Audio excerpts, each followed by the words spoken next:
And ladies and gentlemen, this is how legends are made. Also, boy, am I pasty white right now. There we go. The camera has figured it out. That's all right. You're working off of someone else's equipment, Zaf. We're gonna make this work, and we're gonna just roll through it, baby. It's gonna be good. That's right, ladies and gentlemen. Welcome to the Internationals for King of the Sea 18.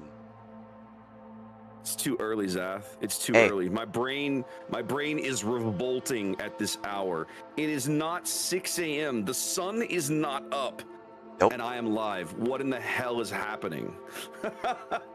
Yeah. What in the hell is happening indeed, Raptor? Welcome in, my friend. I'm glad we were able to do this, right? Oh yeah, me too. Originally, there was not gonna be a stream from us to cover this weekend, and blessedly, your wonderful host for the weekend. You're down visiting friends. Correct. They were able to basically be like, you know, if you want to do the thing, I could help you do the thing, and here we are doing the thing. So huge shout out to you for carving out the time, and I'll let you name your buddy if you want. I don't want to spoil that for anybody, but just shout out to you guys for taking the time to make this happen. Thank you. Oh yeah, absolutely. It was a lot of fun, and I'm looking forward to, you know, just doing the tournament with you again, man. It's been a while. Of all due respect to Puddin, who likes to hang out with me for the European, at the very least, regionals, right? It's always fun getting to hang out with you.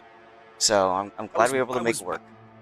I'm always bummed when I miss North America regionals, right? Because that's for me at least, that's foundational, right? Like that's where I started this whole journey, is streaming anything, right? Was doing North American tournament coverage.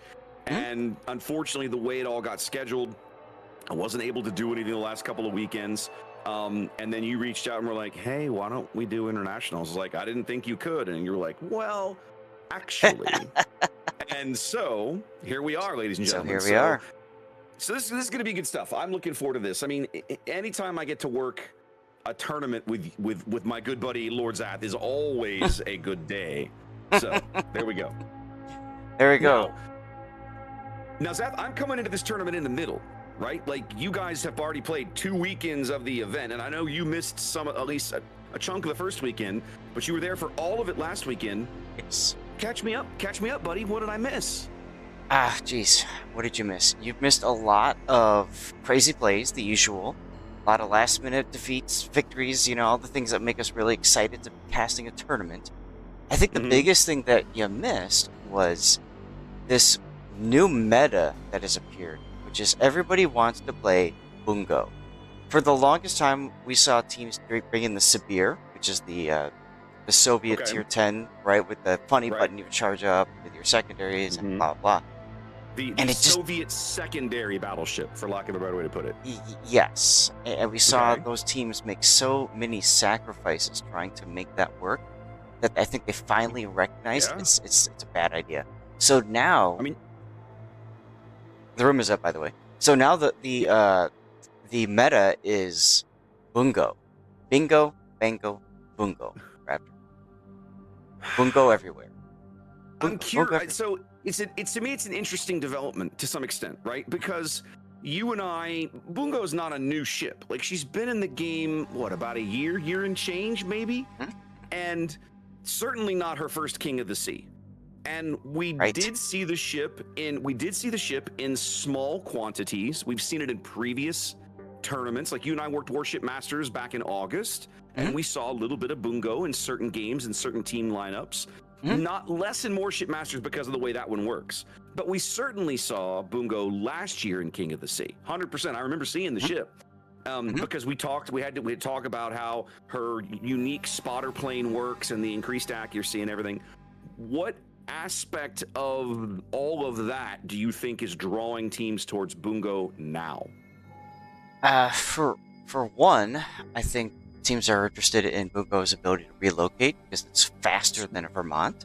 Okay. She's a battlecruiser, so the speed is worth something. That's okay. Very important. Very important. Okay. I think teams are starting to wake up to the use of the spotter plane, the necessity of using that spotter plane in order to get what you want to get done, right? Get the hits in. Yep. And then, for lack of a better way of saying it, she's essentially very similar to Fuso-style gameplay at Tier 10, right? Where you've got the Japanese battleship, you just unload all your guns and something's gonna hit. I mean, that's the beauty of her. She's 10 barrels and they're 16 inches, right? 3 406s, right? I thought they're bigger. I'd have to double check. I could have sworn that they are the larger size caliber. Okay, I think they might be. Again, the game has rapidly reached a point where keeping it all locked into my brain at all times is difficult. So I apologize for gaps in knowledge there. Okay, yeah, I mean that's yeah. That's for all of us. What else stands out to you about that particular weekend of the event? Brackets, and more brackets depending on which region you're looking at. Every region's got a different bracket. I was gonna say, did we play a double elimination bracket in North America? North America went double elimination, correct. Okay. EU went single elimination and then triple elimination. Yes. Okay. Yes. So what EU did was you just broke my head, but please continue. What EU did was they had their regular playoff bracket to determine first place, right? And then if you were eliminated in the first round of playoffs, you're gone. After the second and third round of playoffs, if you got eliminated, you got moved into the play-in bracket. Okay. So you have play-off and then play-in. Play-in has a hyphen, the play-off does not. Sure. And this bracket is double elimination. But wait, there's more. Because the very final match to get through the play-in and qualify for this event is a best of 5. So, you could play a best of 5, get knocked down to the losers bracket, play best of 3, or the best of 5. Okay. So, well, it was a lot to keep track of. Yeah.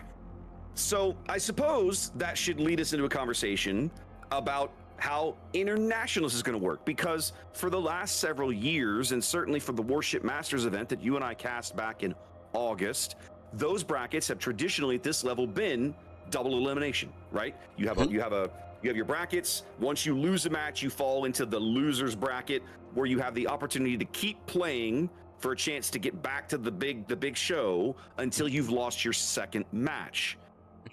But now we've gone in a completely different direction for international play to some extent. This weekend of international play remains group play, okay? Historically, group play in wargaming events like this has been 18 groups. You do kind of a round robin thing, maybe best of 1, best of 2, and then it's just however many wins you get. The goal was to win as many games as you could, and then you would move on to the playoff bracket. But this time, we're not doing any of that. They have grouped all 32 teams here in the international event into two groups, A and B. So 16 teams in a group, and what they're going to do is you're going to play until you win 3 matches. If you can win 3 matches in 5 rounds of play, you will move on. But as soon as you lose your 3rd match, eliminated. You are out of the running. You get nothing. So, good day, sir. You get nothing. All right. Good times. So our first match of the day, Zaf, is going to be a square off here between North America and China. Hot Dog is the NA2 seed, and KTI is the Chinese 7 seed. All right. Everybody got that? Good. Oh, goodness. I'm just recognizing... I'm go ahead. Now I'm just recognizing I was missing something. I've fixed now. Okay. What was your question? I'm getting a vibe out of the ref in the room that we might drop this game early, so I'm keeping an eye on it. But okay. So far we have, this is our map rotation. This is each team banned a map, and then each team actually did we do map bans? I don't think I put that in. Uh-oh. Well, I'm just saying I didn't add it. Oh, maybe I did. I didn't add it, but somehow the software knows. Well, it knows which two got. That's interesting because it knows which two got. Oh wait, here it is. No, I got it right. I got it. Hold on, I got it. I'll fix it here in a minute. I see what happened. I think maybe it's using an artifact from an earlier thing, but that's okay. The band maps are accidentally correct, but they're swapped. I'll fix that. Hotspot and Land of Fire. Yeah. Yes, there we go. So yeah, so Sleeping Giant North and Northern Waters. I don't think we're going to see anything particularly egregious, although from the Northern Waters spawn is such a weird one now.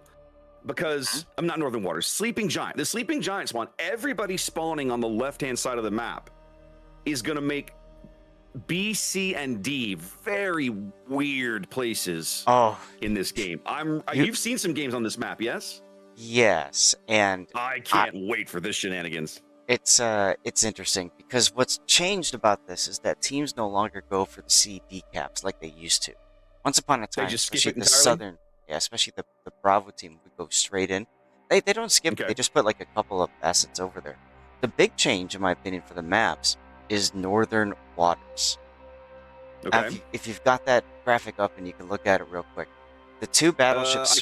I can pull up the map. I can pull up the entire map pool. That'll give me an idea. Here we go. All right, I'm looking at it. What? Yes. Is so weird. The two battleships spawn on A side for both sides. Then the cruisers are in the middle. The destroyers are on the far side. And then look at the cap sizes too. So it's almost like Why would you do this? It's almost like they're going back to Islands of Ice. Remember the original OG Islands of Ice? Oh, the OG Islands of Ice. The iceberg field. You had a different playground for essentially each different class of ship, right? Yeah, Battleship spawned in the middle. You had the destroyer area on the bottom right, and then on the top left was usually the cruiser play area. So it's almost a harkening back to that old setup. I think that's kind of cool. Okay. That's going to be awkward, to put it lightly. Okay. Mm-hmm. Yeah, all right. Well, I'm looking. This is definitely some shenanigans. Let's see. Looks over the rest of this. Land of Fire is fairly like we're used to seeing. North is more or less. North is as it was last year with the 5 cap configuration. That was a change last year, but they've kept it. Hotspot last year was changed. They've kept that. Loop is back. I don't feel like we've seen Loop in a little while. Okay. Pharaoh. Yeah. I don't think we had Pharaoh last year, but I remember when Pharaoh was added to the tournament, it was a chaos gremlin. A lot of teams really struggled with Pharaoh Islands. We had Pharaoh Islands last time. Remember, that was my map. That's the one I voiced. Oh, yeah, I remember that. Yeah. Continuing the long-running tradition of a map I voice is not brought in anymore, but it's still here. So, hey, I'm just not voicing it this time. It always cracks me up how anytime we would do that, you just, like, took ownership of the thing. Like this is mine. Yeah, but it's not. Like, it's just a map, dude. Oh yeah. You took it like super personal, right? Well, yeah, of course. I gain ownership of that. That's important to me. So, well, we're about to. You don't like to do the map intro videos, right? So we're just gonna go straight to the game. Yeah, I having looked at them, maybe tomorrow I'll look at more of them. I'm certainly not ever playing the Sleeping Giant one because it offends me. We can talk more about that later. But why don't we show the players this game, Zaf? All right, let's take a look at our first game of KOTS Internationals. Don't forget to use the reversed spawn. Oh yeah, it's gotta wake up for a minute. There it goes. Yeah. All right, Zaf. See, that's one of the things that I'm used to doing is when I play the intro video, then I can figure out which spawn I'm doing. But I have to do that kind of on the fly now. All right. Fair enough. Talk me through very quickly the KTI lineup here in green. All right, so KT is on the north here. We got Marceau, got Gdansk, Yu Yang. This is a radar Yu Yang for their destroyers. Cruisers got an Utrecht. We saw a decent amount of that last weekend. Stalingrad with reload. Oh, I missed the gearing that was kind of hiding in the background there. The typical KOTS I see build. Him. Missing a flag, which is kind of interesting. Cerberus. And then finally, oh look, it's a Bungo and a Searaptor. It's almost like we were just talking about those two battleships. Indeed. Cerberus. Yeah. Tell us about Hot Dog. All right, Hot Dog to the south, going with a little bit of a wolf pack style action here. We're going to start with their Kleber's already here in the middle of the map. That's Bittersweet and Doomed. We're not running either legendary mods, so typical Kleber detection and gunpowder, backed up by Nagato's Shimikaze here. He is basically legendary, unique upgrade Shimikaze there. Their final destroyer, healing, literally healing Yuri in a daring, which has a heal over here, headed towards the A-cap, spotting the Marceau for the San Martin behind him. That's Sock. And then backing him up, Fuzzballs is Janan. I like the Janan on this map. I think that might be an impactful play. We saw Janan on this a couple times. Okay. Mayhem Stalingrad moving up here to cover both the A and B caps with his shenanigans. His radar, I mean. Miami's Kremlin here kind of hanging mid between A and B. Not sure, is he loaded in yet? Yeah, his turrets are moving. He's moving. And then TM's Wisconsin, of all things. Hanging out kind of right now south of the B cap, trying to vomit some shells back over at Neko's Sibir. Okay. Quick reminder on the ban lists that folks are using for this game. These are the ships you will not be seeing in this match. So Janan, we saw last weekend on this map a good amount. Actually, one game was pretty funny. Janan bullied a Conqueror. Think about that for a second. With his torpedoes? No, with his guns. I mean, it tickled him a little bit too with the torpedoes here or there. But basically, a Janan forced a Conqueror to run away from this side of the map. I couldn't believe it. Wow. Okay. I would have loved to have seen that. I'll have to go look that one up on one of your replays somewhere. Yeah, I'll see if I can figure that one out for you. But I was using the damage monitor. It was like 100 and something, like 160,000 damage he took or something, just from the Janan. It was ridiculous. So, some early deployment action here, right? We can see that Hot Dog has chosen single Kleber, rushing D, going to be literally all by himself for the moment out on the 9-10 line. Bit of a risk, but the opposing backup is well off to his north, so he's got some breathing room to work right now. Double destroyer in mid, the Shimikaze and Kleber trying to pick up B-cap against this Gdansk, and backed up by the Wisconsin. But for the moment, most of KTI's firepower over here along the 1-2 line. Yeah, and that's kind of like what I was mentioning, right? The teams just kind of ignore the 7, 8, 9, 10 line because it's just so far away. By the time you send an asset there, it's too late. And Marseille, of course, on the ban list for this match would be a natural fit to try to rush that side of the map, but not a thing here. Correct. There aren't many ships in the game that can behave with the speed of like a Marseille that can run over here very quickly. Yep, so it's usually you just send something to go get the cap, and then you just kind of guard it a little. They're trying to clear this Gdansk out of mid. They've pushed him back off the cap. He's about to take a Shimikaze torpedo. That's impactful. There it is. Yep. Saw that happen a decent amount before as well. Yep. First blood going to Hot Dog here in game 1 of the day. And so now that's going to free them up to grab the B cap. The small lead that KTI has built out of their early cap advantage will begin to disappear here in just a moment. Yeah, there's no way Hot Dog's going to break into the A cap with what they have on this side of the map, but they're sure putting up a hell of a fight with the units they have. Yeah, it might as well. What we saw happen a lot too last weekend, a lot of times teams will just ignore the mid, or they'll send a token force because, well, Stalingrad Moskva exists, right? We saw that on this map. We saw it on Hotspot. But now it seems like, Hot Dog's in the driver's seat, grabbing that pivotal B cap. It's going to allow them to redeploy their forces how they want to. Well, almost more importantly, they're up a ship now. So now, on a map this size, with the caps this spread out, they have an extra piece that gives them a little more flexibility. Correct. And who cats? Go ahead. Because of that kill, they're also in the lead on points. Yep. There's our first lead change of the match. Huakat's Yu Yang was moving back towards D. but his radar now tells the Kleber that he's over there, and now he's caught literally on the surface. And so now he's in a bit of an uncomfortable position, pinned between more than one Kleber. Stuck behind a Kleber in a hard place. Quite literally. Yeah. Right. At a minimum, that's going to keep him off the cap, which is really all Hot Dog was going for with this play, I think. But they have the opportunity to bag C here as well if they want to get a little aggressive. We've seen teams do that, yeah. Once they grab the cap, they can go defensive. Ooh, Utrecht taking Jinan torpedoes all the way on the 1 line. Ooh, yeah, he took one earlier, but obviously survived it. And Fuzzballs is Jinan with those deep water torps. Again, we were talking about John, impactful on this flank here, picking up kill number 2 for Hot Dog. Yeah. And of course, Jinan with main battery reload, torpedo reload booster, just vomits out torpedoes even more so than many other destroyers even.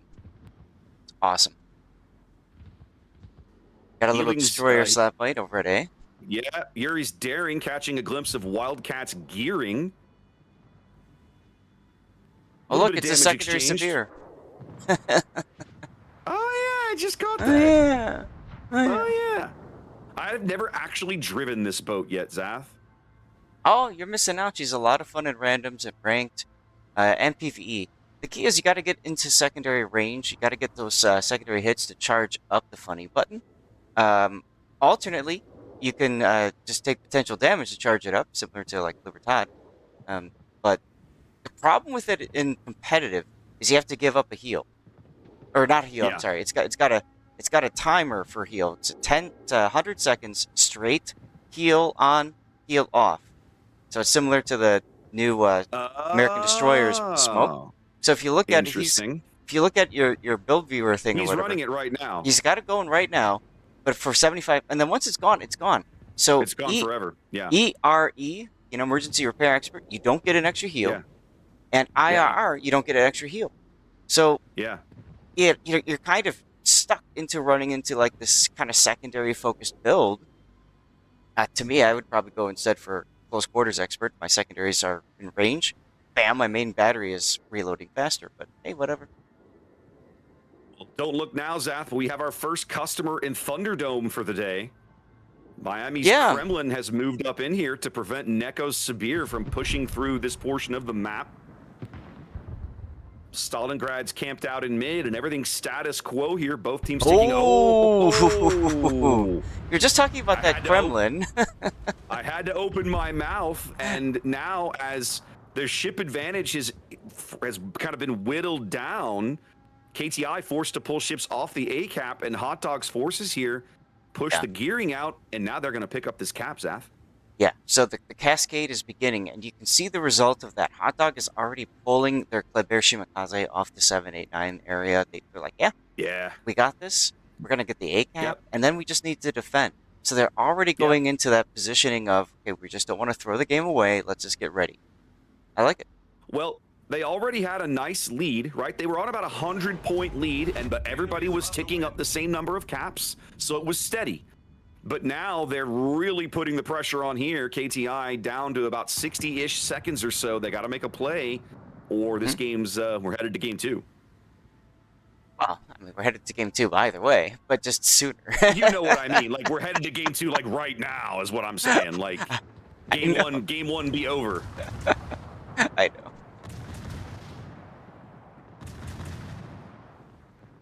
Well, Healing's Daring just going to sit there and farm, baby farm.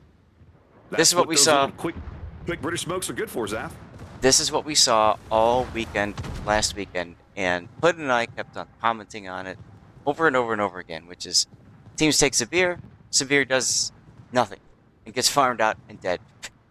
Yay! See, look, he's out of heals. Okay. Yep, heals out. I haven't run the numbers, obviously, never having played the ship, but I am curious what the total healing potential of a Sibir is versus a more traditional battleship like, say, a Kremlin. There we go. Well, KTI bags a bit of a pity kill in the waning seconds of the game, but it doesn't matter. Hot Dog is your winner here in game 1 of the day. All right, let's update the fancy schmancy program that we use. And now we're going to north. Yeah, let's update a couple of things here. There we go. Sweet. All right. Game 1 in the books. Let's come back to here. Well, Zath, the sun is still not up. But I'm feeling a little better now that I kind of got the juices flowing, right? Like I got one. Oh, you probably have windows in that room, don't you?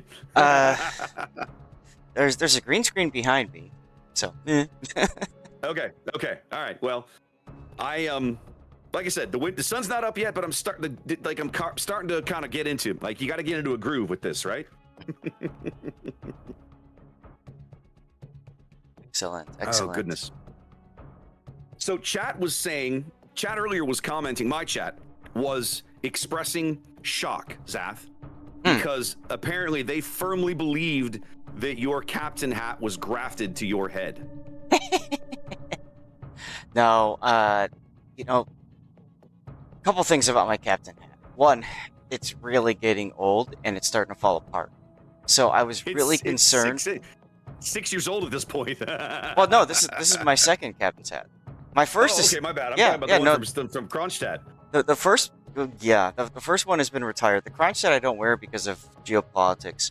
And then the oh, you laugh, but when Warships had when Wargaming had their official forums, somebody was upset because I replaced the letter in Sunday, the S, with Z because my name's Zach. I remember. Because of geopolitics. So I said, you know what? Yep. Screw it. Done. Out of there. So I got another hat, and that one, because of TwitchCon and because of Called Arms Live 2 weeks ago, it's really starting to fall apart. And yeah, I just figured it's one less thing to worry about trying to get here. It's dirt simple. Just tell your wife you know exactly what you want for Christmas. There you go. Yeah, easy. I'm probably going to pick up another one at some point. Now, there are drops this weekend as well. I don't know if you want to mention that while we've got a couple moments. Let's put that screen up here for a minute.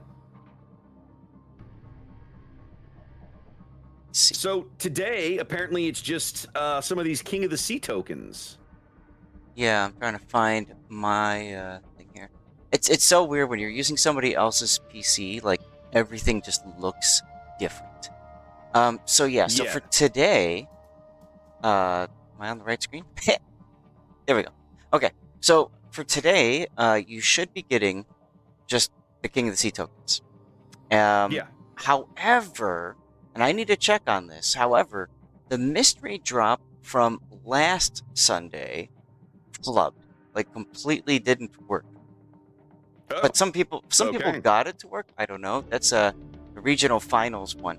So supposedly Wargaming added a drop for today where you watch for 15 minutes and you get the mystery drop. So it's kind of like, hey, we screwed up. We're going to try it again.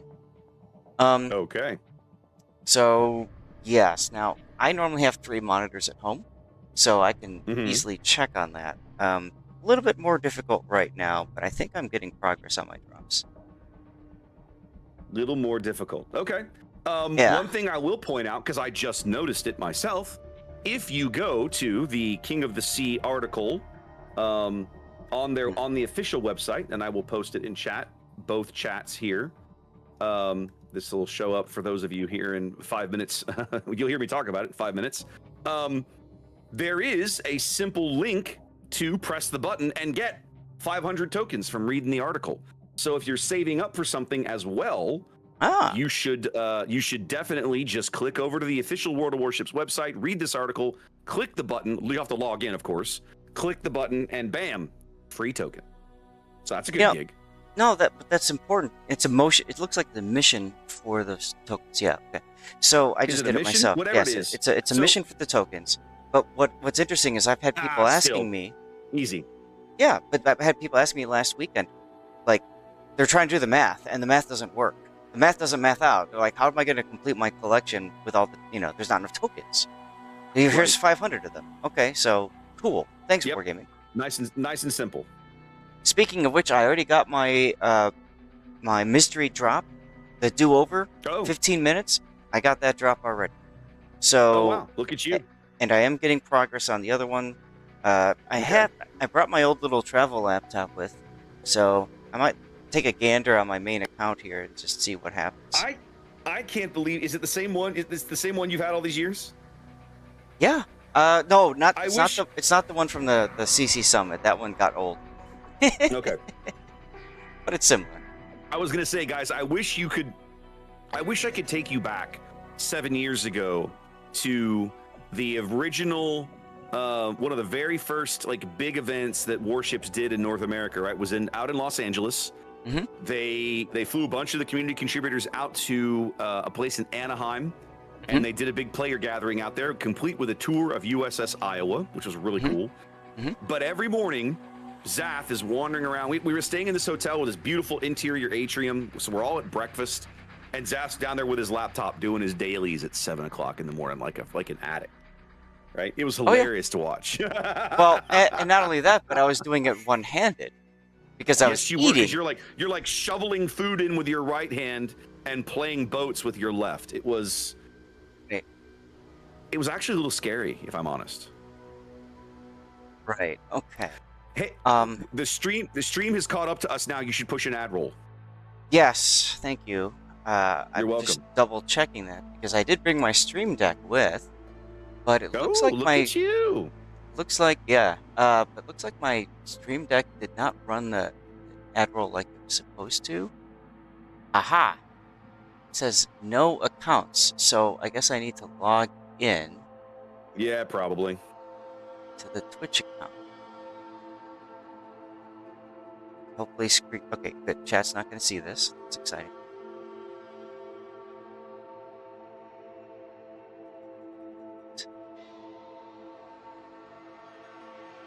You know what? Now might be a good opportunity to run that map intro video if you want to at least show people what they're missing. Do I have to? Oh, you don't? I don't care either way. Okay, so I'm signed in now. I'll look at them again tonight, but right now I just really don't. I just really don't want to. Fair enough. Fair enough. Okay. Now it's okay. So it's caught up. So I had to log into Stream Deck again, and then that seems to hopefully work for the future. We shall see. The other thing I need. What do you need? I need to double check that screenshots are actually, because on my PC, as you know, I take death pics at the end of the round, and I use those as cover pictures for when I release them onto YouTube. Oh yes. But I'm on someone else's PC. Yeah. Well, I wouldn't worry too long because the game just dropped. Oh, I see it. I see it. Okay, making sure. Thank you. Sort by date. Okay, it is taking the screenshot. Excellent. All right. Well, let's get into this battle here. This is going to be our regular spawn. This is a little surprising to me, Zath. All right, well, let's get to the game, and then we'll talk about lineups, and you tell us what's so surprising. Do you want to take us into this one? Yeah, sure. Game 2, ladies and gentlemen, in our best of 3 series between Hot Dog, the North American number 2 seed, coming into today's international bracket, and KTI 7, the Chinese number 7 seed. Hot Dog here spawning on the north side of North. Oh, see what I did there. Running a 4 destroyer lineup, looking very similar to what we saw last game. We're looking at Nagato's legendary / unique upgrade Shimakaze. Bittersweet's typical, very gun buildy Kleber. So we have 3 different Yuris here. We have Bittersweet Yuri, Doomed Yuri, and Healing Yuri. I'm a huge fan of this. Both Klebers essentially with gun-focused builds. And then, of course, our Daring here with a much more traditional stealth and, hey, try not to murder me build. Backed up by a triple cruiser lineup. This is Mr. Mayhem's Prince Van Orange. Let's see. Yep. Okay. Yep. Going for the out of the airstrike shenanigans because, you know, Dutch. Sox's San Martin has returned to the game. 9-kilometer radar, quick-firing AP shells, backed up by Fuzzballs' Stalingrad here, going for reload and not range here on North. And 2 battleships. This is TM's Wisconsin, who was Hot Dog's only casualty in Game 1, in the waning moments of Game 1, and Miami's Kremlin here, as he pushes out over towards the 8-9 line. What's KTI got cooking down here in the South Spawn, Zath? Well, checking out the South Spawn, going towards the C-cap is Bot 3360 use Gdansk, typical setup there. Although I do want to highlight, he's not using, no, he is using Jersey Mike, good. We've got Krushin's Delny working his way towards the D-cap. Saw a decent number of Delnys last weekend as well. Fast, decently armed. And, more importantly, got that heal. Oh, yes, and it's also got the heal, too. We also see Kaba coming in because of the 50mm armor plating instead. So he's making his way to the Echo, cap to E-cap, and a lot of Hot Dog forces are going to do that fun meme push down the 10 line, looks like. We got FF... Jeez, it's so hard to reach. FFLY's Prince Veneranje looking to set up for receiving something. And then we've got Neko Kuma's Sabir also getting on over on that side. In the middle, backing up the Gdansk at sea, we've got Liua Katz Des Moines. Now, interestingly enough, not using one of the Doe brothers, or Halsey, like, why not? Battleship Bungo, that's LT, making his way towards the B-cap, behind Chocolo's Minotaur, that is, of course, a Manitar Raptor. And then in front of them is Wildcats gearing with your typical KOTS build. Same thing as last time. Also, still missing a flag. Is what it is. Well, don't look now, but Boss's Delny on the 10 line is in super mega ultra trouble. He's on double fires. His heal is gone. His repair is gone. His repair is up. He managed to put the fires out, but down under 1,000 HP already as he got quadruple teamed. Sorry, I kind of stayed focused on that while you looked for the list line. This is a Manitar, you said. Oh, yeah. Oh. All right, let's go. Yeah, one of the things Puddin and I were doing last weekend is we just kind of quickly talked about the build and moved on. But if you want to continue calling out names and stuff, we can do that. It just takes us a lot longer to get it done. That's all. Yep, no worries. Some maps I expect to start quicker than others. This is true. So what's this? The other Delny, it's Krushin here at D getting smacked around because the Daring Hydro has him picked up and he can't proxy him through the cap. He needs 2 kilometers and he doesn't have it because the Daring Hydro is 3 kilometers. That's right. It's going to force him out, but he'll be fine. Yep. He will probably survive, although they're really trying to put a lot of focus fire down on him right now. They know exactly how badly they wrecked the other Delny. Yeah. On the 10 line, and so now they're trying to do the same to his compatriot here. Meanwhile, it's our radar going up over here at B. Meanwhile, we got Bots Gdansk in the C-cap. You know, something else I found interesting as I was going through these names in the lineup, Raptor. It looks like the K-17, is this a Chinese team? Yes, this is Chinese. They don't have 18 at the end of their press account names. I don't know what to tell you, my friend. That's gonna totally wreck my OCD, but oh well. I mean, I got nothing. All right, so a little bit of counter radar now here over at the A cap as Sox's San Martin pushing Wildcats gearing off. The Minotaur now spiraling out of this smoke cloud. Not really any danger there, and the San Martin radar is out of range of the gearing now. A little bit of back and forth, though. I just watched Neko Kuma get dunked on by PVO airstrike. That was... ouch. It's kind of like the one ship you don't want to see when you're in a Sabir, if you're going to play static. Yeah. Well, I mean, if you're going to play static at all. That's the thing about planes in general in World of Warships, whether it's Dutch airstrikes or aircraft carriers, they punish static play. Mm-hmm.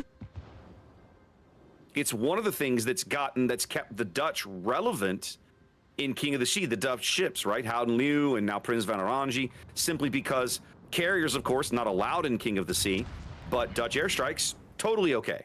Mm-hmm. Well, it's a 3-1 cap advantage here, 6.5 minutes into game 2, and KTI just really struggling to make inroads here. Hot Dog already about to cross over 700 points under 3 minutes on the game timer here. KTI needs to get into a cap or bag a kill. Yeah, they picked up Bosmaus Delny on that line. I see that. That was kind of inevitable given as low as they got him the first time, but I'm sure they're glad to get those points. Oh, absolutely, yes. Remember, this is a best of 3, everyone, so we'll have to go searching for a game 3 if this does end up being a 2-0 blowout.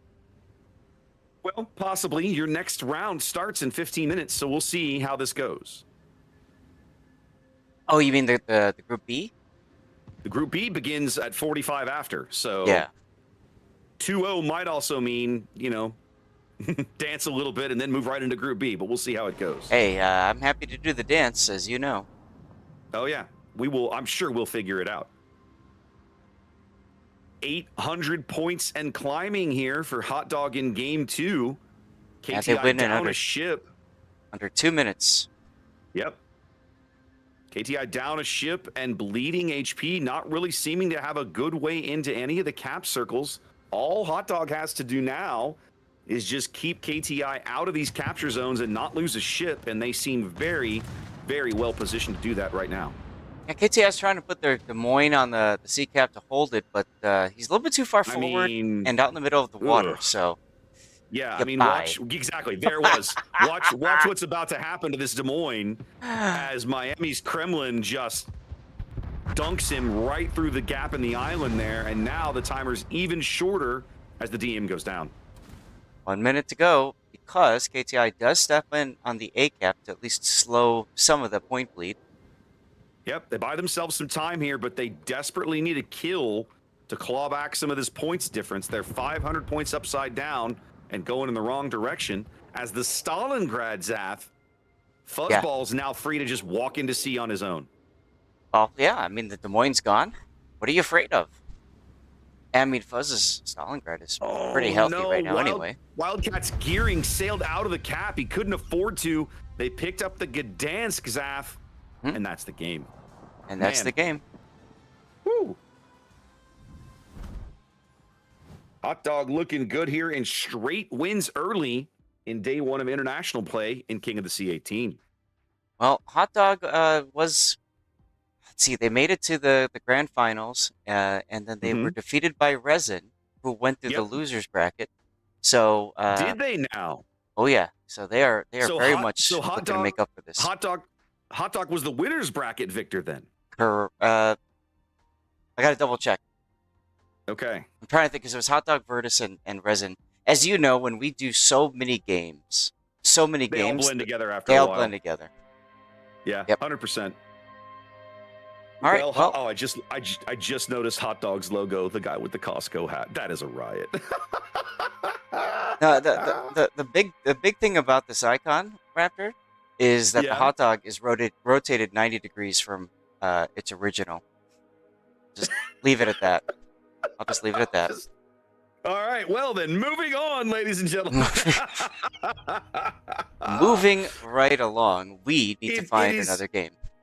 Yep. It is always hilarious watching the teams try to troll wargaming as hard as they can between team names, logo names, anything they think they can get away with. It is always funny to watch them try. Absolutely. So, you threw us into Resin and CL next. Yes. Let's go. And that match begins in about 10 minutes. You want to just head over there? Yeah. I'm going to press my fancy add button and see if it actually works now. So that'll be fun. Hey-o. Hey. Well, remember, I hope you have a 5-minute timer on it. I do. Okay, good. That's why I brought the damn thing, so I didn't have to worry about it anymore. I used to have mine working where I had a timer and then the ad roll, and then for some reason, like, I couldn't make it work for a while, and I quit, and now I'm just doing them manually. I probably need to spend a little time with the deck and get back to that. Yeah, I need to get back to it. What I do is I keep Twitch open over here, and that way I just keep tabs on it, and then when I look over after a game's over and I see myself, right, I'm like, okay, good, time to run an ad roll. Boop, so. All right, let's have a look here. Raptor, question for you. Yes, sir. I haven't done old dog new tricks. You can change the field of view now in the game. And I think that my friend has it set like way the hell off of standard, and it's really screwing with me. Oh, it's under camera. Yep. It's under your camera controls. Let me, if you want. So what I have for the traditional camera, if you want something like that, yes? No, I'm fine. I got it. I found it. It's under the camera section. Okay. Yep. And then there's a reset to default button, so thank goodness for that. Yep, okay. Yeah, and you can, there you go. Cool. Nailed it. Yeah, because it's like you're ultra zoomed out, and then you're also playing on a laptop, so the screen is smaller and farther away from you. So, like, reading names was so freaking difficult that last series. Hopefully we can get that solved for moving forward. Yep. All right. Let's see. Presencia.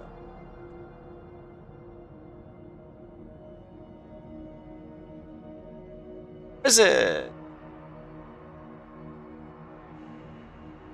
What's tomorrow? Sunday, 16 November. I can't believe I just typed 4 a.m. Pacific and expect people to tune in. What are you talking about now? So one of the things that I do on my little bot is that I set up a little announcement on my Stream Elements bot that says, coverage continues tomorrow, tomorrow, Sunday, whatever, at, whatever time. And so the way I have it written is 7 a.m. Eastern, 4 a.m. Pacific. Like, who the hell is going to tune in at 4 a.m. Pacific time for their World of Warships drops? Like, I mean, are you kidding me? I mean, just be thankful that you and I are on Central Time, because otherwise we'd be getting up at 2 a.m. Believe me, I am. To quote Bert Kreischer, I am well aware. oh man. Hey, but all right, Resident CL. Don't worry, Raptor. The change in local time absolutely does not have any impact on the players, as well as the viewers, as well as us, the casters. We are all in this together, brought together by this beautiful thing called technology and internet. Yeah. I know. I have a finger for you, Zath, but it's a family-friendly stream. I'll give it to you later. Well, it's currently off camera, so it's fine. But I mean, so the joke, the running joke for those of you guys who don't know, is every single time we cast one of these tournaments, we give feedback. Why the hell are we starting this so damn early? And the response is always, well, time zones dictate we have to do it because, hey, it's late night in China, or early evening in China, and it's like super late right at the international date line. So people in New Zealand got to play too, rap. And then it just so happens to be perfectly aligned with middle of the day in Europe. I mean, it's what, 1300 UTC, right? So I mean, it's like 2 p.m. On a Saturday. You've had time to go and cut the grass. You've had time to go touch the grass after you've cut it. You can do everything you want to, have breakfast, be well ready. Maybe even, I don't know, look at some strategies, talk things through with your team about stuff, right? Yeah. And then conveniently, when the tournament ends, it's time for dinner. You can go meet up with your wife, go out to, go out on the town, have a good time, or as I told Puddin, you go to the bar. Get a perfectly good night's sleep, rest well, sleep late in the morning. Yeah, it's a nice gig if you can get it. Right. So, Raptor, I think what we need to do is we just need to move to Europe. No. Okay. Well, there are plenty of areas in that same time zone. Cape Town, South Africa is nice, I hear. Actually, I've been to it. You've actually been to South Africa. I have not. That's on my list, but I have not been there yet. Someday, perhaps. Someday. Yeah. But I it is mean, what it is. I've traveled, I won't say extensively in Europe, but I've seen quite a bit of it, right? Germany, Austria, Norway, the UK, Estonia, Poland. I've been a lot of different places in Europe, and it's lovely. But as an American, it is so radically different. Not in a bad way, just different, right? It would be challenging. Let's say it would be challenging to make that adaptation, I think. Not impossible. Nothing is impossible, but that'd be rough. Absolutely. All right, let me go back to the. We were talking about the about last weekend's bracket here. I gotta just double check here, because like I said, it was Hot Dog.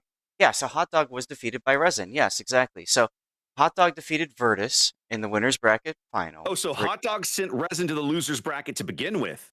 No, Resin was sent to the losers bracket by Bonks in the first round of the playoffs. So well now. Yeah. So Resin got 2-0'd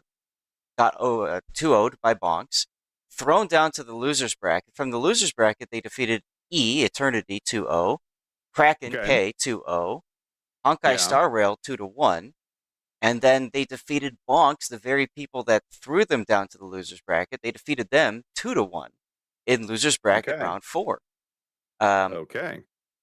They defeated Virtus 2-1 to find their way to the losers bracket.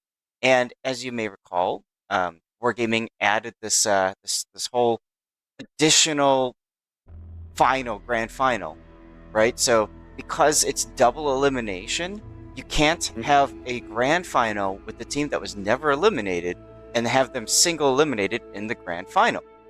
Exactly correct. In other words, you need to give them a second chance as well. So there's actually a possibility for 2 grand finals, which makes scheduling incredibly difficult, because we had a case where literally it was like minimum 5 games, maximum 11. So they scheduled for 11, and guess what? It went 5. And that was it. And we're all like, well, guys, enjoy your Sunday. Bye. That happened. Well, you remember the last in Warship Masters, right? Warship Masters back in August. That's what I'm talking about. Yeah, the last day was like supposed to be the semifinals or whatever, like the play-in, the losers bracket final, and then the grand final. And they both went like in straight games, and we were done in like 90 minutes or like an hour and 45. And that was it. That was the whole day. Could not believe it. Could not believe it. I mean, I could. It was inevitable that sort of thing would eventually happen, Zath, because there's been many possibilities over the almost a decade we've been doing tournaments for boats that has been threatened but never quite came to pass. So, but it has now, right? Where you've had one of these just crazy short days. So yeah, it can absolutely happen. Well, and so we had the actual like successful deployment for the first time of the, are you sure about that grand final? So like, when people were watching it live, they're like, wait a minute, I thought we just had the grand final. No, we have grand final 2 Electric Boogaloo to make sure that Hot Dog is the loser of the grand final, because got double eliminate them. We've had one, yes. What about second grand final? That's right. What about second grand final? I need to retitle my YouTube video that'd be great. Right now, I think I have it. One was enough. I think I have a grand final 2, like Wrath of Khan 2 or Star Trek 2 Wrath of Khan. Grand final 2, the one in which Spock dies. Oh, spoiler alert! My bad. As I go on the elliptical back home, I've been watching all kinds of movies and shows, and I made it a thing. I'm like, you know what? I'm on the damn thing anyway. I might as well watch all the special features, because nobody ever watches. Yeah. Did you know that in Star Trek 2, Nimoy said that he wanted to die. He didn't have any interest in doing more Star Treks. That is correct. And then like the third to last day of filming, he's like, you know what? Maybe I don't want to die. Yeah, yeah. They wrote him out of that film because he specifically, he's like asked for it more or less, and then when he got down to it, he's like, actually, you know what, guys? On second thought, I might have changed my mind. Right. Right. I couldn't believe when I heard about that, and then they asked him, well, what can you do to, you know, maybe hook it in later? And he's like, well, I'm just gonna say, remember. Okay. And then it became such a big thing. So reminders, everybody, that this is the group stage. You need 3 best of 3 victories to make it to the playoffs. So we will be finishing all of those games tomorrow. We'll see the first half of that today. And this doesn't make sense to me. Chat asked me a question, Zath, that I'm fairly confident I know the answer, but I'm hoping you know for a fact. They were asking if there's going to be an official Ian cast next weekend for the finals. Yes. Okay, I would say traditionally there is. I believe there will be, but I haven't seen an announcement, so I'm presuming yes. Yeah, no, there will be, and supposedly all those fun mods that we were playing with last night. Apparently, that's the mod pack that they are going to be using. Guys, I gotta warn you, I'm gonna be a little down on wargaming right now. Okay, just prepare yourself. Traditionally, right, the last several years, I was explaining this to my wife last night. Last several years, wargaming, when they send out the official stream pack with all the overlays and everything, they also send out the official mod pack for the game for you to stream with. And that usually includes all of the tools that we use as casters, the consumables monitor, the little mod that will draw radar circles on the ocean for us, as the ones that'll let us see the ship builds, all this stuff, right? None of that is in the official mod pack this time. None of it. And I looked at it last night and refused to use it. I literally wrote a message in the Discord, our little streamer chat Discord, and was like, I'm not using this. And God bless him, Overlord Bo came in this morning and was like, oh, good. Oh, you don't have to. And I was like, thank God, because whether I'm supposed to or not, I'm not using this because it negatively impacts our ability to cover the game, and I refuse. Oh, so, yeah, anyway. It's pain. It's pain. It was bad. So but you know what, yourself. We have a We got a game, buddy. Let's go do it. Game, buddy. Let's do this. All right, ladies and gentlemen, boys and girls, we're in Group B now in the play-in, playoff, group stage, whatever you want to call it here, in the international bracket of King of the Sea 18. This is Resin and, CL as we spawn into Faroe Islands. Zath, talk to me about Resin here in the green on the northeast side. All right, your North American Kings of the Sea have a Grozovoy, that's Eagle Lance with unique upgrade. You like that ship. Yeah, this is so much better. Anyway, we've got Mad Dog in his Smollin. Behind him is Mabuki Stalingrad. We saw a lot of really key plays by Mabuki last weekend. So keep an eye on him. Boom Diata's in Brisbane, working his way to the decap with everybody else. Big Six's Marseille and Hungria's Marseille are going to tag team it with St. Vincent in tow. That's Peyton the Rockhider. Typical builds there. FIFA also making some huge Bungo cross shots all last time. Oh, and there's just happens to be also Legend of Formulas or Samartin just by himself going off to the distance. You have been voted off the island, off to the ACAP with you. Your job is to not die. If you die, we will yell at you profusely. Good luck. Yep. All right, CL coming to the dance here in red, southwest corner of the map, spawning in. They got a Grozovoy of their own, going for reload rather than unique upgrade here. Backed up by Mortis's Harugamo. That's the 420 Blaze It All Harugamo build there with the unique upgrade in slot 5 for maximum smoke. Behind him, Coffee's Stalingrad going for range upgrade. Moving in towards the B cap here, that's CY's Ragnar. Yep, traditional gun build, a little bit of extra gun range, not surprising out of a Ragnar. Maruku's Brisbane right on his heels. Not quite a full torpedo build here, but kind of edging that way with that torpedo reload skill down for 2 points. Working to the south, we're behind the island here off the B cap. Shalomo's Stalingrad. He has also gone range rather than reload on his guns. Eminon's Kremlin backing up, heading north. And then we've got all by himself down here at the bottom. This is poor darling's Svea.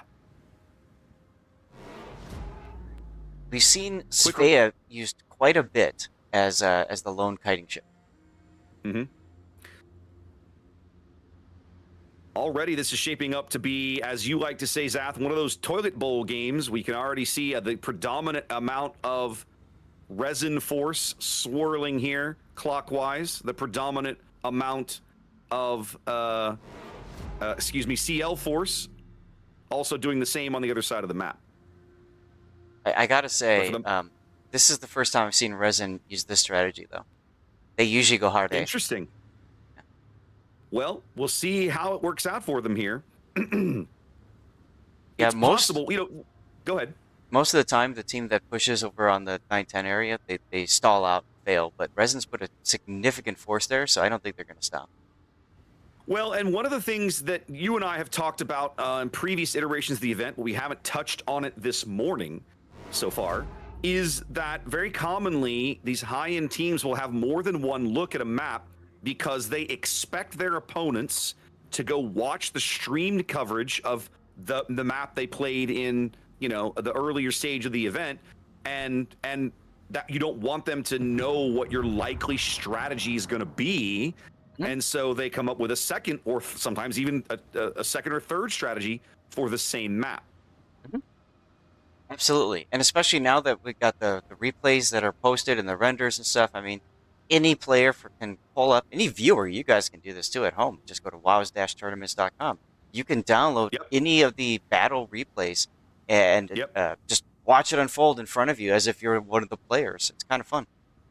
Yeah, one of the frustrations that I had early on covering this event is there were teams who kind of figured out early-ish on that actually having their map strategies broadcast was a bit of a disadvantage. And so they would actively try and decline stream coverage.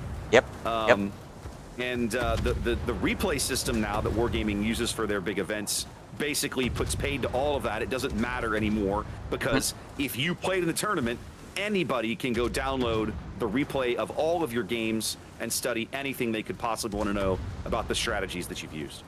Raptor, there are people that actually get paid money to do exactly that and report back to the teams, like literally scouting. That sounds like a TWA thing to me. As First Blood goes to CL with their Kremlin, taking down Legend Formula San Martin. Okay, now he's going to get yelled at by his team. I mean, the sacrificial lamb has been sacrificed, but it's working out really well for CL. They've been able, all the radar they've kept around the B cap has kept Mad Dog off of it until this moment. I'm trying to look and see. The only radar that could pick him up that's available right now is CY's Ragnar. But Mad Dog's coughed up a lot of HP here. Yeah, but don't worry. He's got to heal. It'll buff out. Yeah, well, he's buffing it out now as Mabuki puts up one of his radars. And there comes one of the Stalin radars. The question is, will the shells arrive in time? They should. But they get the reset. Yep, they miss, but they still get the reset. He took a little bit of clip damage there. Mm-hmm. Mad Dog knows he's going to have to just speedy boat away. Yep, once again, CL defending the B cap efficiently. But now they're able to put lots more pressure on this Ragnar here as finally the St. Vincent, that's Peyton, has turned the corner here down at the bottom of the map. And he's going to be a big player on this B cap now. Right. Darling's Svea continues to back off, and I think the hard thing for Resin is they can't be as aggressive on that Svea, because if they do, they will end up giving too much of a broadside to Shimono's Stalingrad. As Fatsy's Ragnar, again, very low now. He's 53 seconds away from another heal. Yep. The team tag team. Oh, and they got him lit, Zath. Yes, they did. Right out. Yes, he took they a did. quick fire. They know they got that shell off because a radar's got him lit now. Yep. 420 HP, 30 seconds from a heal is Fatsy here in the middle of the board, and they're going to get him. Oh, absolutely, yeah. It's a very important kill for Resin. It's going to get them back into this game. Yep, they needed those points. So now the Stalingrad is going to be focused, I would say. Shalmo. You can never tell if it's a I or an L. I was wondering if these Marseilles were like, it's Big Six and Hungary were like waiting for their speed boost to come back. They could just aggressively push Shalomo's Stalingrad. Big Six just pushed his, and there goes Hungary also pushing his as well. Yeah, it makes sense. They can focus down the Stalingrad. Of course, Stalingrad's going to burn longer, doesn't have fire prevention, so all they have to do is just keep burning him. He's a goner. Now, things have not slowed down for CL. They have now wrapped the B cap. The smoke train, that's Mortis's Harugo, Maruku's Brisbane, led by Kida's Grozovoy, crawling back through Resin's spawn area here on the northeast side of the map. Yeah, lots of strong positioning for both teams. I do have to say, for CL, I like how they're rotating the smoke. So they just used the Grozovoy smoke, and now they're using the Haragumo smoke as a way to just get this Brisbane into range to help out as quickly as possible. And ultimately, Zath, I like CL's board position way better than I like Resin's right now, just because they have all of this island cover to defend the B cap and a 50-point lead to work with. Resin is most of them are just out in the open. Resin, the only way Resin gets back into this game, they have to pick off a kill. They have to out-trade somewhere. Well, and that's why I think the Stalingrad's going to be that focus for it. As a matter of fact, Big Six now, he's actually turning to look a little bit more southward now. I think they recognize that the Stalingrad's going to keep backing up around this corner, so they're going to try to put him in position to do something about that. Meanwhile, the Kremlin up to the north is also being farmed. It's Emanon's Kremlin. He's healing now, but he's got 2 left in the tank, and that's about it. Yeah, I mean, Resin is trading really well. They're actually slightly up on collective team health. But man, they've definitely got some ships under pressure. Peyton feeling it here in the middle of the map. He's 90 seconds from his next heal, and the Harugumo is just being merciless. Oh, I mean, well, that's what you do in a Gumo, right? Oh yeah, I get it. But they are also pressuring Shalomo's Stalingrad. He's very low now. His next heal's 35 seconds away. And he's burning in 2 places. Whoa. Sorry about that, Joe. Massive ping spike right there. Yeah, Peyton is in real trouble now. He's trying to get cover, trying to just go dark in there. But he's lit again and on fire. Yeah, I don't think he's going to make it to his heal. No, they're going to get to Stalin, but I don't think Peyton's going to make it to his next heal. No, there's not a chance now. The final Stalin shot ensured Peyton doesn't. Yep. Oh, but the torpedoes on the Kremlin are a big kill. Yep. Great kill from Boomdiata's Brisbane. So Resin bends here all the way back, basically backs up against this island here in the southeast corner, but they don't break. They now have a 50-point lead, as they're still pressuring this B cap. Yeah, I like that play, and if you look at the mini-map, what they're kind of doing is they're forming a line using the islands between D and C as kind of like a fallback position. You know, the Stalingrad was set up in the kiting away position. That was Mabuki. Now that with the Kremlin gone, they know this is going to be their opportunity. They've blunted the CL push.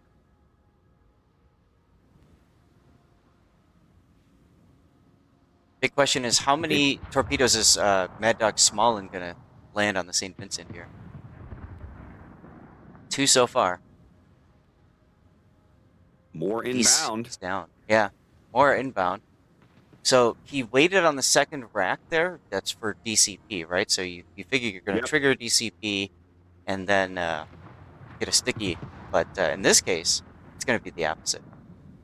Well, it just worked out that way. Look at Coffee Stalingrad. He's just taking up position on the firing line. He's the next one to get farmed out. Yeah, looks like he is. I'm not sure why they brought the Stalin in quite this close. It wasn't necessary. But between the Marseille and Mad Dog Smolland, he's going to go off the board here in just a few moments. Yeah, following Even in his Grozovoy getting in on the action. Following his salvo, and he looked like he was trying to get in a position to get a shot on Mabuki as he was turning around. Mabuki also under threat here. A lot of work been done by this smoke train that CL put together that's literally wrapped the whole map. I think they are finally going to pick up this Stalingrad, but he's going to put a bunch of pain downrange on KOTS Grozovoy before he goes out here. I do like the play calling here of rotating the Brisbane, that's Boomdiata, in a position as well. Because honestly, he's not afraid of any of these destroyers other than their torpedoes. No. And those destroyers, they bag the St. Vincent in the middle of the board. That has to be game. They have free run of the B cap now. Mad Dog already making revolutions to turn in that direction, backed up by Big Six. 60 seconds on the timer, but Resin looking really good here in game one. Yeah, they definitely have it. So for a strat that they had not employed previously, that you were saying, Zaf, looks like this one worked out. Well, obviously, they were probably looking at what CL's been doing as well, right? Where do they put their radar cruisers? What kind of ships do they typically bring? And they thought their way through it. I am curious, how much damage does this Haragumo caused? 77,000 damage. So he's definitely punching above his weight there today, in this game at least. That's right, you got the mod installed that lets you see that. I didn't. Yeah, sometimes it's fun to just see how much damage certain ships have been taking. Like Viva G's Bungo, for example. Let's take a look at that. He's received 87,000 damage. 55,000 is from the Brisbane alone. So, talk about mercilessly being farmed. But he's still up and alive because guess what? Most of that is probably HE fire damage. Which you just let it go and heal it all back, baby. And fire and flood damage is 100% healable, as is ramming. That's right. Resin with a nice comeback here, going down early on points, holding true, holding their strategy, out trading CL, coming up with a win. Yep, looking very strong. Let's take it back over to this screen and get ready for game 2. Let's do it. Yeah. Okay, so that's all looking good. I'm going to hit my fancy schmancy commercial break button since I know that's working. And yeah. I really should take the time and actually program one of those. You know, what's nice about it is like it does give me the ability, as you know, when you've got a timer going on this, you can press it again and stop it. So like there are times where, as you know, with the tournament, there are sometimes both teams are ready. Let's just freaking go. Okay. Yeah. Well, so much for the commercial break. And unlike other, we don't like to hold back teams. We just say, go. No. And we'll work 100%. It out. We'll get it sorted. Yeah. All right. Speaking of getting things sorted, I am very happy to report, as my channel chat was commenting too, I was able to successfully claim my 15-minute mystery drop from last weekend, the do-over, and I got the common 50 KOTS tokens out of that. Thank you very much, Morgan, for your generosity. Very, very good, sir. Yes. Now, you said that one of those fancy chart things that I had sent you was off. Is that correct? Fancy what things? Remember I sent you the graphics that I had grabbed from a channel that you don't have access to? Oh, yeah. And so what I think happened, the only explanation that I have... Hang on a minute. The only explanation that I have is that... oh, wait, no, hang on a minute. Hang on. I gotta... Wait.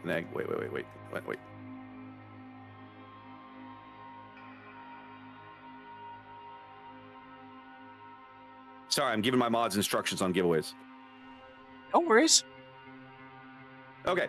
The only explanation that I have, right? The one you sent me showed Kraken as the number 8 seed on North America. But when you looked at the sign-up sheet, Kraken was the number 7 seed. The only thing that I think makes sense to me is that one of the NA teams like dropped out, right? That's all I could think of. Yeah, maybe. Let me pull that graphic up again. Yeah, here we go. And we could probably figure out who it is, because the North America teams should have been Resident Hot Dog, Virtus, Bonks, 3XA, HSR, Inca, and Kraken. But I don't think Bonks is playing. No, Bonks is here. And see, Buenos Noches is playing for North America as the 8 seed. So somebody didn't make it. There's Virtus. We know Hot Dog and Resin are playing. Bonks is playing. There's 3XA is on the list.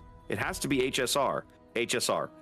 So the North America, the guys who finished 6th in NA, right, last weekend, declined. Couldn't field a team, who knows what. But they passed.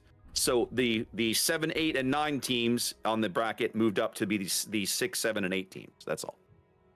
Okay. And then, so who was added then? BN, Buenos Noches. That's okay. So that's how. Okay, perfect. That's how. Thanks. That's how BN made it. That's how BN made it into the event. Right. It would be nice if us streamers were told this directly, so that we could properly say without all the detective work. But hey, it is what it is. How ridiculous. I was gonna do something else, and I forgot. Oh well. That's what I wanted to do. I wanted to look at the results from the stage so far. So we now have 4 teams that, at least in stage A, have been reporting, or sorry, 8 teams reporting in with victories, and AI, ironically, couldn't make it today. Raptor, I guess they just couldn't fire up their GPUs or something like that. There is a joke in there, ladies and gentlemen, in case you missed it. So many jokes out of that. Let me tell you. So many. Yeah. Okay, so we have.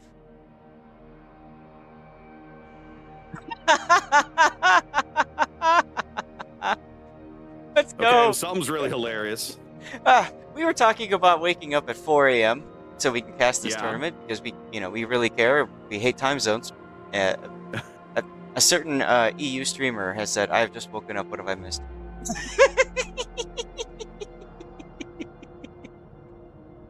Would that be Painzor? Yes, it is. It is indeed Painzor. No, that's unthinkable.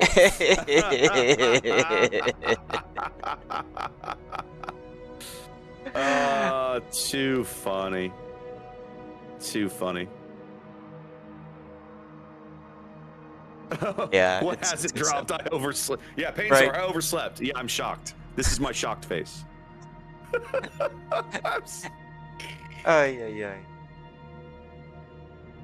So anyway, it is what it is. But so yeah, I'm looking at the results in Swiss Stage 1. Remember, teams have to win 3 matches. It doesn't matter how they win those 3 matches. If it's 3-0, that's obviously the easiest for teams because then they don't have to play as long. Because then they can log out and be done, and don't have to come back tomorrow. Bingo! They can, go to the bar and pick up women. So got a whole bunch. What? Zap, these are PC gamers. That's no. Oh, so Puddin hasn't taught you about KOTS PR yet. Okay, fair enough. Got to show everyone your war wounds, your digital war wounds, all the, Man, I took a big hit. Fortunately, too bloody funny. Fortunately for us, Raptor, looks like both teams are readying up. Do you want to just yeet out the intro video, or do you want to just keep what we've been doing and just go straight in? If you want to show it, you go right ahead. I'm not showing any of those. All right, fair enough. I won't bother with. Yeah, I won't bother with mine either. Then it's fine. It's because if I do, then I cut you off and my mic off as well, and that can be very Right. jarring for viewers because then they can't hear what you're saying. And so I think it's easiest just to keep it as is. Keep it simple, stupid. Yep. I'm a sucker for these things. Mhm. Okay. I need to come back to here. Literally click the button and it's not showing. Yay, clicking button and not showing. Okay, push that. Okay. And then come back to here. Hey, look, Zach, we got a game, buddy. We should do that sort of thing. All right. And we're still using the base overlay. I think I used the right All one. right. Hold on. Well, would help it's if I easy press to the fix button. if you didn't. You should definitely press the button.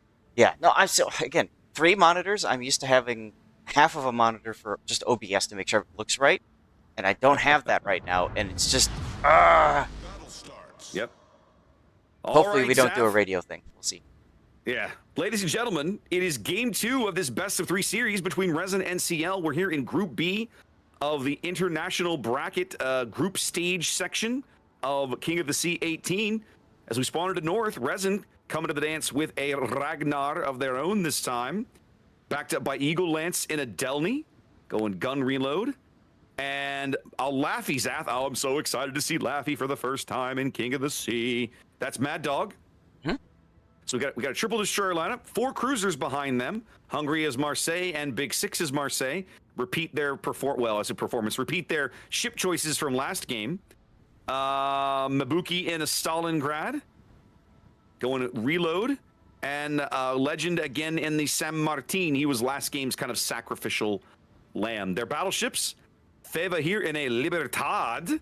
I'll be curious. This is a ship that has not had a tremendous amount of success in King of the Sea, Zath.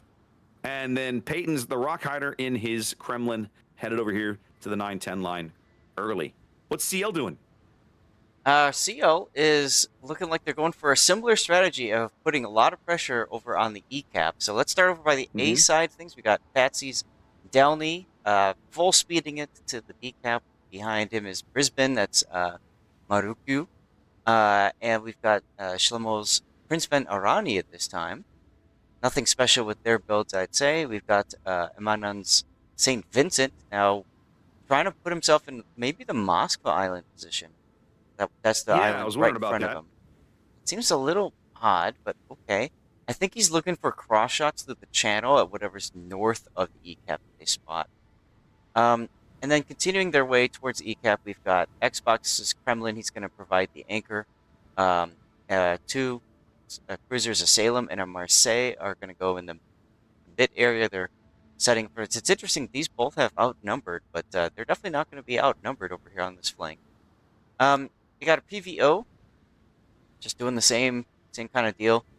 A little aggressive, I must say, for his positioning, but see how it goes. And then Kitakui's Yu Yang with radar and full torpedo, like Luck Chuck it all build. Yep, full torpedo build Yu Yang with the radar there. A little surprising to me. But it's going to be a massive rumble on the 910 line, Zath. Let's get your cameras ready, ladies and gentlemen. The action is going to be pretty fast and furious over here for a spell. Eagle Lance's Delny spotted on the surface. Kid as Yu Yang puts his deep waters down range, but Big Six's Hydro is ticking, so those won't go very far. They shouldn't make any massive impact. Yep. So both teams have camping the Eve cap. Yeah, and as you do, most people know that in competitive and randoms and ranked, the best way to approach any engagement is by showing them your stern. Yep. So everybody made contact, and they all turned out, and they're all in kiting position. Can confirm, baby. Prepare to kite. Kite harder, everyone. I think what's going to be really interesting, of course, the Laffy grabs D-cap basically unopposed. Yeah. And Resin has quite a bit of firepower here north of the D-cap. This Stalingrad, this Libertad, I'll be really curious to see how they choose to employ them, but they are outnumbered on the 2-3 line flank over at A and B. So we'll see how CL handles that side of things. Yeah, I could I could almost see FIFA walking into C, but of course, quick reminder to everybody that the players cannot see their opponents right now like we can see both players, so both teams. Yes. So keep that in mind. Like, obviously, teams only have their specific view, and we can kind of swap to those for a moment. You guys can see kind of like Resin right now, they can only see a Marseille, and then they can see the Destinail group over on the B cap. So they know there's 3 ships over there to deal with. Um, to Ragnar San Martin, so they're just going to kite away anyways. Um, so you have to go based off of what information you see. What typically happens if you see the battleship, then that gives you an idea if that's where they're going to put the bulk of their forces, or at least a good amount of their pushing. If you see San Martin or Svea, that's going to be their kite side. Like those little things that we take for granted because we can see everything. Dath CL is doing something that I didn't expect. They seem to be abandoning the 9-10 line. Do you see this? Yeah, well, I think they've looked at the situation. They've recognized that they just don't have overwhelming firepower. Usually, what we find in competitive events is you don't go for an even split. Instead, what you do is you go for a heavy side, that's your push side, and a light side, that's your kite side. And unfortunately, both teams went heavy on the same side and light on the same side. So what you're going to see is kind of like the fighting of the kiters going on. And CL, of course, with more assets, you would expect them to win their kite side over on the AB side of the theater. Now, especially with a light cruiser and a heavy cruiser and a destroyer, like they have firepower and numerical advantage over here on the 2-3 line.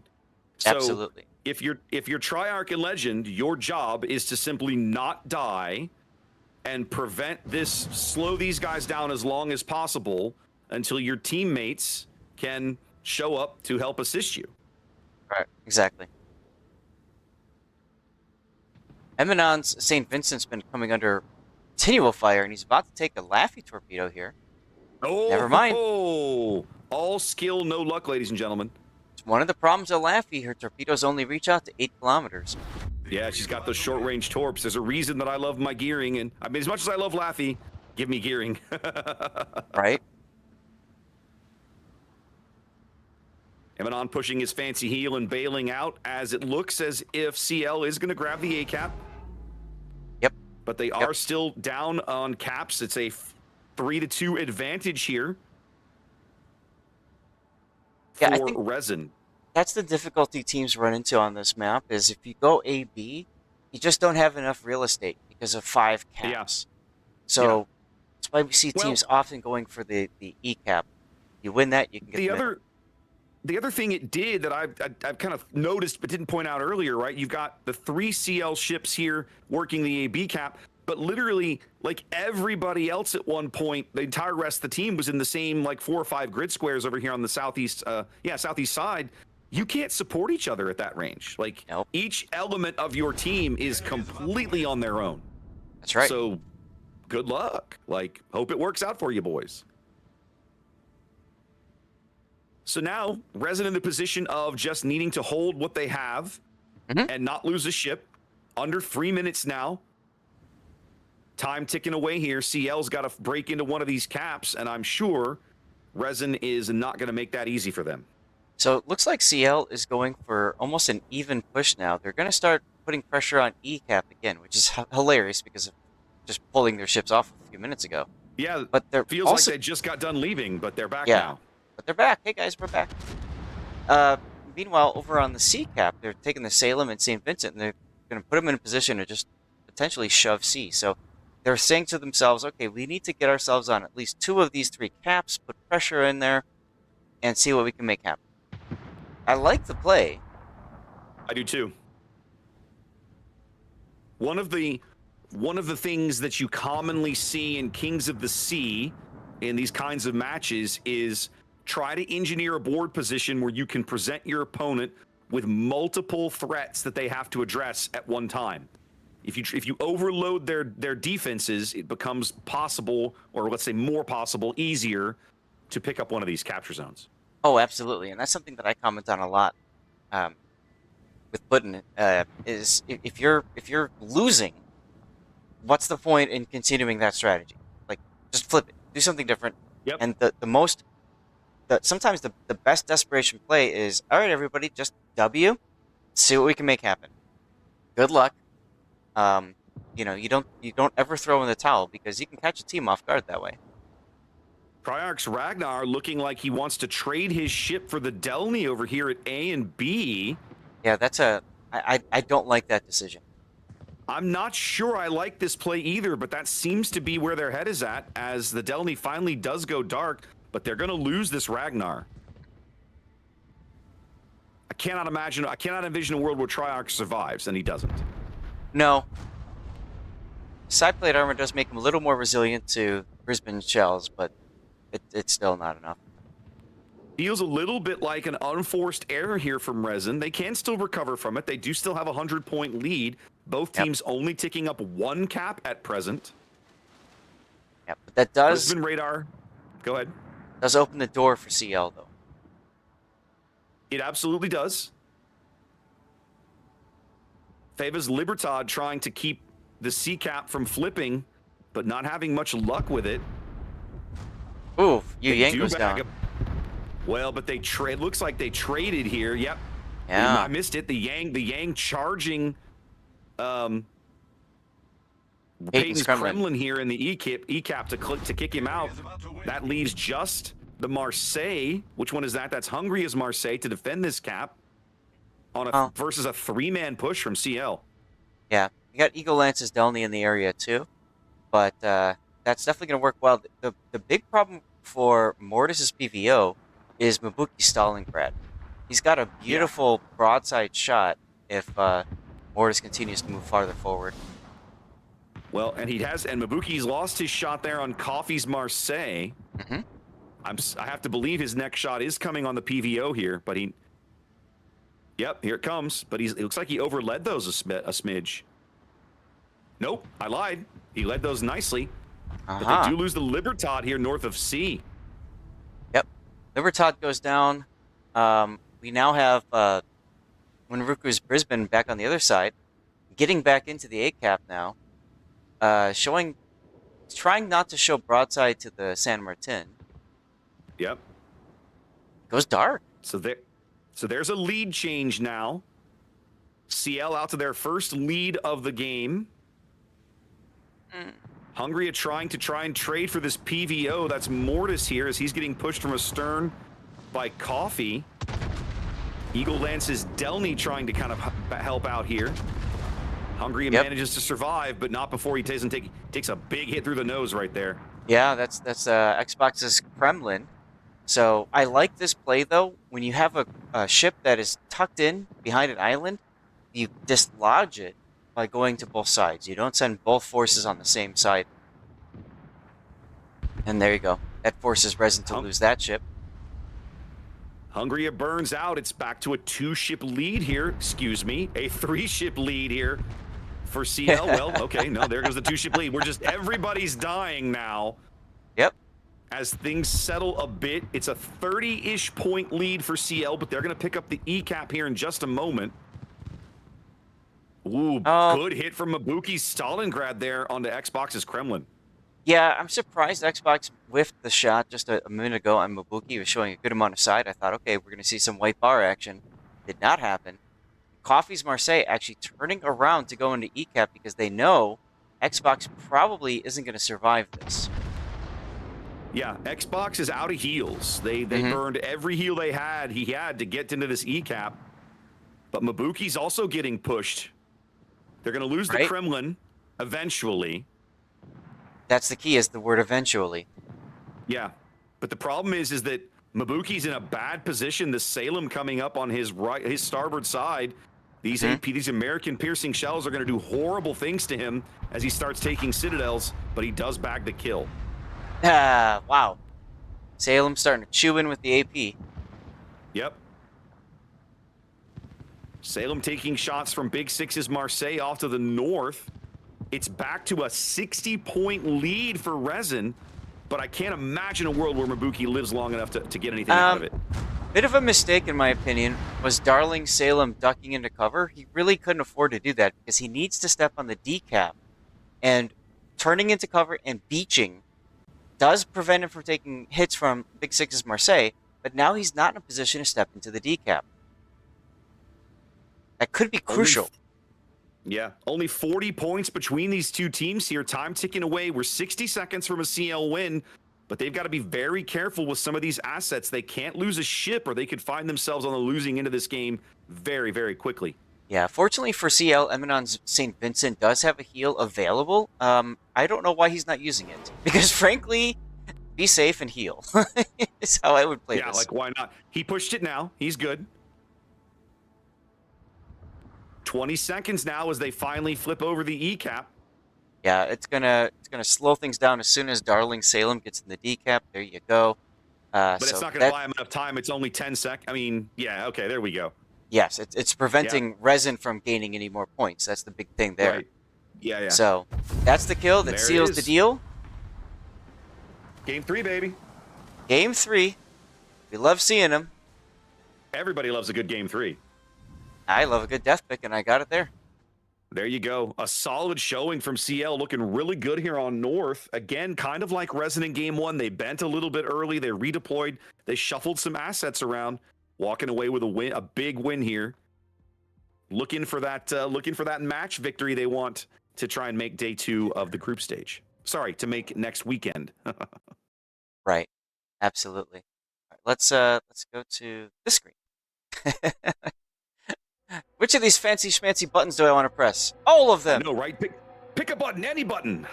All right, I'm going to try my goofy timer here. Let's see if it works. Sounds good. Meanwhile, I am going to restart my little bot program. So you had mentioned giveaways a few moments ago.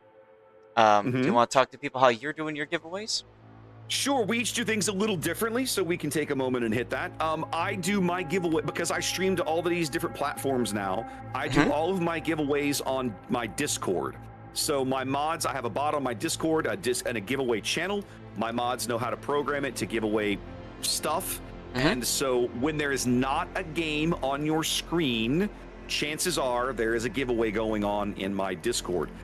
When there's a game on the screen, I would much rather be focused on the game, so there's nothing for you to be doing over that place. But when the game ends, usually one of the mods will kick off a giveaway over in Discord on about a 5 or 6 minute timer, and then the thing will end, and we'll give out some codes, and life will go on. So if you want to earn some free loot from Wargaming, this is none of my free stuff. They give us codes to give out, and we pass them on to you. That'll all be happening over on my Discord. Zaf, tell everybody how you do it. Yeah, so I do it a little bit differently. I do also multi-stream, but the vast majority of the party is over on Twitch. So what I do is I just make it simple. You have to be a follower of the Twitch channel and just active in chat. What the bot will do, it's a bot actually that Sleepyhead Painter put together and sent it over to me. Thank you very, very much, Painter, for doing so. I've configured it a little bit differently, and basically viewers have 10 minutes to enter the giveaway by just typing in chat. So with a 5-minute delay, that means I just activated it, so that means y'all have about 4 minutes now to enter. But I like to make it simple too, so you don't have to worry about trying to keep an eye out and claiming your prize and all that kind of. Just say something in chat. So for me, it's simple because what some people will do is every 10 minutes, 20 minutes, whatever, they'll just type a letter into chat and hit enter, and that's cool. That's perfectly fine because hey, we're all busy. I get it, and as you said, I'd rather watch the game than watch chat. No offense to all of you, of course, fine people. The game is why we're here, guys. If I'm doing something that is taking away from the gameplay, then I need to fix that, because that's not why you're here on a tournament day. You're not here to watch us. You're here to watch the game. Right. So you and I doing a couple different things, but essentially the same things. At some point, you're going to have to turn away from the game to do the thing to get you in the prize. Right. It's just for me, you have to type in the chat and follow, and for Raptor, you have to join Raptor's Discord and then click a button, right? Yeah. There you go. On my Discord channel, the bot will post a giveaway, and then all you have to do is react to it. There's a little emoji react. You click the emoji, and congratulations, you're entered. And after a certain amount of time, the bot will draw some winners, and they'll message out the codes to those winners. Now, we are working on an innovation where the bot will feed the codes to the bot. And once we start the giveaway, the rest just all happens. He picks winners, and then he PMs the code, like one code, grab a code, and just whispers it out on Discord. But that is not ready to go yet. So, but I've asked my bot builder to work on that, and so that's in process. Yeah, I mean, it's essentially the same thing as what Painter's Bot does on the Twitch thing. On Twitch, exactly. Yeah. Exactly. And as you said, go ahead. No, finish your thought. I was gonna say, just like you said a moment ago, we get special codes to give away for you guys. We get signals. That's tier 1. There's cold, which is tier 2, and then distant voyages is tier 3. That's the big one with the permit camels and stuff like that. So appreciate you guys tuning in, because without you, we wouldn't have the codes to give away. So tell your friends over here. Appreciate you guys. Appreciate you guys being here. Thanks for tuning in. It's the turnouts we get for these weekends like this, when there's no official Ian stream, it always feels really good, right? Because you and I have been doing this a long time, and it's refreshing to know there are people out there who remember. Because after a while you kind of be like, does anybody actually still care that I do this? You know. You want to talk about people from a long time ago? There is a team. No, here it comes. There's a team from North America that we used to cast in the early Kings of the Sea, and was involved in Supremacy League, and they're back, and that is PSV. Now, they did not make it this far, but they were in the NA tournament. They were, and it was so cool being able to hop in there in the training room and what a riot! See so many familiar names. And they were all excited to see me, and I was excited to see them, and we're all just fangirling. And meanwhile, like, the other team in chat's like, is this caster biased? Yeah, what is with you losers? That's it was wild, man. Yeah, PSV from the old Supremacy League days. That's a throwback. Right. It's funny you mentioned that. I could swore I ran into a PSV player not long ago in a random battle on the NA server, and I remember seeing the tag thinking, is that still a thing? Wow. Very, very cool. Well, that's awesome. That's good. That's good to know. A little bit like old home week when you see stuff like that. Well, you know, and it's fun for you and me, because we've seen a lot of players come and we've seen a lot of players go. And to see players coming back again, and see their names, and the fact that they remember us and we remember them, I mean, it really does. It is pretty freaking awesome. I mean, the game is 10 years old now, right? They just celebrated their 10th anniversary. And, you know, we're talking about players that quit 5 years ago. And, like, hey, Buenos Noches, still here. Remember when they showed up, got their butts handed to them, and then came back again and, like, made it, like, to the playoffs the second time or whatever? And that was such a big story back then. It was. I can remember when Buenos Noches were like the new kids on the block, knocking on the doors of some of these, you know, big established NA teams, and they were the first big competitive team to come out of Latin America, South America, right? A lot of guys from you know, Brazil and Chile and all the rest of that stuff, wherever they're from, but a lot of South Americans in that team.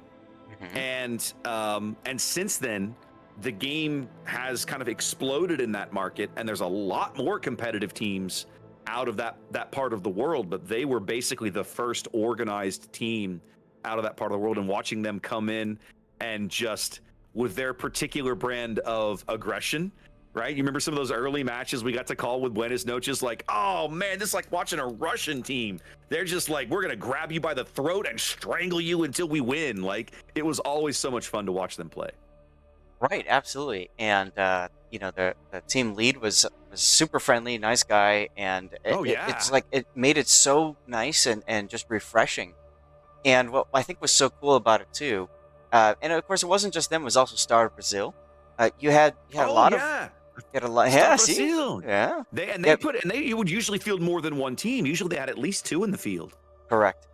And so you would see these teams start to show up from a region that pretty much everybody just memed on and said, oh, you guys are, you know, whatever, right? And here they go moving, and then they brought in, there's other teams too, like Treta, right? All these teams just suddenly explode on the competitive scene. And that's one thing that I really do like about these tournaments, is that we start seeing players from around the world. And of course, now this is KOTS International. So we have the Chinese server too. Speaking of which, I don't know if you noticed, Raptor, but the Chinese official cast is here and joining us for this Game 3.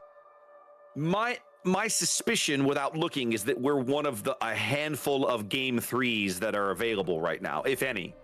Right. Let's see. Yep, there's a game. Yeah, they were basically advertising it as, hey, if you need a Game 3, get in here now, baby.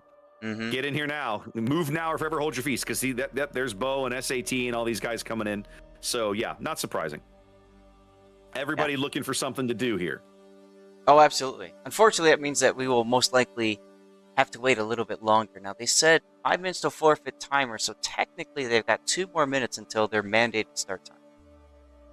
Yeah, they gave until 34 after, which is probably about, they've got another 90 seconds. But both teams are here and ready and have been for a minute. So at this point, it's just on the various staffers organizing who it is that's going to be spectating this game, and we're going to be going because the teams have done their part. They've been ready for a while. Yep. So again, this is best of 3. So after this is done, we will go searching for our next whatever we do. Oh, your next training room, but your next start time is still 27 minutes away. Perfect. The next round of Group A begins at the top of the hour, right? Okay. So when we get there, we get there, baby. We'll get there when we get there. Awesome. And we're dropping.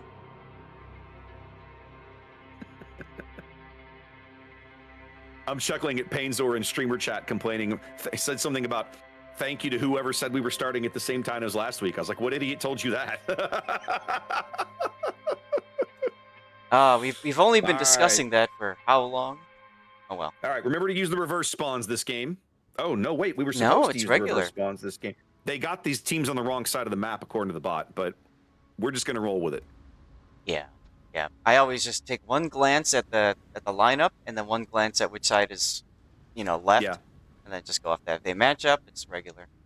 So let's take a look, guys. The bot, take us in, baby. Take a look at Game 3 of our international first group battle for B. This is Resin and CL. Resin NA's number 1 team. CL is China's. Actually, look like number 8. So let's take a look. Let's take a look at the setup here. We have our first Havrask of the day. That's Triarch in a range rudder build Hava, which is fun. Like and then the we've rudder build. Oh, it's fun. And kind of fixes some of the problems that Wargaming did with the Nerf hammer to it before. But anyway, you got Eagle Lance's Delny as well as Grozovoy. They're all heading towards the D cap here on Land of Fire. So they're trying to get themselves set up to get that cap quickly and possibly roll into the C cap. Or the D cap, I mean. We got a Svea, that's Legend of Formula. This time he's going with friends instead of alone. Behind them all is Big Six's Stalingrad. That's a reload Stalingrad, and both battleships. That's Peyton the Rockhider's St. Vincent and Fivaji's Kremlin. Really like seeing the idea of putting 2 battleships on one side. It gives you an idea. Resin is going hard for CD push. I like that. To hold the middle, we've got that Formula Svea. We've got Mabuki Stalingrad with reload, and then we've also got Hungary Salem going off by himself. I don't like the idea of a Salem going off by himself, but I don't either. But we'll see how it plays out, because as we look over the CL spawn to the south, they're making, frankly, the same kind of decision. They've got a 6-ship element here, fully 2/3 of their team headed over to the islands around the CD cap, led off here by Coffee's Lushun with range on his guns. A little surprising. I wouldn't have expected that. Kid is Delny, a more typical gun reload build there, and Fatsy's Ragnar, backed up by Shalomo's Marseille here. He's running outnumbered. Well, guess what? He ain't going to be outnumbered. Eminon's St. Vincent and Montana's Xbox. All of the firepower from both of these teams, all 4 battleships headed to the 8-9 line, Zaf. We're holding Maruku's Lushun in mid, backed up by Mortis's Stalingrad here with a range build. And all the way by himself, Darling's Svea alone at the A-cap. Now, I'm not going to lie, Zaf. If both of these teams figure out how weak this A flank is, I like the idea of Salem versus Svea. I would definitely like the Salem in that engagement. Well, sure.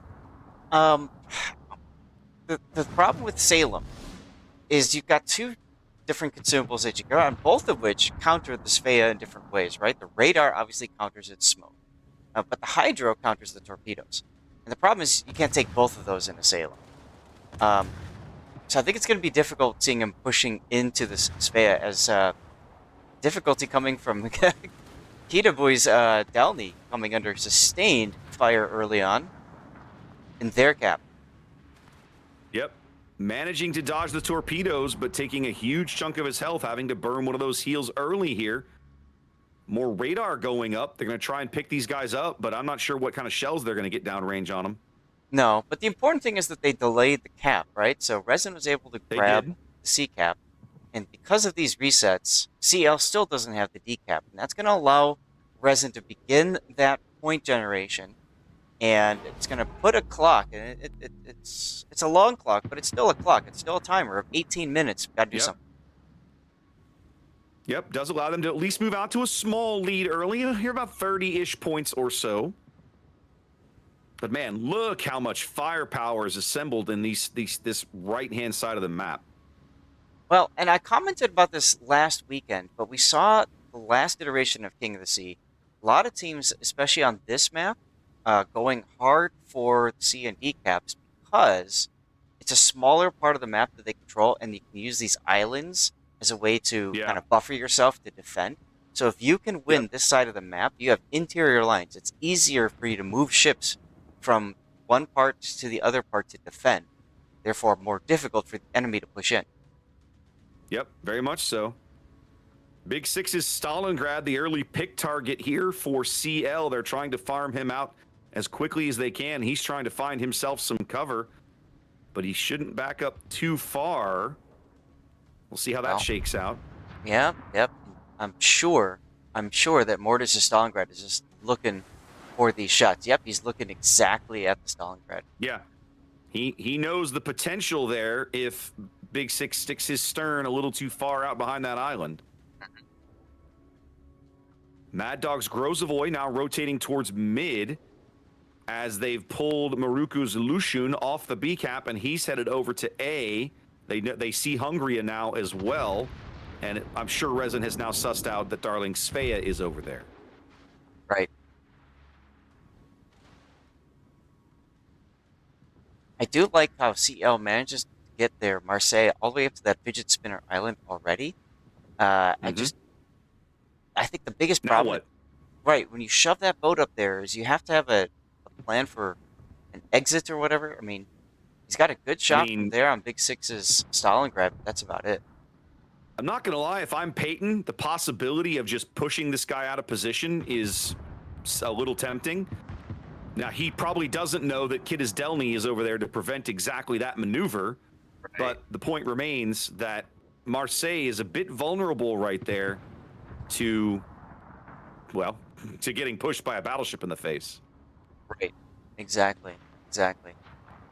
Now, meanwhile, CL isn't just sitting around. They've also rotated their Lucian. He's kind of playing sweeper between A and B caps, just luck-chucking torpedoes as he can.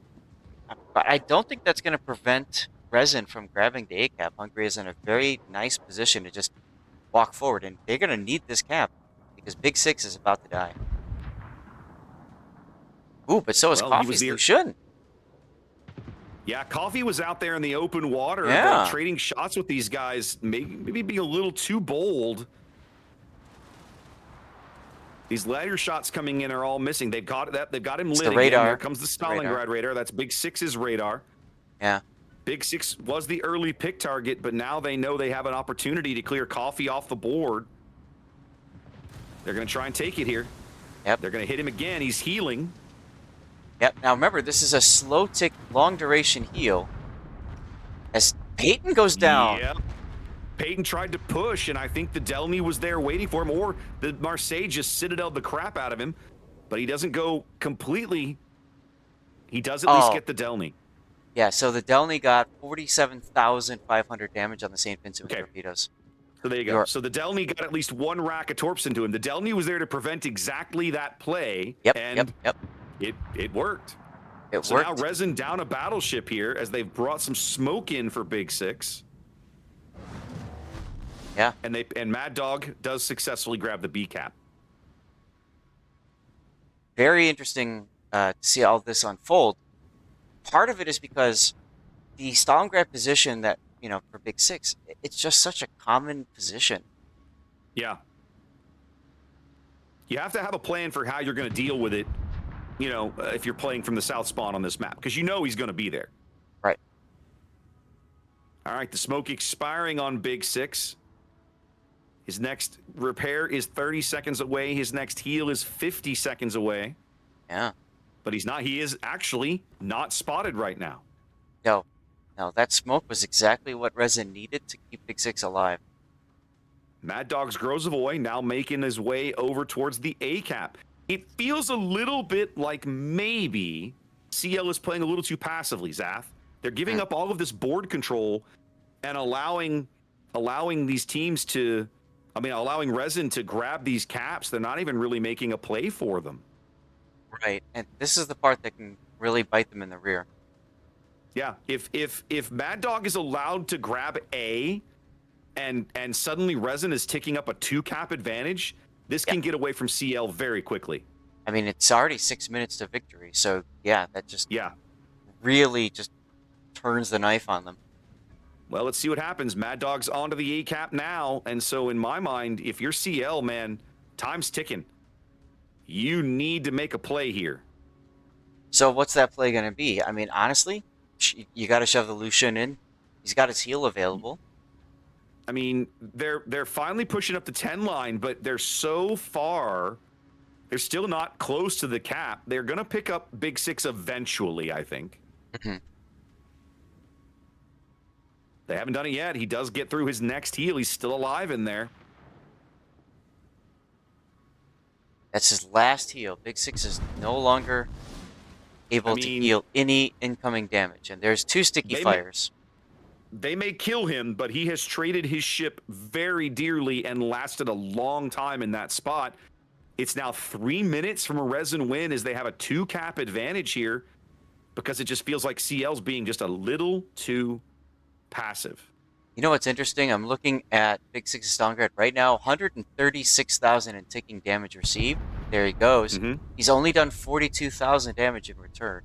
So essentially, he got value just being the tank and everybody shooting at him. Just being there. Yep, just being there. And obviously radar. Well, and so with that kill, right, CL grabs some points, but it only buys them 30 seconds. And when they lose this Marseille, and they're about to lose the Marseille, they just coughed it right back up. Yep.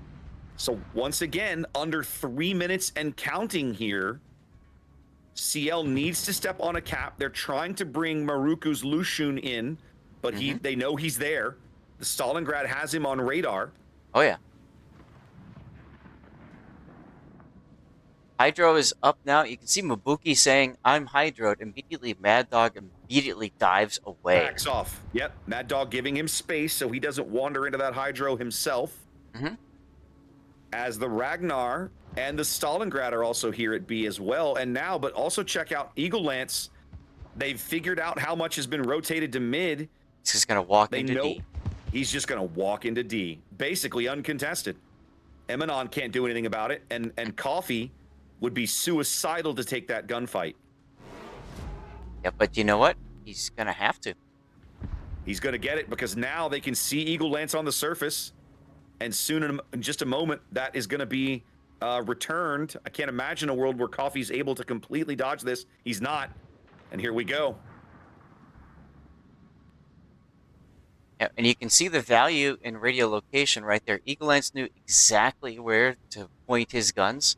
So as soon as Coffee showed up, bam, he fired. Yep. Really, really heads up play there from Eagle.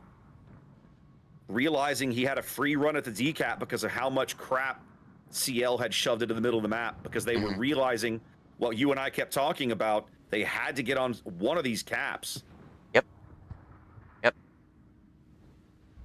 2.5 minutes to go. Time ticking away for CL. Triarch's Habarovsk now in a position to deny this St. Vincent push as he's continuing to try to move up the 10 line. Oh, look at B, look at the Lucian. Mordeku's trying a desperation play here with his torpedoes. Yep. Coming out in front of the Muruki, though.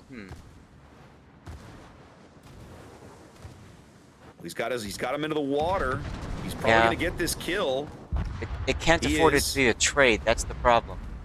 Yeah, they needed it to not be a trade, but that's exactly what it was. Not a good trade, as now, check out, the Habarovsk goes down, but not before he does it. He puts some good damage into Emanon here.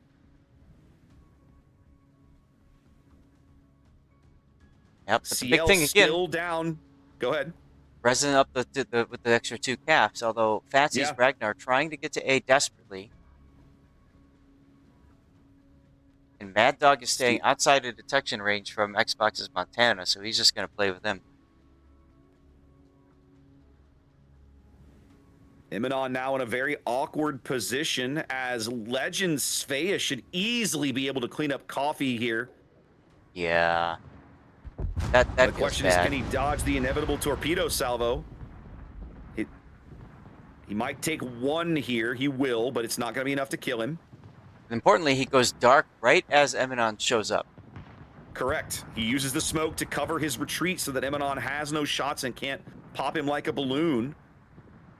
The Ragnar is going to grab A. That's going to buy CL some time, but we're still under 60 seconds here. And, man, I can't imagine a world where Fava doesn't just punch out this St. Vincent here in a minute. Yeah. I liked how Emanon tried to use his little funny torpedo on Fiva G's Kremlin. Just missed. There it is. That's it, baby. Resin with a really solid win here in Game 3. An early lead, some heads-up play on board control, and it carries him across the finish line. That it does. Well, I gotta do a couple of things in our fun little program here now. Yep, just did all of that. Hit all the buttons, and then I can push this button. Then you push this button, and everything looks great. And then you push this button, and it all blows up in your face. Hey-oh. All right. Well, that was a great match, Zath. It's nice to, seeing a match that good this early in the morning just gets you excited about the rest of the day. And you and I are both the same way. Puddin as well. We want Game 3s or Game 5s. Of course. We want to get to the end of the best of series, because that's when you really start to know the players and what these guys are doing. Comes in really clutch. Yep. Well, and the drama is always more interesting that way, right? Yes. Like, Game 3s matter. So it's always more interesting to see how that shakes out. Okay. You and I, Zath, by pure luck. I see it. Look at our next match. E-Rare, NK. Yes, let's do it. Let's do it. Now, just for everybody's awareness, typically in King of the Sea, we have to apply for permission from the opposing team if we're casting somebody within our clan realm, so to speak. So we both, Raptor and I, are at this point lawn ornaments for the clan Kraken. And, well... I love how you phrase that, but it's totally true. we are the lawn gnomes. We just stand there. We are the pink flamingos on the lawn. That's right. So, but because this is the international tournament at this point, we all have blanket permission to cover our respective teams. So I just want to put that out there, not just for us, but of course other streamers out there who end up in the teams and that sort of thing. You're saying, why are they here? That's why. Okay, we don't have to worry about asking permission, which is nice. I've never been denied permission, no. So that feels good. But at the same time, to have to add that to the plate of whoever's running the team while they're trying to do more important things, like who's taking what ship, what strategy we're going to use against these guys, what can we expect to see? Like, there are so many other more important discussions to be had than we want to let this guy cast his, with his clanmates on the on our opponent team, opposite team. I'm just putting in my pick bands right now, as I'm sure you are as well. Yep. Same, getting all this set up for the viewers so they can see exactly what both teams did in terms of picks and bans and yada, yada, yada. And we'll put all that on the screen here in just a moment. Yeah. All right, looks like we're going to the KOTS map first, then north, and then we finish with Hotspot. This goes to west. I'm sad you haven't seen Northern Waters yet, though. That one's going to be a lot of fun. We can get to that at some point. Well, let's hope so. It wasn't banned on this one. It just didn't come up. Like, correct. Okay, so DM Napoli. So, and Utrecht. All right, and then these guys ban loop, and these guys ban fire, and our map rotation is this. Desperation play with tortillas. Chat. I'm glad to see you're all waking up with us.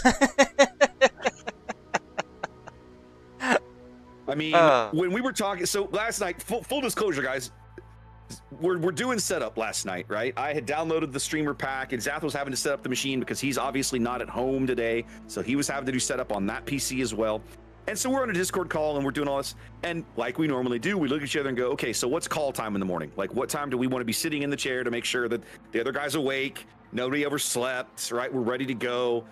And we look at each other and go, it's got to be 5:15, doesn't it? And my brain went, I'm sorry, what?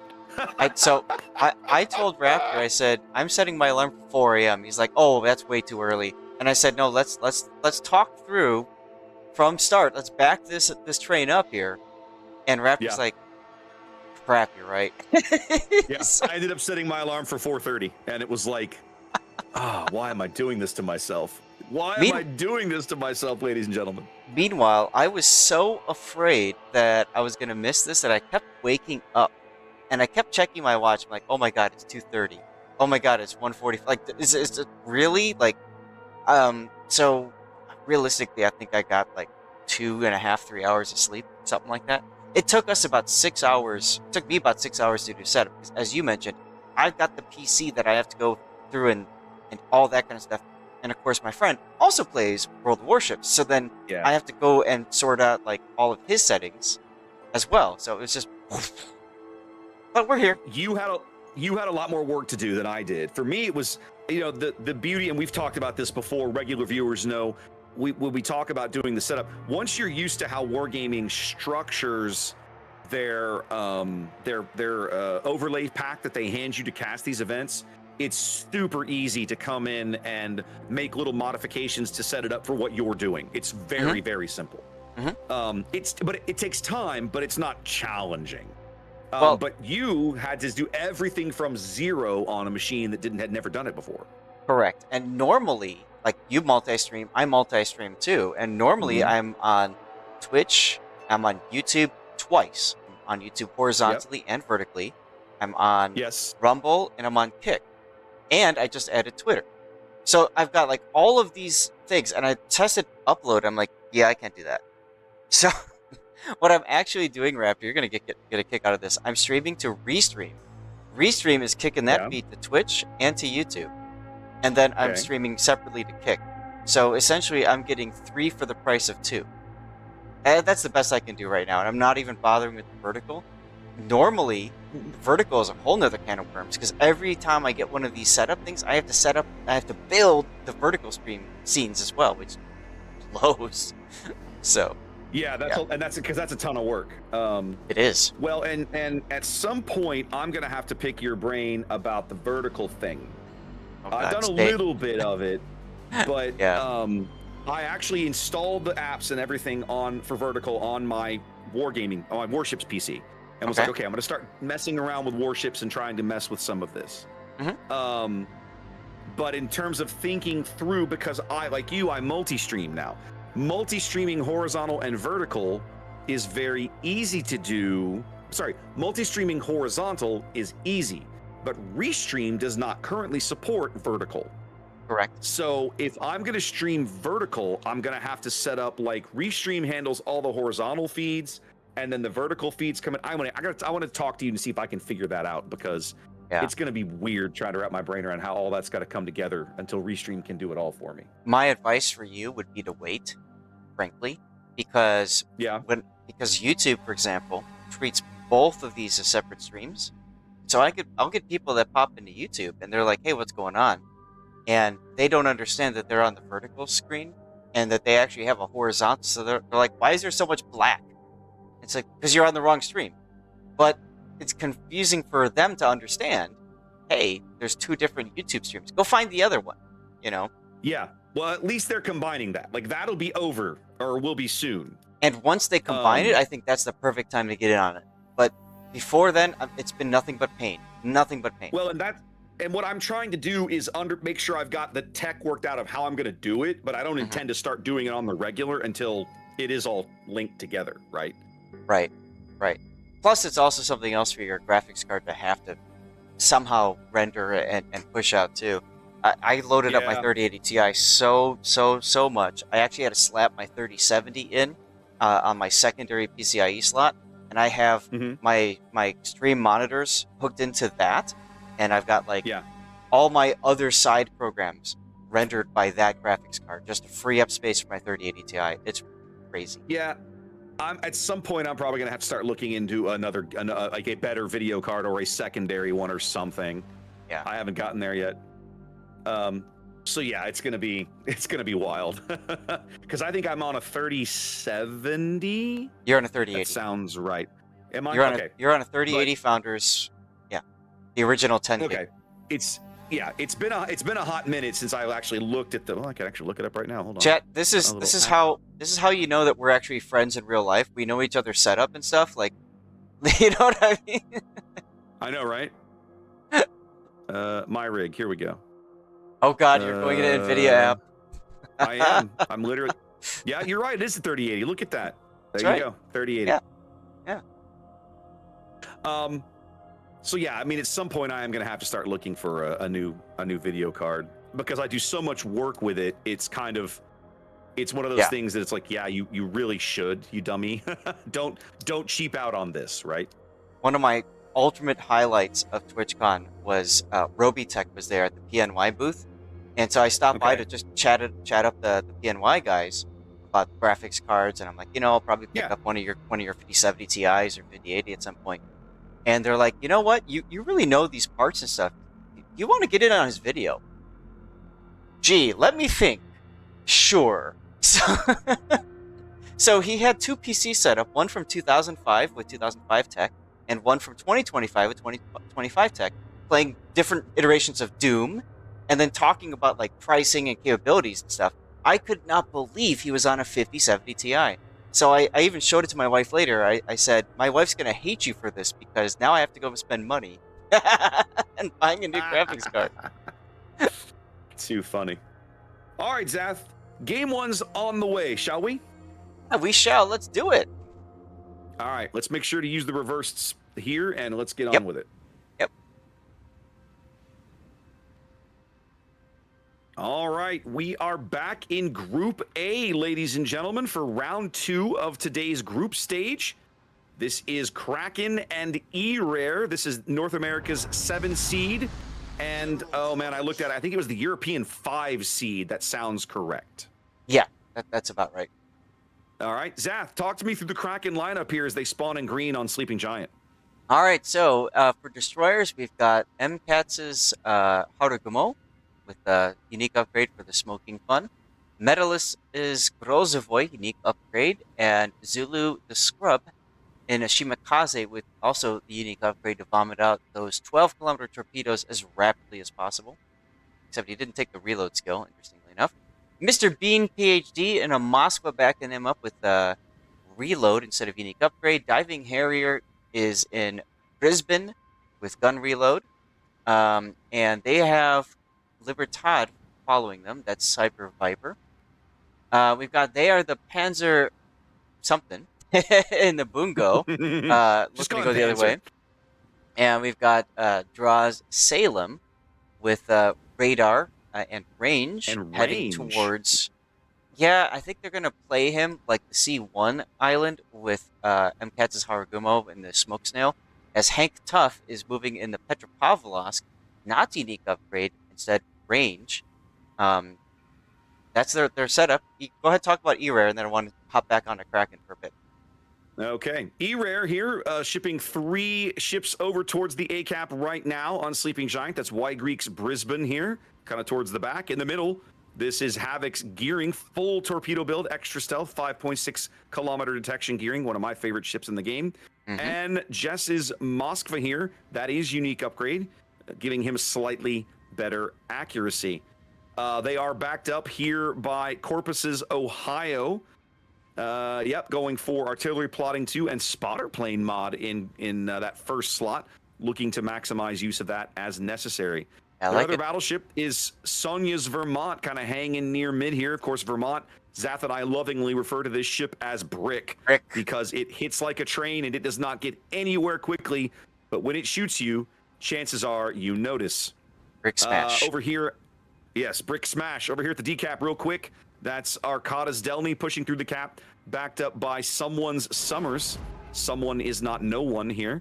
CEO of Beaches, I love that name, in a Brisbane, also on this flank. And Shimal's Petro looking like he's going to take the inside track over here on the 6 line, probably snuggle up to this island just off the D-cap. We had an early radar there from Jess's Moskva. They've gotten some damage into MCAT. That's right. That's right. So, just to catch chat up from some of the discussions that we had way back when, Raptor, we were talking about getting permission to stream the Kraken games and that sort of thing. And there was one point when I said to Raptor, I said, "You're only going to recognize like 2 of them anyway." So, yeah, he did actually say that. That's fair. So, who do you recognize from the Kraken lineup here? Harrier. I remember Harrier. Yeah, that's kind of it. It's kind of it. I recognize MCAT's name from other events. Like he's played on other competitive teams before, but I could not begin to tell you how long he's been a part of Kraken. Right, and that's like that's the funny part about looking at the team lineups. Now, there is one other player you're gonna know, but he's using a different name. That's Hank Tuff in the Petropavlovsk. Okay. That is actually Emoji Supreme. Ah, excellent. Yeah. Okay. Yeah. Now there are other players on the Kraken lineup that have joined Kraken, like Mr. Bean PhD, for example, and Zulu Scrub. So those are players that I recognize from doing various tournaments. Zulu, actually, I did a couple of his replays a while back. So I know, kind of a little bit about them. But even though we're both from Kraken, I don't recognize a lot of these players because we just don't play. We don't play clan battles and don't spend time playing with these guys. Which, for better or for worse, that's just reality. White Greek's Bisbin taking a big hit there from the Bungo. Yeah, but look at MCAT. Yeah, MCAT's Argamo. Oof. Yeah, MCAT's already in trouble back there. The Salem, that's Draw, trying to pick this up, but taking shots from across the map. That's the Vermont, I think. I'm not positive. Yeah, I think it was the Vermont. Didn't get completely dunked, but definitely got noticed. Well, there were more shells that just came in. You were talking about Somebody dunked him. That was, and MCAT's going to go out here in seconds. Yeah, I think that was... Yes, it was the Ohio and Vermont Salvos tag teaming. Well, Ouch. Kraken's early play for the A-cap ends in failure. Both teams ticking up 1 cap, but an early 2-ship lead here for E-Rare. Bunch of conga line torpedoes going in on Hank here, but those should bang into that island. He should be fine. Additional fun story about casting Kraken. They hate when we cast them because they feel it puts all this pressure on them since we're in the same clan. So which is hilarious because, like we're just saying, it's like I don't even know some of these guys. Now, the old crew, right? Like when we would cast the old crew, I know from talking to a lot of them, they did not care for it. No, like, they did. Stop it! You can't cover us. Stop that. That's right. That's right. We were the curse. We would pop in. They're like, crap.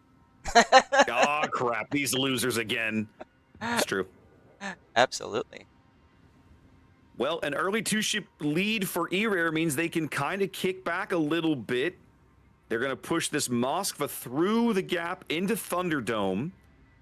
And I have to presume eventually they're going to bring up somebody. Yep, here comes Havoc's gearing to try to bag this cap. Hank's going to try to have something to say about that, but I don't think they'll be able to stop this cap. No, I don't think so, especially now that they're also putting Panzer's Bungo, relocating him. Nice big salvo coming in, though, for White Greek's Brisbane. Let's see what happens. Nope. Not much. White Greek brags his stern right out of it, and he's good to go. Yeah. You feel like Kraken's going to need a big early salvo, an impactful, torpedo salvo, some kind of freak kill somewhere to claw their way back in here. I applaud the aggressiveness, but I'm just not sure it's gonna do what they want it to do. They're shoving the Libertad now down to D. He decided to make a quick stopover, and that'll prevent him from taking a lot of torpedoes. But Cyber... Nope. All of them, you mean? Yeah, all of them, because they fizzle.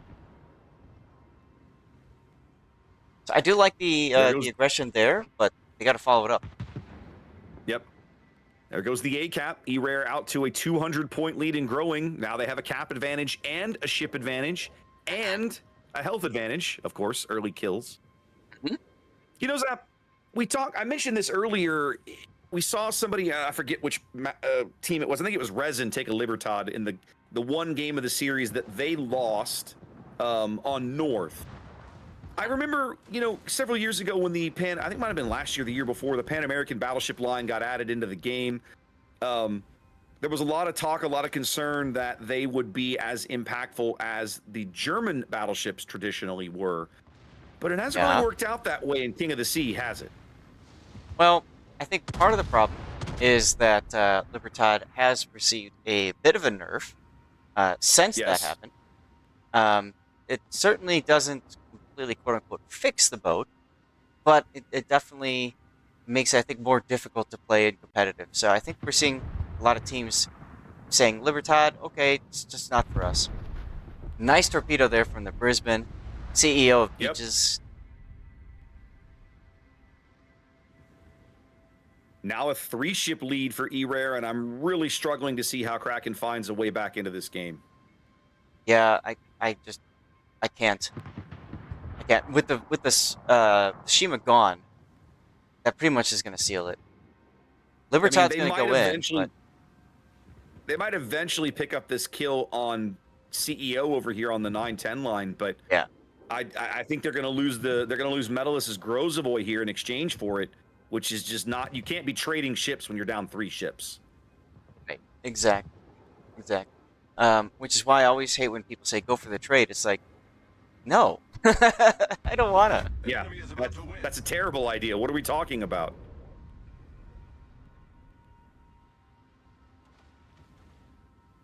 Yeah. Mr. Bean's Moskva does step on D to help kind of try and slow the bleeding a bit, but down 4 ships here in game 1, I just don't see a way for Kraken to get back into this. Oh, absolutely. Oh, here comes Brick Smash on the Brisbane. Let's see it. And would have taken him 18 minutes to turn his turrets around. One thing about our Quadas Delny here, he's just showing this Brisbane the bow and hitting him with AP. That's a really, really smart play. Mm-hmm. Petro secondaries taking out the Moskva. That's Mr. Bean. Well, it was his primaries too. Yeah. Kraken going to pick up a kill here. Well, Clinton will be satisfied. It is no longer an official wargaming blow-up. Shells. There it is. Brick Smash. Brick speaks. Brick Smash, and Brisbane dies. All over but the crying here. This is in an MMORPG. This is at the point where the raid leader just says, "Call the wipe," and let's get on to the next attempt. Absolutely.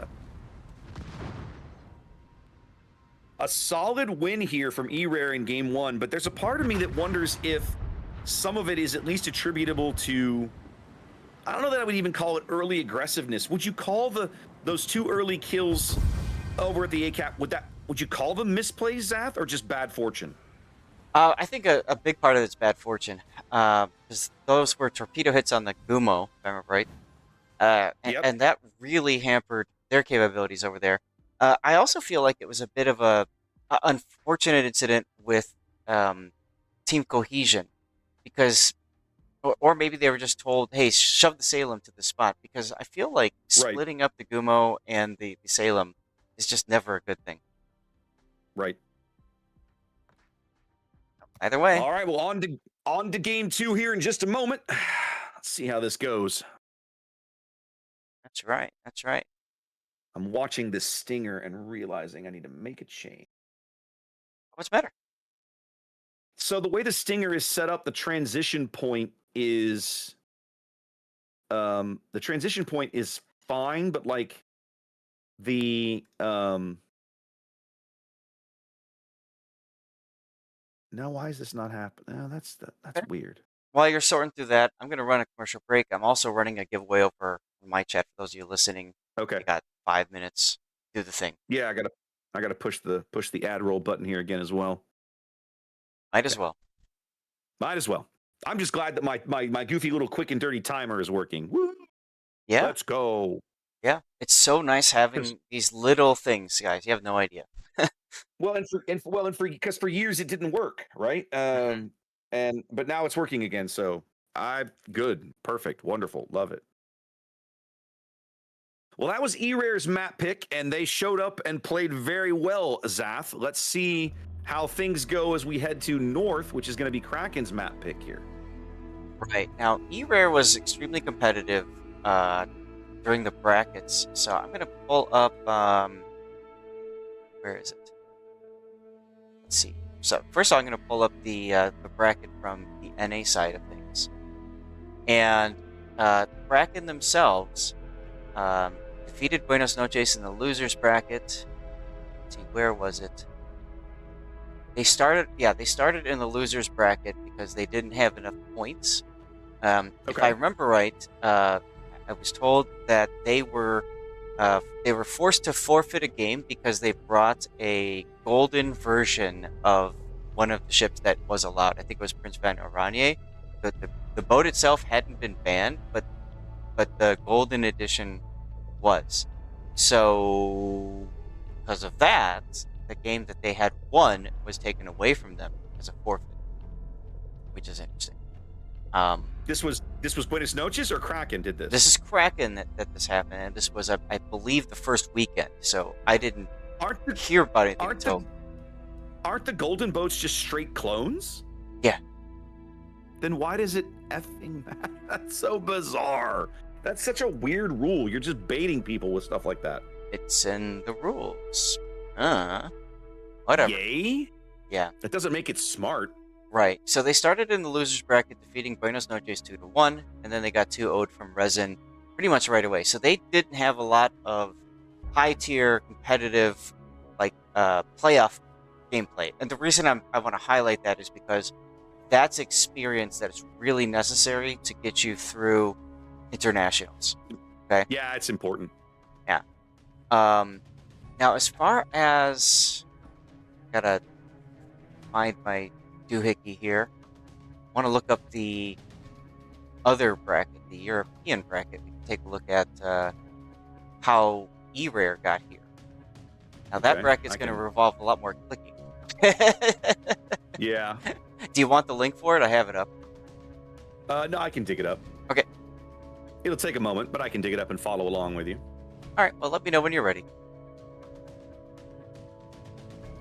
Got it. All right.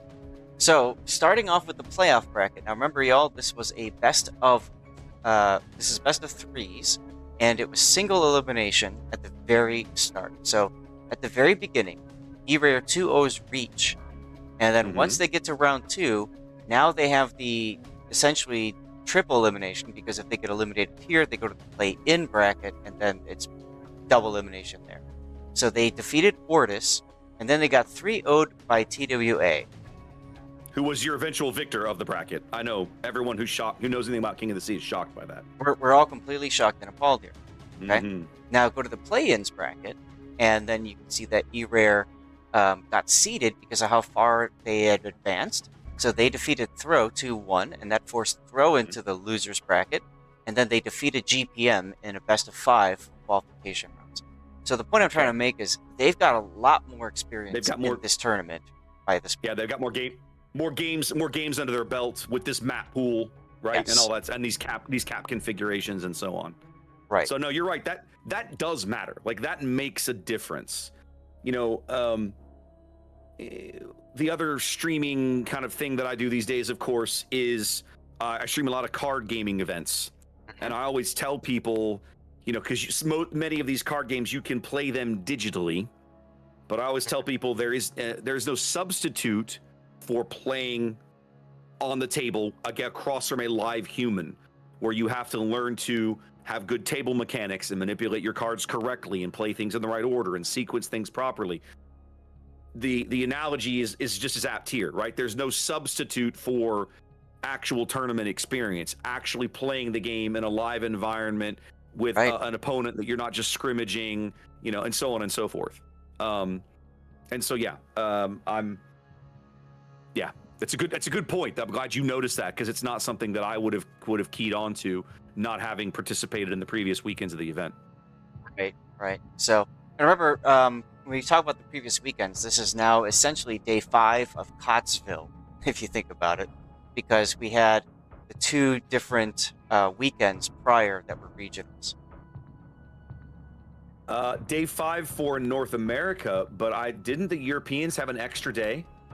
Yes, which I so they had a weeknight somewhere along the way. They had to play in. This last Wednesday, they did during clan battle times. And because it was clan battle times, it was actually convenient for me for a change. It was noon, so I got to stream the final part of the play-in bracket. You streamed like the middle of the week somewhere. Like, what was it? Like Wednesday? Wednesday at 12 noon. Yeah, I saw you. I was like, what is he streaming at noon for? That was weird. Yeah. All right. Well, I think we're good to go, huh? Let's go. Let's go have a look at game number 2. As we head to North here, eRare up a game, spawning on the north side of North. Zath, have a look at their lineup. Let's see what they're doing. Yeah, eRare's on North. We've got Aquatica with a Delny, your typical kind of Delny setup there. Havoc is in a gearing. We like to call this the KOTS build gearing. Mm-hmm. And then we've got someone in a Z42. Our first look at the Z42 this tournament. I love how they're all blurring their horns. That's a lot of fun. Cute. We've got Jess GT in a Salem. Looks like he drew the short of the stick and is forced to go all the way to the other side of the spawn. So congratulations there on failing the RNG. We got Y Greeks in the Brisbane. Same thing we saw him using last game. We got Shimmelin CT Spawn and a unique upgrade Petro. And finally, rightfully in the Prince Van Oranje. And they are backed up by a Sabir, that's Sonia. And look, it's a Corpus Aurea and a Libertad. So you're saying, hey, we'll see your Libertad and we'll call you on it.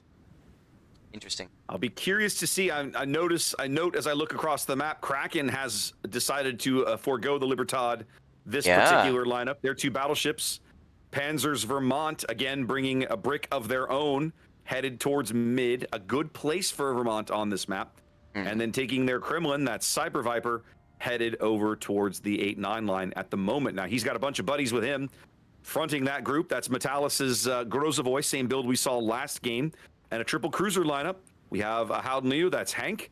That is unique upgrade, Howden Liu. With him is PVO, Diving Harrier, gun reload, and all that sort of thing. And then draws Salem, again with the range, just like we saw in the previous game. Rounding out the team, MCAT now in a Brisbane, over here at the moment patrolling south of C in basically a full torpedo build there.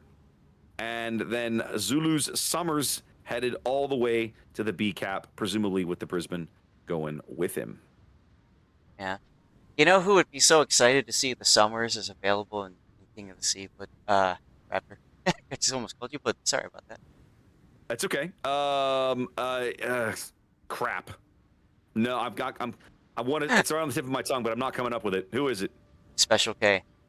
That was it. Thank you. I was like, it starts with an S. Damn it! Why is it not coming? Yeah. With a special K. Special K. There Remember, it was. almost all of our clan battles games, he's in his summers at just doing magic things in that boat. Yeah. This is the first time we've seen Summers in King of the Sea in like 3 or 4 years. Yeah, usually it's just on the ban list. Like, just don't even bother. Yep. Just banned. Well, it wasn't available. And for a long time, before the advent of press accounts, the rule was that if a ship was not widely available, easily available, it was not allowed. Like, it was banned because it gave a player who had, whatever, spent money, played it, whatever. He had an advantage, and so the ship was banned. But now with press accounts, these things are less of a concern. True. Although they do still want to keep it relatively to that level because the players themselves, even though they have access to the boat, doesn't mean they have experience in the ship. So correct. That's part of the reason why they said it has to be readily available. And I think Summers is in the rotation in the armory, so that's probably the argument that is made for allowing it in now. Okay. Well, the early cap advantage swinging to K here on the south spot. They're able to grab B just a few moments ahead of E-Rare. E cap is contested. Metalis' Grozovoy chilling in there as the Z42 contests him. That's someone. Now, I will say that K's early trades at the E cap don't seem to be favoring them very well. I'd say things are definitely favoring E-Rare right now. Okay. But they have more ships, right? They've got the Howden, the PVO, and the Salem, and the Kremlin against just the Kremlin and the PVO and E-Rare's Salem of their own. Oh, the Sibir is also out there, too. Mr. Bean trying to get some cheeky shots into him right now. Now, Mr. Bean's positioning in the Petro is all about preventing Sonya from advancing. Yep. So I do like the... I was gonna say, is the Sibir that soft? You could probably pen him with the AP. You probably can. Russian guns on a Russian side armor. He should probably be able to get full pens there. Yeah. Speaking of getting pens, Draw Salem taking some big hits there on its way into this potential safe haven. But yeah, I mean, again, the big problem with the Sibir is just the inability to really tank through a lot of these this damage that these guys take. Draw gets Dutch ovened right there. Big Prince Vandranger airstrike hit. His next heal 69 seconds away, and he's on a double fire. Yeah, it's definitely going to be difficult. E-Rare setting up for, essentially, we need to pick a ship from this side of the island. They know it's going to be contested. They're going to just drop the ship there. So now, last year, right, when they added North back in this cap configuration, they had forgotten to change how quickly the caps ticked. Yes. And so it meant the map played very quickly. But it seems to me that they have made this correction, Zath, because even on a 2-cap advantage, 3-1, Kraken still has 5 minutes they have to wait before the game ends. Well, sure. And I think if I'm Kraken now, I'm thinking, how do we get the Salem extracted from E in that spot? Better have a plan. Because, once you get the cap, great. Now you have to hold it. But you also have to realize that the ships that you assigned for grabbing that cap, some of those may be better useful elsewhere. So you now need to start thinking about rotating boats. Ooh. The Hydro Destroyer, someone takes a torpedo there and rightfully gets dunked a little bit as well. Yeah, I'm watching PVO airstrike on Hank Tuff's How Blue. Yep. That hurts a bit. Here comes another one. The Grozovoy AA is there as well. I'm sorry. Yeah, that's hair you're dunking. Rightfully. My apologies. I had it backwards. It's hard to keep track of all these different It's a very interesting push, Zath, watching this Libertad through the channel and this Petro in the channel, especially since the Libertad is, I won't say easily, but regularly getting dunked by Panzer's guns. Well, sure. But as you can see, he's bouncing a lot of that hate. And of course, that's all potential damage. So, hey, he's happy to get that free funny button charging. I gotta say, Zath, I really like this play from Arcata. He's pushed through the C cap now. He's flanking the B cap from the east. Yeah. The Brisbane is, yeah, we go. The Brisbane spotted immediately radars. Now they know where to look for him. So now that play has been kind of sussed out a little bit. But I like that it draws the eye line of MCAT somewhere else and gives them something else to worry about. This is true. We did just see a torpedo hit Havoc's gearing over on that one line as they set up for their next death snail position. The enemy is about to win. Panzer's Vermont has been just pushed way back. Tons of pressure there. Oh, absolutely. But that's fine. You can give some ground. It's not a problem. I think the big thing is, how is Kraken going to rotate their ships around to deal with the Libertad and Petropavlovsk threat? Yeah, they've got to hang on for another 2.5 minutes here. They are ticking up points nicely now. Yeah, but E-Rare moved these ships to the channel and then just stopped for some reason. Quada's going to get into the B cap in a moment, and that's going to stem the bleeding. Give them a little bit more time. I think those guys have stopped because they want to force Kraken to respond to their positioning, and they're going to wait. And it's almost like a demonstration, right? You get yourself spotted on purpose to get them to look at you, kind of like you mentioned, the eye, drawing the eyes. So there could be a feint play to try to get Kraken forces off of E, so they can get set up to just do a hard push into the E cap. Could be. Panzer still trading shots with this Libertad. That's solid hits there. Ooh, he bounced almost that entire salvo. Good trade there. Metallis' Grozovoy racing west, trying to involve himself in this drama at the B cap. The Summers is going to be in Zulu pushing back north. I'm not sure I like this play. He's spotted now. Yeah, that's going to allow him to come under fire from both destroyers. And the as torpedo? He has to dodge a torpedo salvo. He dodged. He's got that dodged. He needs to get back into smoke here as best he can. Because the Brisbane radar is offline. It's going to allow the friendly Brisbane to get some damage into these guys. Yeah. Yeah. Zulu's at 7,000. We're still 2 minutes and 20 seconds from a Kraken win here in Game 2.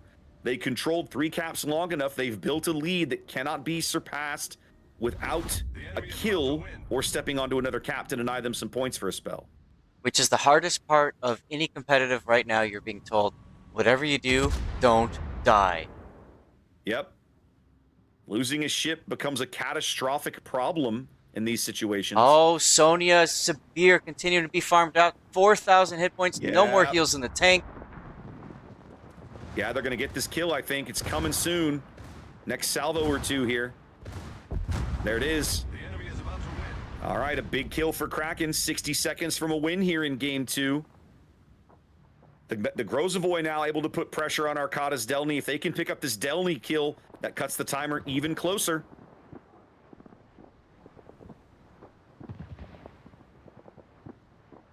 Yeah, 45 seconds left if nothing else changes.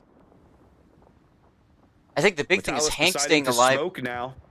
I think the big thing is Hank staying alive in that Howloo. He was quite low, but he's got the heal going. He should be safe. Ooh. Big hit into Dre's bow there in the Salem. 20 seconds to go. Aquatic goes dark now.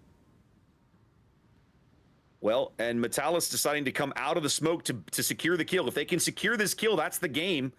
But the Delny makes it to another heal. They're unlikely to get this kill now. So it's a bit of a risk for Metallis. 8 seconds to go. He can't lose his ship here. Brisbane gets torpedoed. Brisbane somewhere. There we go. All the way on the one line, on the border. Just going for a luck chuck. Didn't quite get it off. Kraken forces Game 3 with a good showing here on North in Game 2. Ooh, Game 3. So now, Zath, we are presented with a dilemma. Do we stay with this match, or do we go to the next one we're supposed to start? We're staying, baby. I'm with you. I had to offer the choice.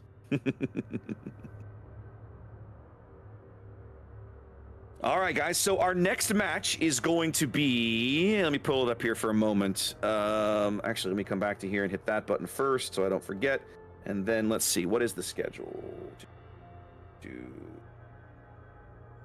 Take a look where you've got us right. TSY and NTT is our next scheduled match. That's supposed to start in about 13 minutes. We're not going to get to that one until game 2. What I might do, Zath. Yes. Go ahead. I was going to take us off. Go ahead. Oh, you're going to do that? I was going to pop over there and let them know to just start the match, and we'll join them for game 2. And we could do that too. Yeah, why not? Yeah, because otherwise you're stuck waiting all the way for an hour and 15 minutes to the next group. Yeah, and that's what I'm saying. I'm not taking us off the match. I'm going to go tell them we're going to stick with our other match, start this on time, and we'll pick up with game 2 when the time comes. So, perfect. Check out the training room real quick, because that room will be up somewhere. Let me find it, okay? Yeah, we've already been pinged on it. Here, okay. I'll let him know. Let him know on Discord, and I'm going to let him know in the training room.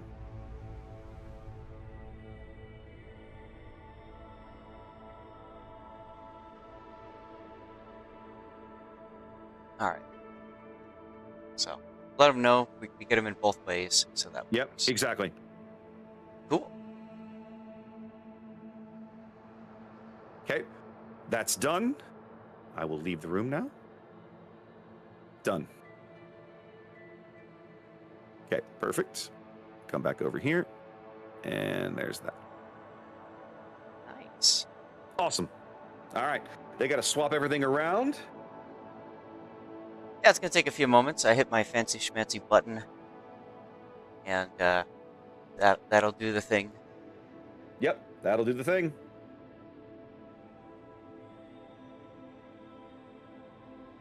You know what? I might use this opportunity to hit the head for just a moment. Yeah, I might as well.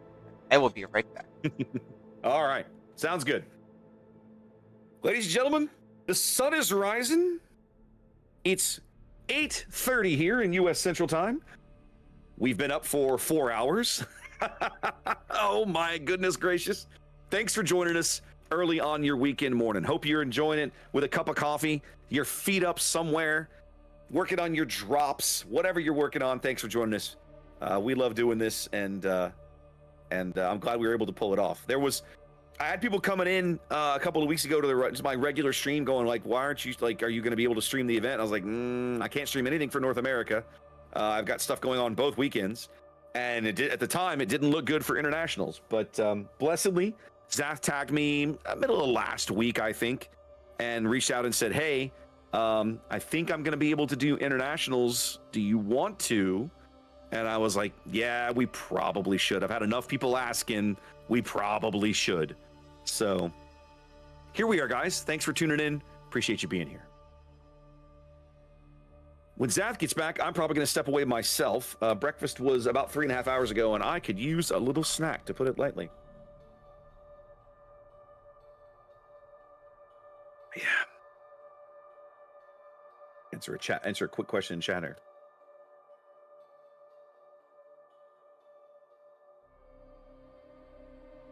Yeah, I'm probably gonna have my my next snack in a little bit as well, because it is a long day. So, but I would echo what you just said. I always appreciate you guys tuning in, being a part of the fun. Normally I do an after party, but no. No, just don't. Just don't today. No. Maybe next weekend when you're home, but not today. Exactly. That's a totally different situation there. As I just noticed that my friend has not returned yet still. Okay. Wow. There you go. There you go. Yeah. All right, I'm gonna step away myself and take a bio break and grab a munchie, and I'll be back shortly. Sounds good. That means y'all are all stuck with moi now. And Rapper's chair. It's a fun chair. For sure.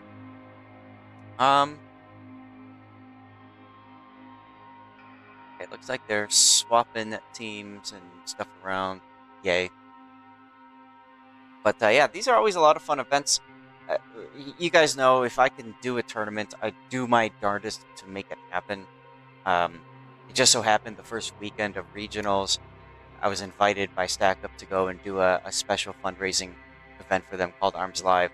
That was a lot of fun. Obviously, a lot of people saying, "Why aren't you doing KOTS?" It is what it is. One of the things I wish there was more of is advanced warning about these kinds of events, not just for us, the casters, but also for the players and the teams to be able to start, prepping strats and that sort of thing. But there's not a lot of time in the calendar to work things out as it is. So, here we are. But I'm glad Raptor could join us for this. He tagged me a few times. Said, "Are you sure? Are you 100% sure that you will be doing this?" And I said, "I will double check with my friend." I'm like, "Yeah, it's on." Now the hard thing is going to be tomorrow morning because my friend's birthday party is tonight. So yeah, we're gonna have to kind of sort some stuff out with that. But yeah, my plan will probably be to finish the stream and then take a nap and crash. So we'll see where it goes from there. But hopefully you guys are getting your drops progress. A quick reminder about giveaways. Raptor is giving giveaway codes away on his Discord. So just make sure you're joined his Discord and keep an eye on the little button press that you have to do to get into those giveaways. On my channel, my giveaways are on my Twitch stream. I do also stream on YouTube and Kick as well. But yeah, you guys are more than welcome to make sure you're getting in for giveaways on both systems. Honestly, you might as well. And for my giveaways, very easy. All you have to do is be a follower and just typing in chat. So about every 10-15 minutes, just type something in. More free stuff, baby.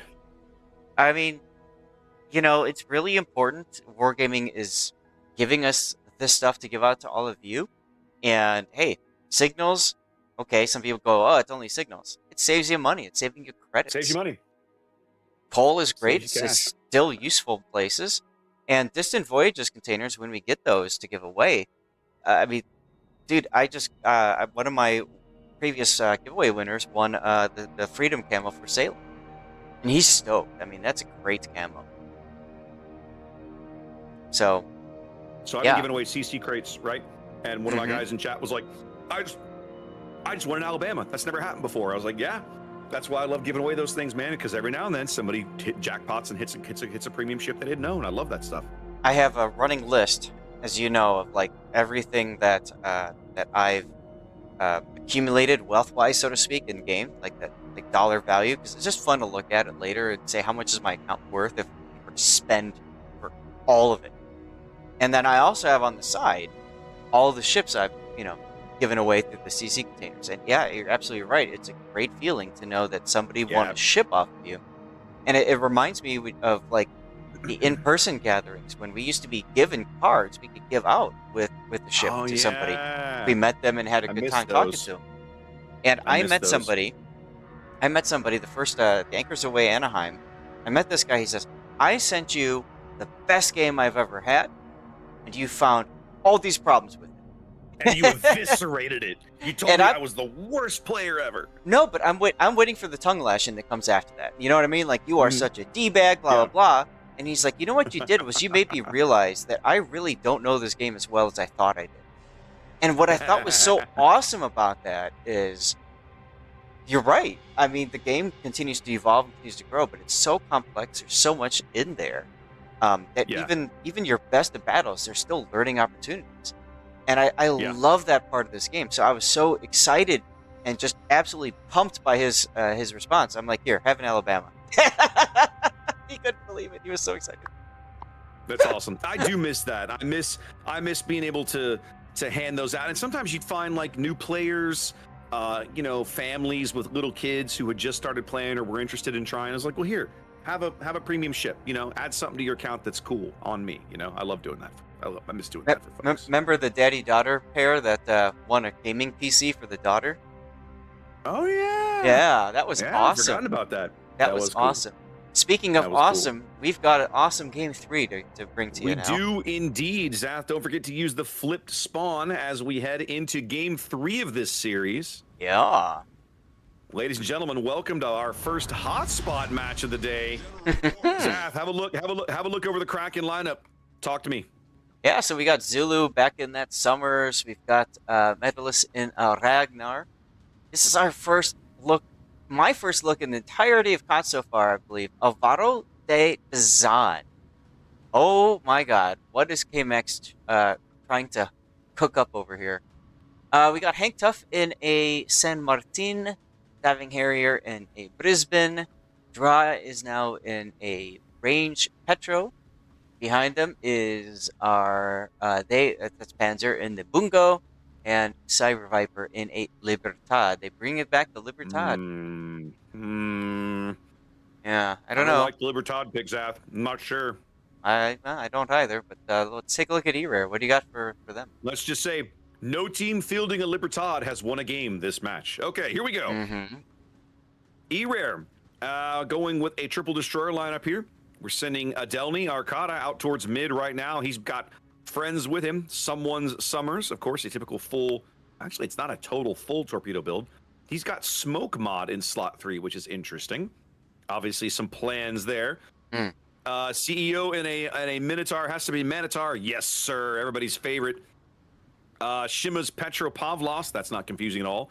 That is unique upgrade Petropavlos with the improved AP characteristics. Rightfully in a Cecilia.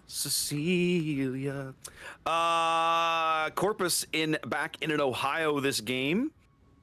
And then the rightward element, let's say over here on the eastern flank, this is Jess in a Petro. That's a range Petro. I'm not sure how he's going to position that ship in such a way that that's going to matter. Havoc in a full typical stealth and torpedo build gearing, and Y Greeks Brisbane. So Cecilia's an interesting pick. It's got the SAP secondaries, and it's got the ability to exhaust smoke its way someplace.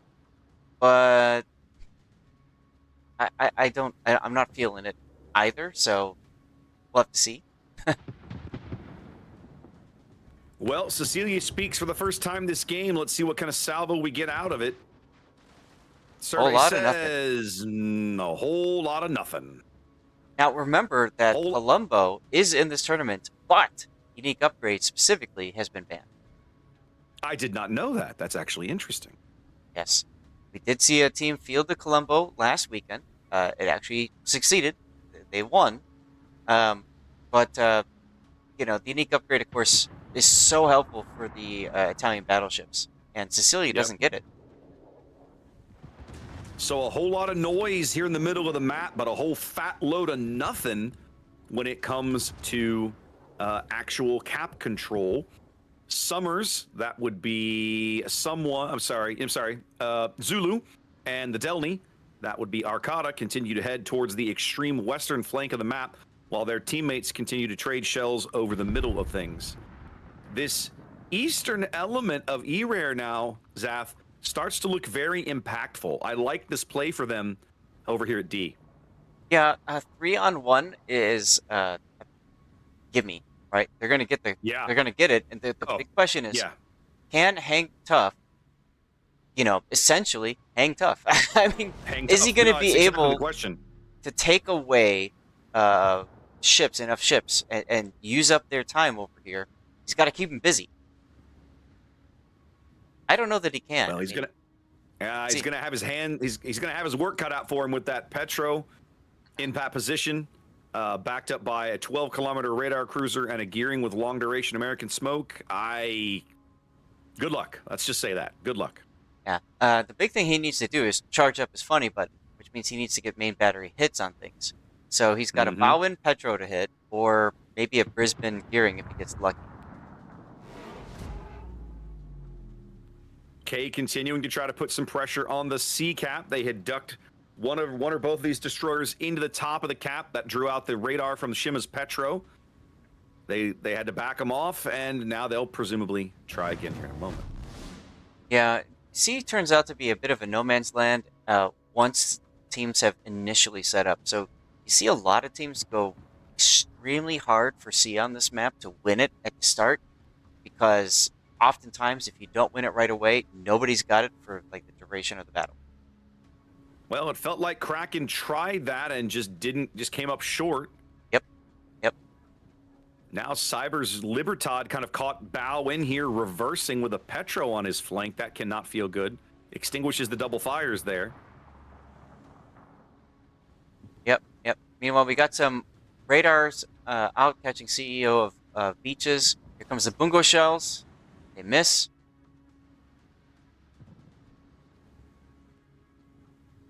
Kraken not trading health very well here early, upside down on HP. It does look like they might finally pick up C here.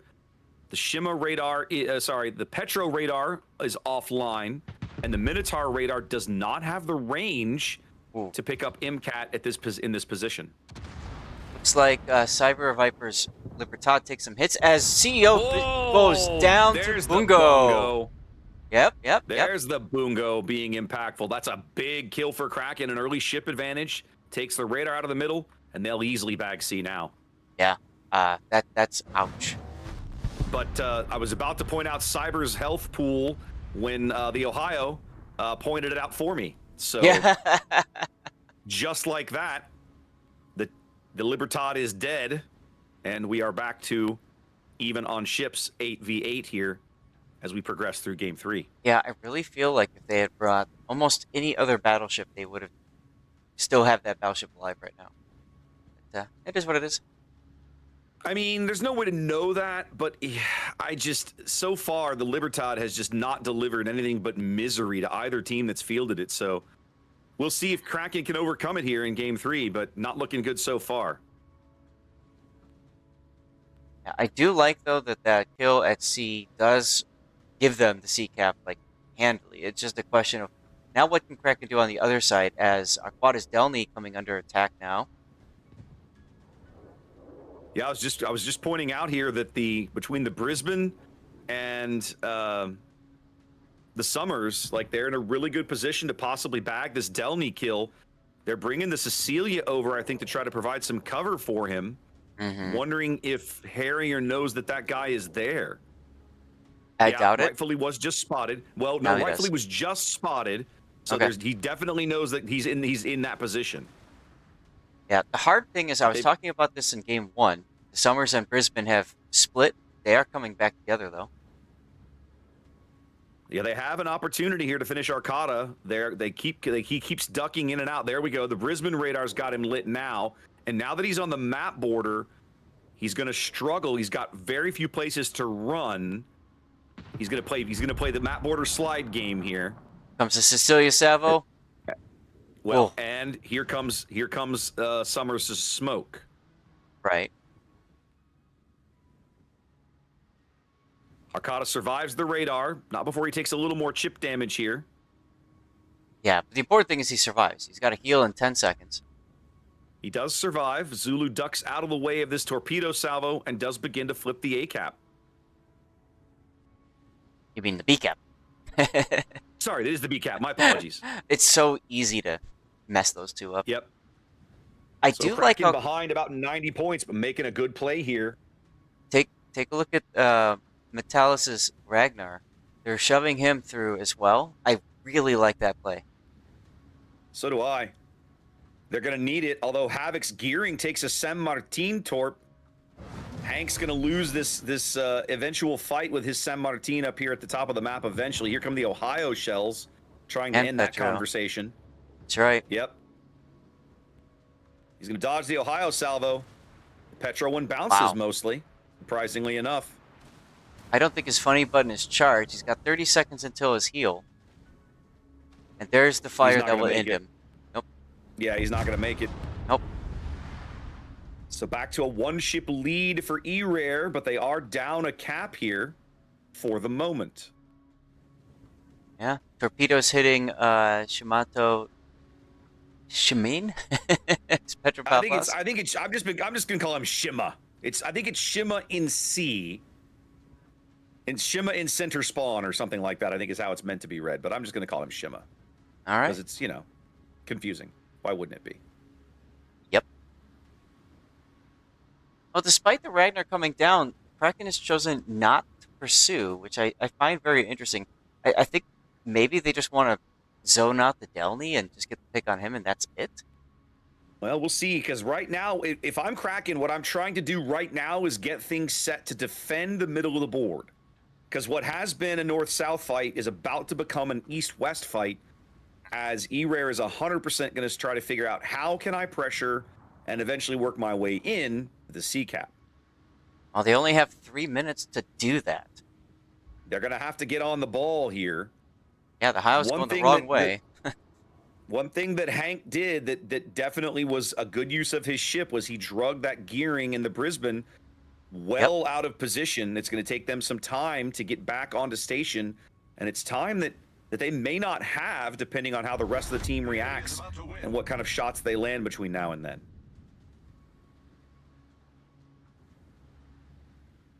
I'd really like to see a little bit more aggression coming from this group over on the B side. Take advantage of the situation. You know the Delny is low.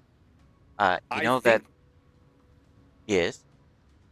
I think they're trying to chase these guys on the assumption or hope that they're lurking near this cap circle, but I think E-Rare's made the exact correct call. They have just pulled these guys out completely and said, no, just bail. Bail completely and don't even risk it. Don't lose the ship. Speaking of losing the ship, Mr. Bean now coughs himself up there. He got stuck in a really bad position and backed up too far. Yep. I was just about to point out that Kraken had just moved out to the lead, but the loss of the Moskva in the middle of the map means that, well, that disappeared in a hurry. Right, and so this is the problem with allowing E-Rare to do what it wants to do in the corner. It gave them the complete opening that they needed to take advantage of that broadside Petro. Talus takes a torp in the bow, and it's now a 2-ship lead for E-Rare. More pieces on the board, more guns in the fight. Can Kraken hold on for 2 minutes? That's the real question here. It's going to be longer. Someone's about to get into the C-cap. As soon as that happens, that's a time extension. I see it. Yep. They've managed to put enough pressure on Draws Petro. They've pushed him back far enough. I don't think his radar can cover out here. It can't. Nope. Yep. A definite time extension. I think what's going to happen is Kraken's going to move out to the lead about 10 or 12 points here before the C-cap completes ticking over. But the real problem is they're down 2 ships. They have less flexibility on the board and continuous mistakes. Like, look at Draws Petro right now. Oh, no. Oh, yeah. Oh, the Cecilia dunks him. Yep. Big kill. Yep. They've been trying to secure these kills. I feel like, Zath, they've allowed themselves to be baited. They've chased these guys to the bottom of the map, and they might yet still bag one of them. But man, it feels like they've just kind of left the rest of the team to hang out while they've done it. Absolutely.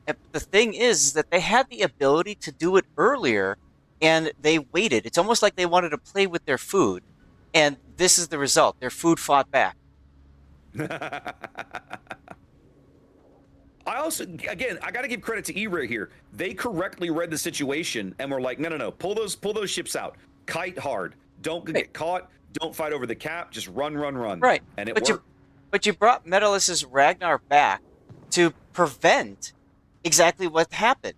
Because what they did was they said, okay, well, you come back to where we are. No, you continue to push down on your side and prevent the spacing.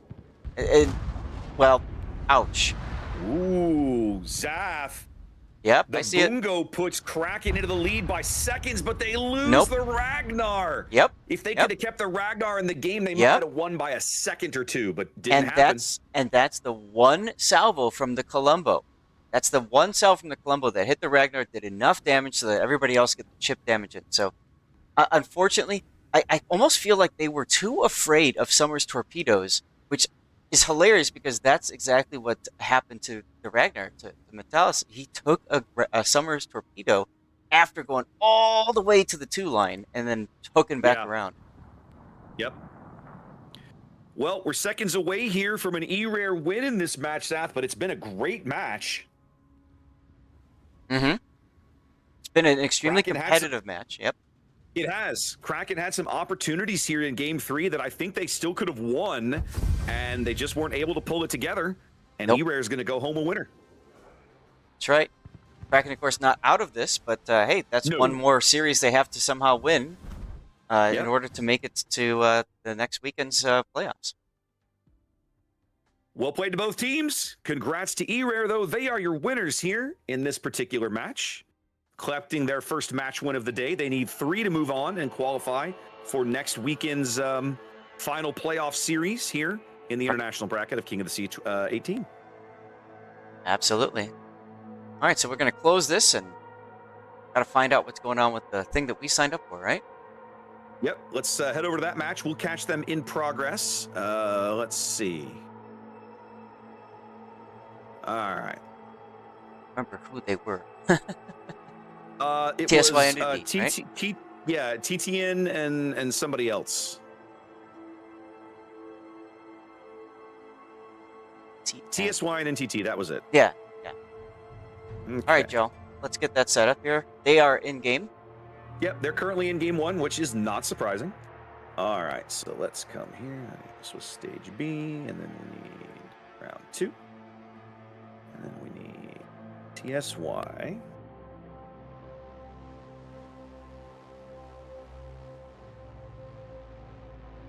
NTT? Is that the name of this team? Entity. Oh, Yep. Entity. Now you got it. Now you got it. The light bulb. All right, here we go. Okay, so we're missing Sleeping Giant. We're going to go right back to Hotspot.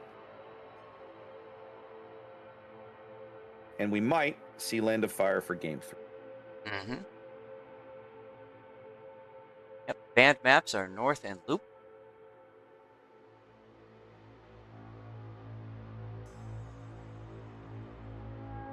I'm gonna press my fancy. They just finished game 1 while we're sitting here, so our timing is almost impeccable, Zath. Great.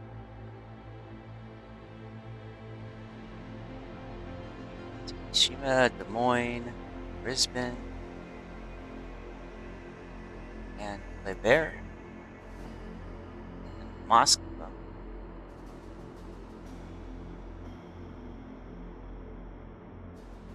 Metro.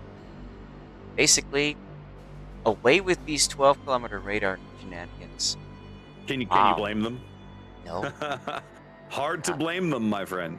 Look, if you can use your radar, but we're going to make you actually put your ship in danger to do it. I feel like that's pretty reasonable myself. Mm-hmm. First time we've seen a double ban. Bans are done blindly. Both teams in this match banning Brisbane. Mm-hmm. And then our map rotation is Sleeping Giant. Right. Entity won game 1. Okay. Good to know. Yeah.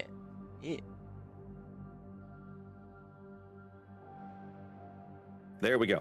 So if I push this button. Yay! Bam, Button press. There it is. Things are working as they should. How about them apples? All right. Outstanding. Brilliant. All right. Now I got to refresh my memory. TSY is the Chinese number 4 seed, and Entity is the EU number 6 seed. Okay. Okay. Are you asking me or are you stating that? No, I'm reading it. I'm stating that's what they are. I had to go back and check. That's where we've landed. Huh? And then they both are 0-1 coming into this match. So they both need a win here to, keep hope alive. Get those looking for 3 match wins between today and tomorrow. That's the goal.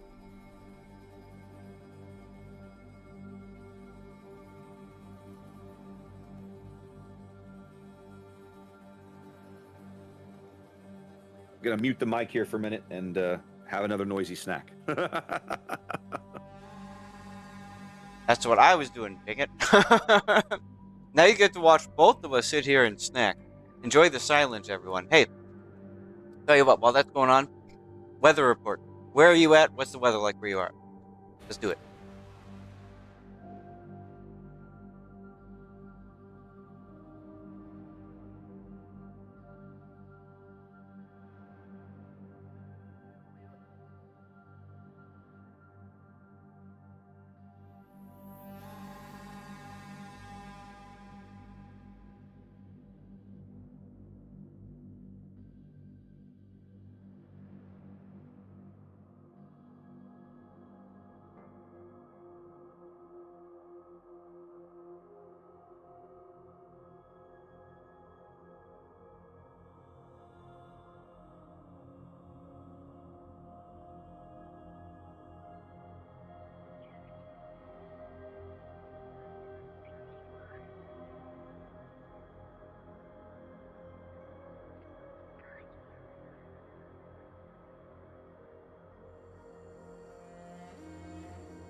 Sorry for the silence, guys. Ordinarily, we like to keep things going, but, you know, we're going to be here a spell, and we don't really get a break, so we're trying to get a munchie here to keep the energy up so that when we're in game, life is good, and there's plenty to talk about and see.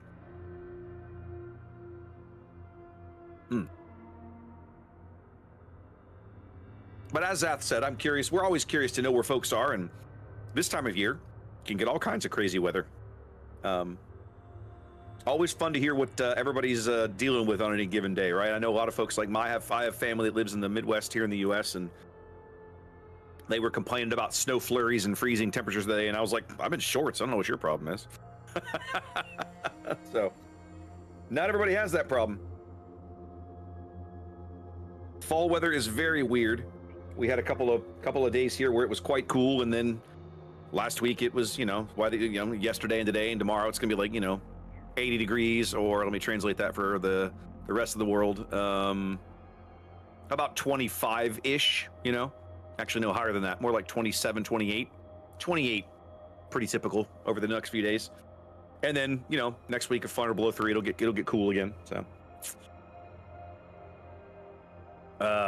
where is Zath's hat? So, Zath is not at home, and because he's traveling, he doesn't have all of his traditional accoutrements. So, yeah.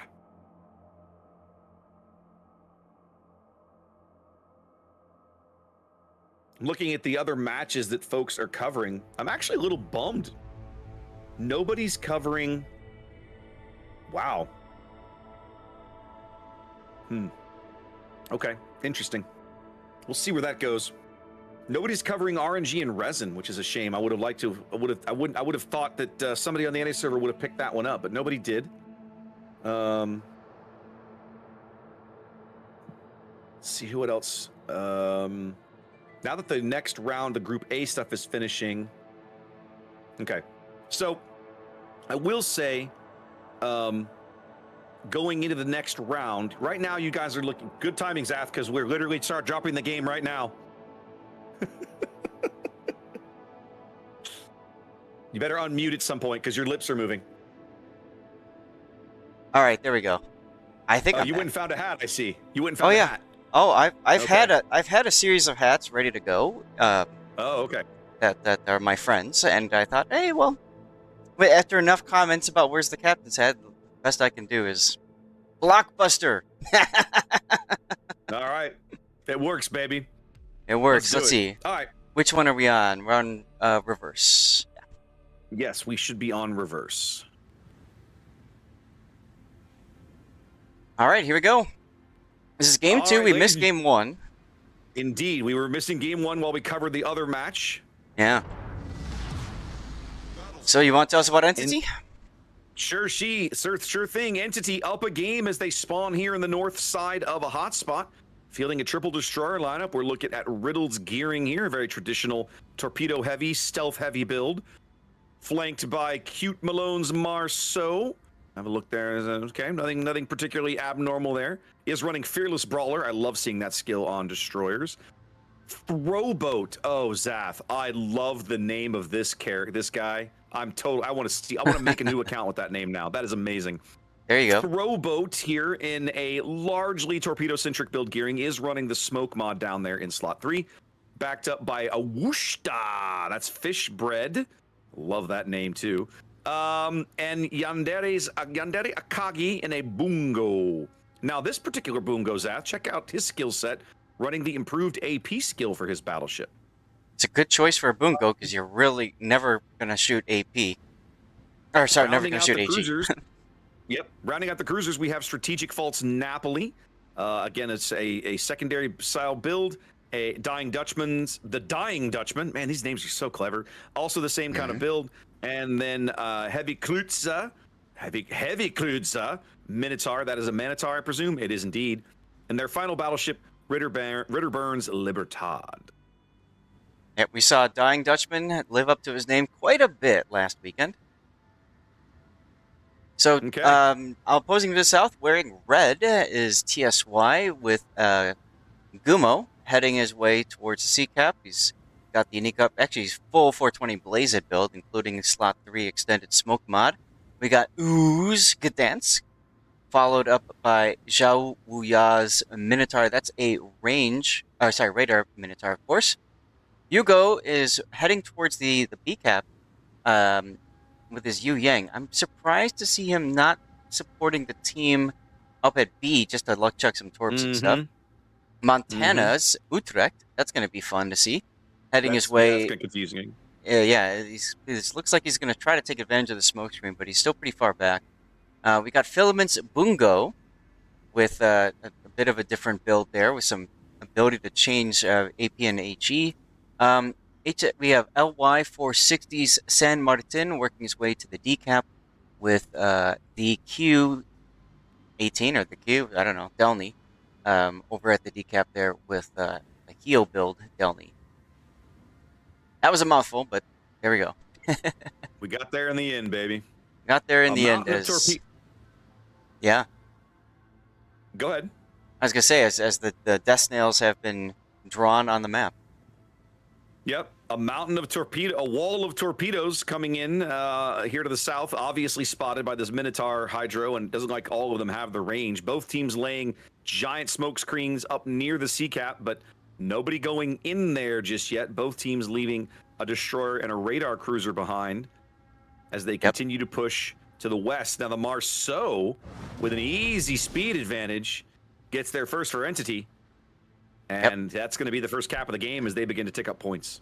Now, back in the day, we used to call those torpedoes, your mountain of torpedoes you were talking about, we called those walls of skill. Yes, the wall of skill. The ubiquitous wall of skill. Deepwater torpedoes run out well short of Heavy Krutz's hull, and so now he's in a more maneuverable position. He can slide a little closer to the cap if he wants. Now, Zhao's Minotaur has backed off the sea cap and left Yuz Gdansk behind entirely. I'm a little surprised by that.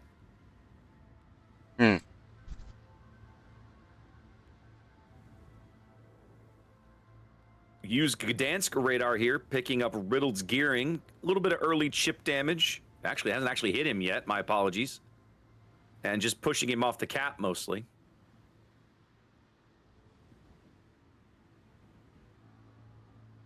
Hugo's Yu Yang now into the B cap at last. This is a much different game from what we saw last game, right? Both teams shoving a decent amount of force straight into the western side of the map. Last game, we didn't see much of this. No, we definitely did not.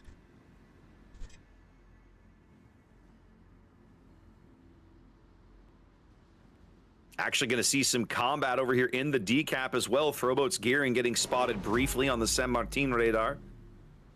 Still has Q18 Q's Delny lit. Now, I will say, we've seen Worcester a couple of times last weekend. Never won. Just it's kind of like that Curse of the Libertad last series. Well, Libertad and Worcester on the same team this time now, Zach. So we'll have to see how that shakes out. Could be the double curse. All right, both teams contesting D here, a destroyer from each team sitting in there. The battle for C continues as Entities push to the 1-2 line now begins to turn southward. Let's see how TSY sets up to receive.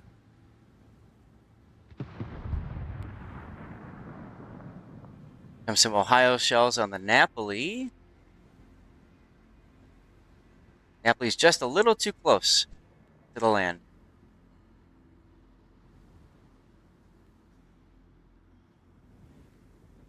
It's interesting seeing not a lot going on at the sea cap right now. These a lot of back and forth, but no real gains. Although I got to say, if I'm the Gdansk, I am leery of that Minotaur. Minotaur is just not a ship I ever want to see when I play a destroyer, especially not a well-played radar minnow. Some Bungo shells coming in on the strategic, and he takes one, and another one's going to go into Ritter's Libertad here.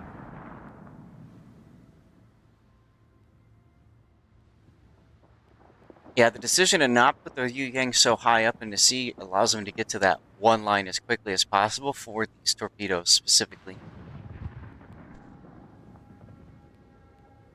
This entity push kind of just made the turn and then stopped. Mm-hmm. Now it feels like the Libertad and Napoli are just going to get farmed out up here.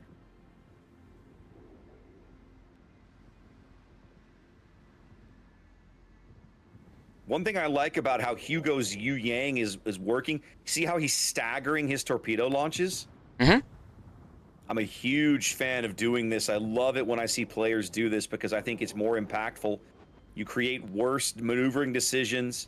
You have the chance of landing longer duration floods. Yep. Could be a big deal. Yep. You also keep them guessing as far as when the next torpedoes are coming. Yep. And it looks like Ritter will take 2 more deep water torpedoes. 1 in the bow, 1 in the stern. Oof, that's double flood for another 20 seconds. And his engines are out. You say that, and his engines are out. And guess what, Zath? More torpedoes inbound. But wait, there's more. That one that snuck past the island is almost guaranteed to hit him up forward here. Unless the Napoli does a Mr. President. Get down, Mr. President. Let's go. Napoli plays Get Down, Mr. President, and steps in front of the deepwater torpedo that would have 100% ended Ritter's game. Yeah, awesome play there. Ritter's getting the heel up. But I'm with you. It just feels weird. They put all their forces into this one little push, and then they're like, nah. Second thought, let's just not do it. I think Go. I think the reason for that is because they got the decap, right? So Entity's like, okay, we don't need to push over here anymore. Hit the brakes. Well, not only that, but like TSY was well entrenched and set up to receive this push. Oh, yeah. So I think at some point you look at the situation and go, I got a cap advantage. I don't need to throw away my health advantage for no reason. So F it, we're good. Pull the brakes. It's a 150-point lead and growing here for Entity. TSY pushed off of everything but the B cap. Oh, TSY's Utrecht is in trouble. I've been following him, just narrowly dodging torpedoes, but then he's got Libertad shooting at him, Napoli. I don't know why he's not going to where Entity's Libertad and Napoli are just camping, because he's got the tools to prevent that. Or at least punish him for it. He did dunk the Libertad pretty good a little minute ago with the one of the airstrikes, right? Yeah. Took probably 10, 12,000 HP away. As the San Martin just gets dunked from TSY. Must have been a torpedo. Or I think the Bungo hit him, actually. He got Bungo smashed for 40k. Yeah. Get bungoed, as the kids like to say. Mm-hmm. Well, by picking up the decap, they cough up a huge chunk of San Martin health, but it's going to pay off. It cuts the timer. It buys them more time. TSY now with we're still over 4 minutes to an Entity win here, so they'll see if they can salvage something out of it. Yeah, meanwhile, on the other side, TSY actually starting to push up now. Yeah. One line. I like this. So do I. TSY now playing the aggressor over here in an area of the map where they were clearly on the back foot, but times have changed.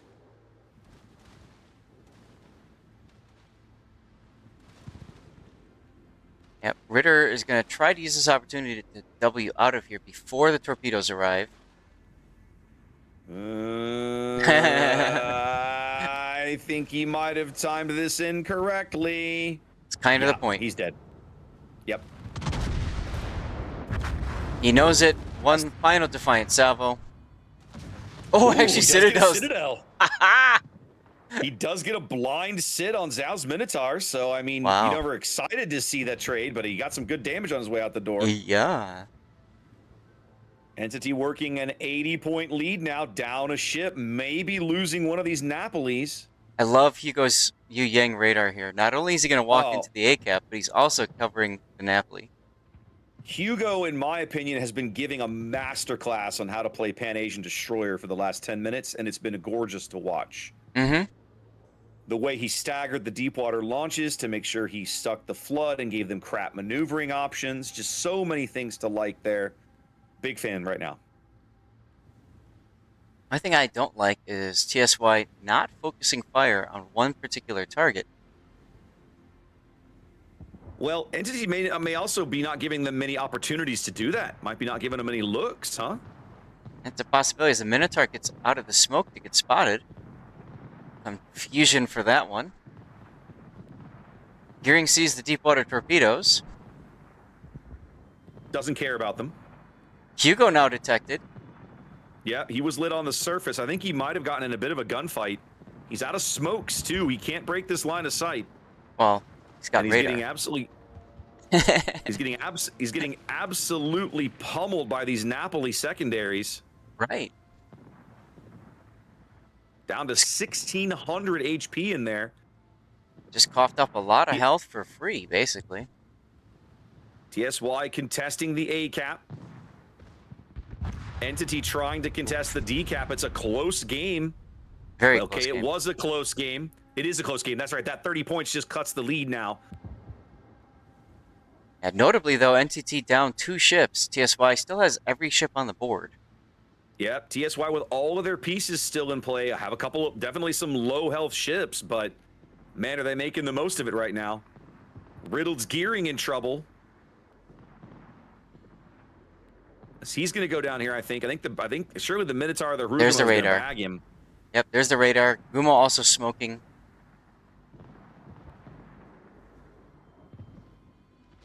A handful of shells will do it. You have to believe they're going to get there, and they do. Yep. Riddle tastes the rainbow.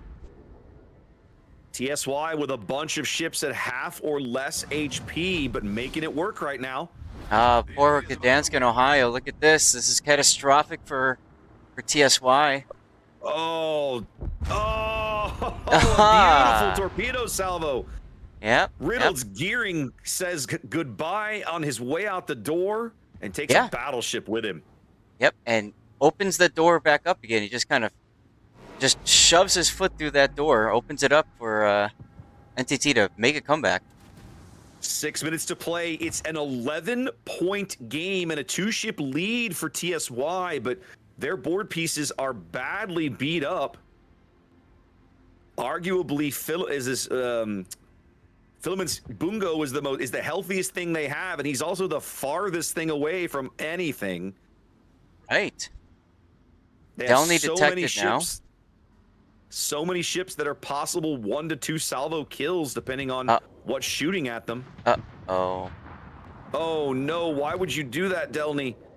He got lucky there. The Bungo didn't lead him quite right. That's not what I'm looking at. Oh no!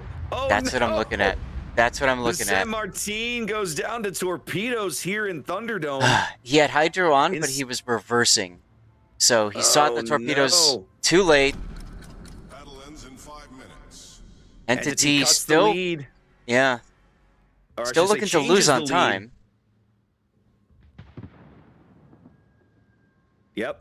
If TSY can bag the decap, big hit from the Bungo right there. The Q's like, I guess I can heal that. What is Q doing? Man, you can't stay here. You gotta bail. Don't give up. No. Yeah, no, I don't understand. Sell your ship for this.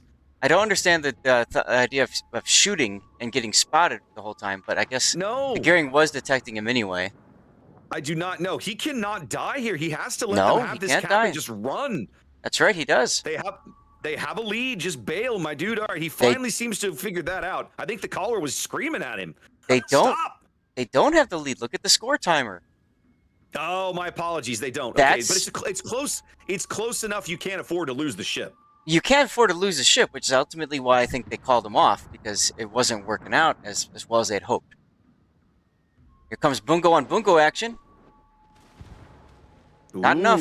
Not bad, but not enough yet. But the game's got time.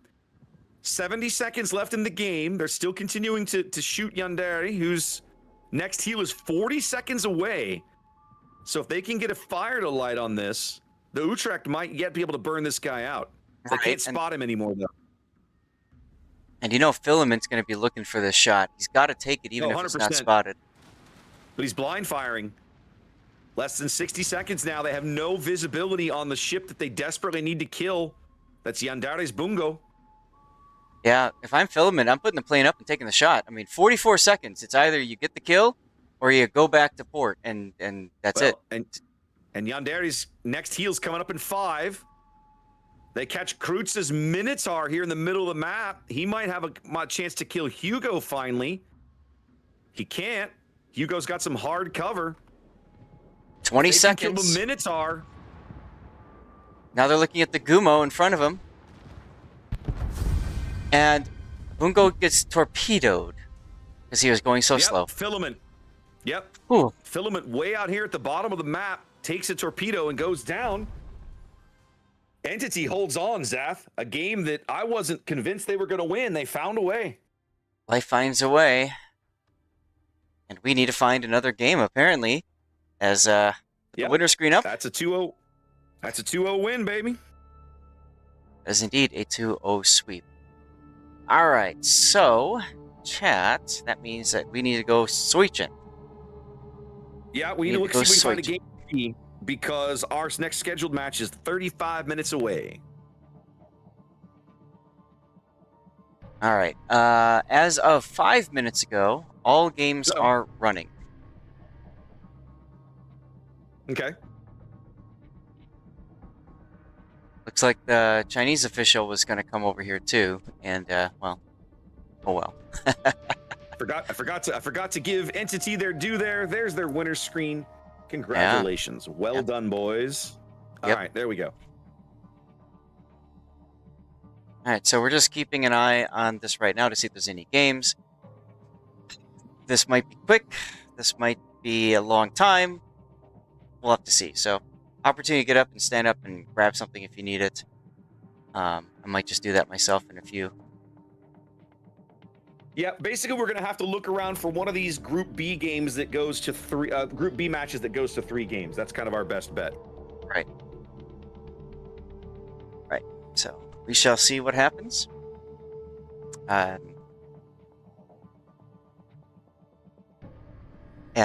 yes, chat is apparently people that are in my Discord don't read my announcements. I'm away from home, guys. What gave you that thought? Was it the mic or was it the picture? Was it the lack of the captain's hat? I mean, what gave it away? I'm just curious. I'm just glad I can be here still and do this. Alright, so there's only 2 games running right now. Tell you what, why don't you hop into one, I'll hop in the other. I'll take Bonks and JC. They just finished game 2. Oh no, Ortis and NFG just finished game 2. I'll hop in over there. Okay. I don't know if they're going to a game 3. Let's go find out. People are not leaving this room, and all the other streamers are here, so I have to bet that this is going to game 3. The other one is done at 2-0 as well, so everyone's going to come to you. This is it. This is the only game. This is the only thing in town right now. Only game in town. How long until our next setup? You probably got at least 5 minutes. No, I mean like the next match that we scheduled for ourselves. Top of the hour. Matches, group play starts at top of the hour and 45 after at 6, 8, and 10. All right, Ortis and NFG. All right, so now let's get set up for this.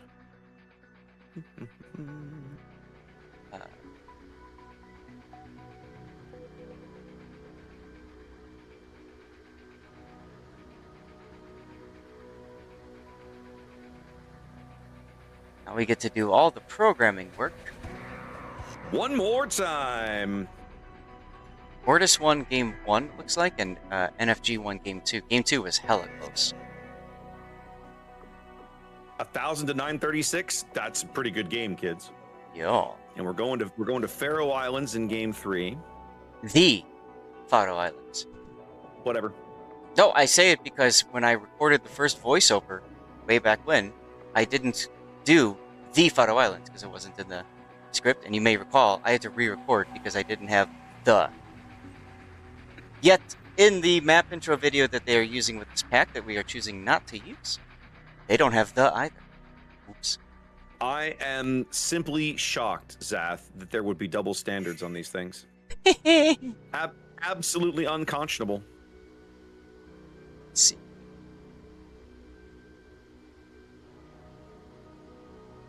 Loop? Sleeping Giant Band. There we go. All right, so when I come to here, I hit this button. Bam. There we go. That is our current match status, ladies and gentlemen. 1 game apiece, headed to game 3. You love game 3s.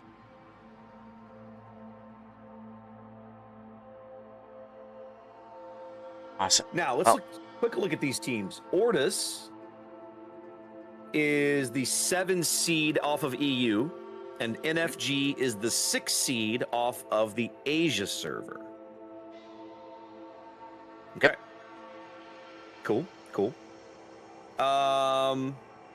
Just as an FYI, our next match is going to be TWA and YYUT. So the EU number 1 and Asia number 1 is going to be the next match that we're going to cover when this one is concluded. Go update my schedule.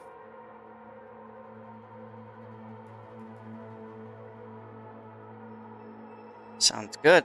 I'm trying to sort out my water situation. Okay, and they have not posted our final match of the day in Group B just yet. Although I might be able to get it out of the bracket. Let me go have a look.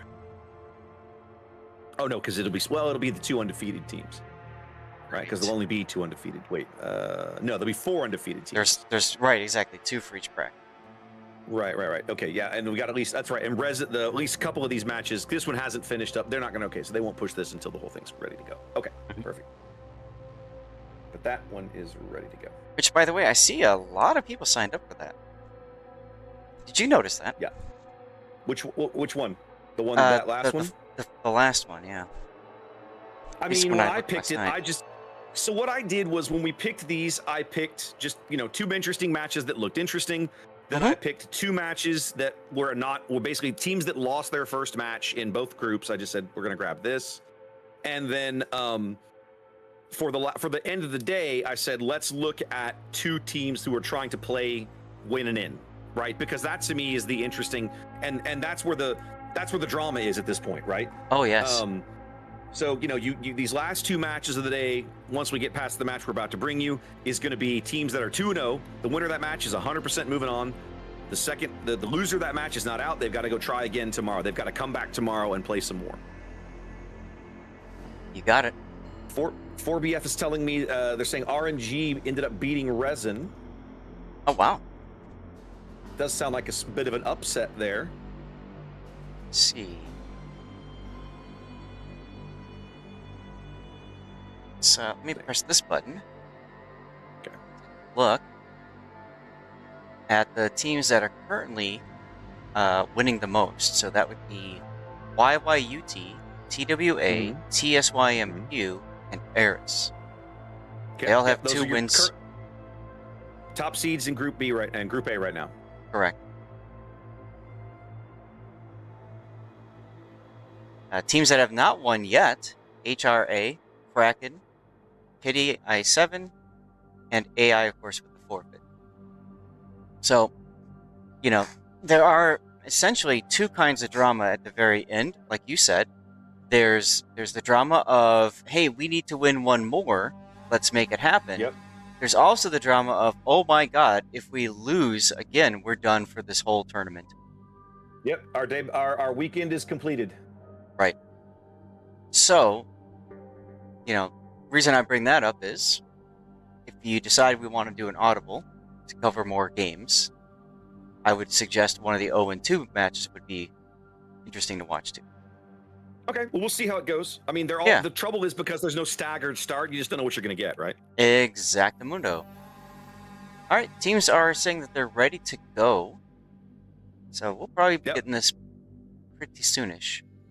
I think so. I do believe so. Now this is a game 3.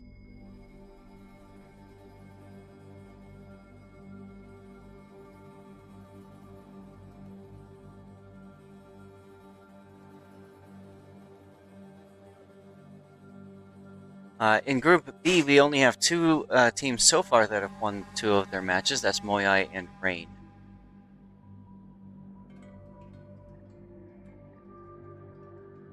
And well, unfortunately, and apparently RNG now as well, which hasn't been reported in here just yet. Let's have a peek. Yep. TSY, Pucky, and Buenos Noches are all on the chopping block. They have not won a match yet. Yep.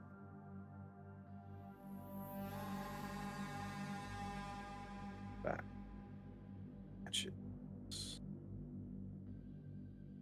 Oh, okay. RNG and Resin have only played 1 game, but RNG won game 1. Was it a... Oh, it wasn't that close. Was it a close game? No, it wasn't that close. It was like 1,000 to 511. It wasn't that close. Oh, it is. Thank you very much. Chat catching me up on my goofy thing that we are in game 3. I need to fix this real fast. There we go. Especially as we drop into the game 3. All right, Zath, you ready for this? And indeed, we hit the regular right. regular. You got it. Regular button. All right. Well, here's we go. Our pivotal game 3 between Ortis and NFG on my map, the Faro Islands. Why don't you tell us about Ortis, Mr. Rep?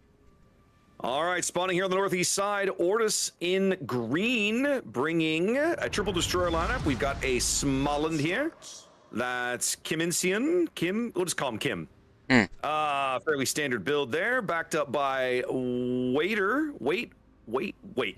Full torpedo, almost a full torpedo build. Summer, actually, no. Wow, that's no torpedo reload build. That's curious. Torpedo reload mod, no torpedo reload skill. Interesting. Okay. Obviously, angling more towards the smoke there. And then Sophie's Harugamo down here, a full 420 Blaze at smoke type build. Backed up by World Spawns, Brisbane, a fellow streamer here of World of Warships on Twitch and other places. Again, lots of torpedo heavy build action. His other cruiser friends, this is Rybix Moskva, unique upgrade there in slot 6. Another Brisbane, that's dead, headed north. A little more, yeah, he's definitely got the torpedo build going on there. And Boom Daka Daka, I always think of Susan Ivanova when I see stuff like that. That is a Des Moines unique upgrade. There are 2 battleships. This is Duke Gassando's Bungo. We've seen Bungo have some big salvos. Ooh, they've gone double Bungo. There is Terry Fox. All right, Zath, what is NFG doing here as they try to keep their tournament hopes alive? I find it interesting that one of the Bungos left 2 flags in port. Yeah, anyway, I saw that too. And for those of you guys who don't know, this is a training room. They all get press accounts. You don't use flags when you play training room battles, so why leave any in? And they're not yours anyway because it's a free account. Bingo. So let's take a look at MFG's lineup here. Going to CCAP, we've got a Grozovoy, bit of utility build. Got Suichan Ha Kyumo in a Havrask, running the heel as well. And alongside him is Halulun's Brisbane. And finally, we've got Vers Loria. It's our first time seeing a Loria, I believe for me as well in this tournament. Yeah. Speedy battleship, hard to spot. Really ridiculous caliber guns that can fire sap. Yes. Don't care about your angling. So fun boat. Other battleship is Aqua's Bungo, your typical kind of Bungo build, except the DCP mod in slot 1. I think we called a restart. You're probably right. Am I crazy? No, because everybody stopped. Everybody seems to have stopped moving. Well, everybody on the red team seems to have stopped moving. Yeah, I think we're going for a restart. Well, not everybody. Maybe not. Well, just in case, we'll finish up the lineup. Then we got Kokomi in a Mosque with unique upgrade. And then we've got Hatka's Gdansk just doing his thing. Another Mosfa up to the north to defend. That's another unique upgrade. And then finally, we've got Taizu in a Brisbane. So what you guys aren't seeing is happening is typically when ships all just stop, that means that people have backed out to the back to the training room and they've quit the game. We do not have the ability to see any of the chats, so we don't know if it's been called or not. Yeah, I guess not, though. It looks like not. There might have been a brief pause to see what's going to happen, and then they just went anyways. Yep, looks like it. It's possible that, I mean, if you call, the other thing is you've only got 2 minutes to call for a restart. Correct. If you're past that mark, and we were on the timer, if it's called too late, it's too late. You got to play the game. Take a look in the thread. Yep, we'll look later. Nothing. So at the moment, a whole lot of positioning. Each team grabbing their quote-unquote home cap. Yep. C for red, D for green.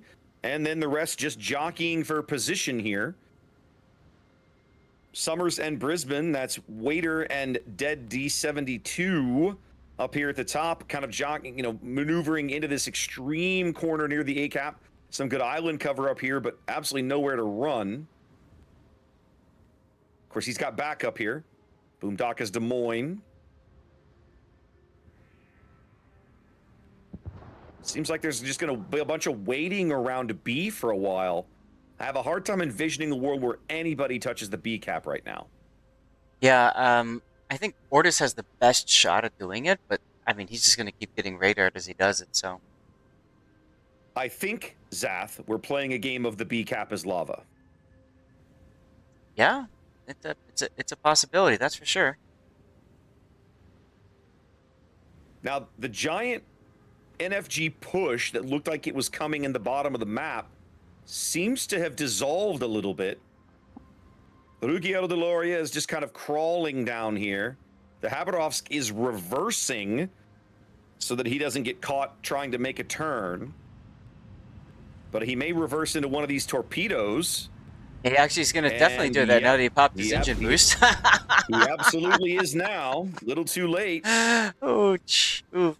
Takes one in the stern there as the Grozvoy and Brisbane team up to get the Brisbane snuggled in closer to this Spire Island down here in H8.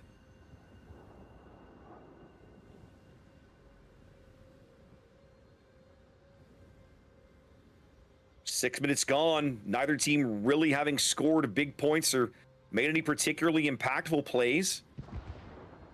Feels like both sides are just waiting for the other one to do something right now, Zath.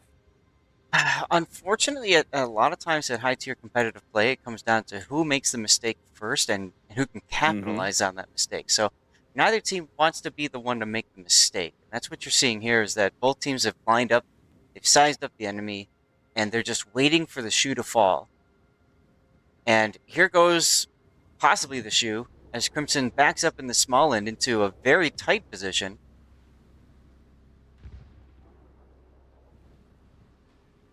I thought Duke's Bungo Sabo there had a good shot, but Hotka's Gdansk, you know, just yeeted right out of the way there, so missed it completely. Yep. So, a lot of damage being coughed up by Ortis' small end for a bit there. Here comes another Bungo Sabo. And you can see the impact of the dispersion without having the lock. Shells all over the place. I gotta say, Zath, Ortis is at least making an effort to try to pick up these caps. It feels like NFG's play is, you can't, we won't let you, and we're just gonna keep shooting you until you die trying. Well, sure. But, I mean it's not a bad strategy. It's just, it certainly isn't going to develop quickly. No. Typically, in this kind of game, we've seen, you know, we've covered so much of KOTS. What you're going to see is just a lot of, again, just jockeying for position, trying to take advantage of mistakes like NFG's Grozvoy being detected for a moment, right? And then something's going to happen, and then the stuff's going to hit the fan all over the board at the same time. Usually that's with about 5 minutes left in the game. But Vers Loria might change that because, as you can see, he's decided to get himself detected and stuck bow in. Never feels good. Yep, he's getting some smoke. Grozvoy smoke to disengage him here. so he doesn't get farmed too heavily.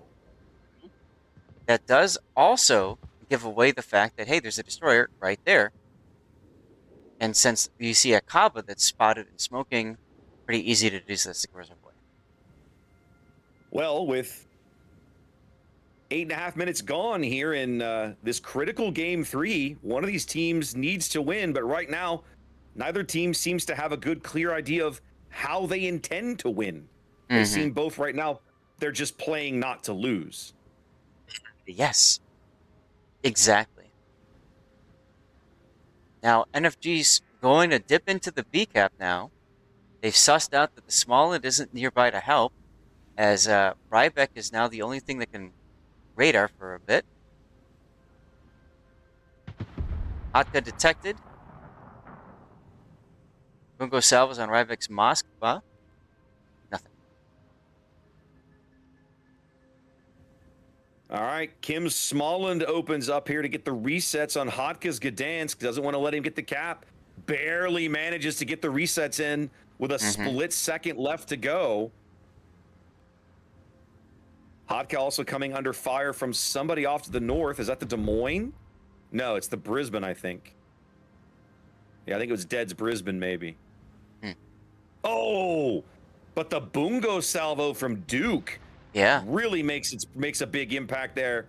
Hotka takes about half his remaining HP. Importantly, though, he's not dead. He did take a torpedo, and he is starting to cap again. I don't think there's anything that can radar him at this point. Kim's Smallland could, but has backed off to where he's not in range anymore. Right. Hey, Verz managed to use the smoke to get himself turned around. Shooting at Terry's Bungo.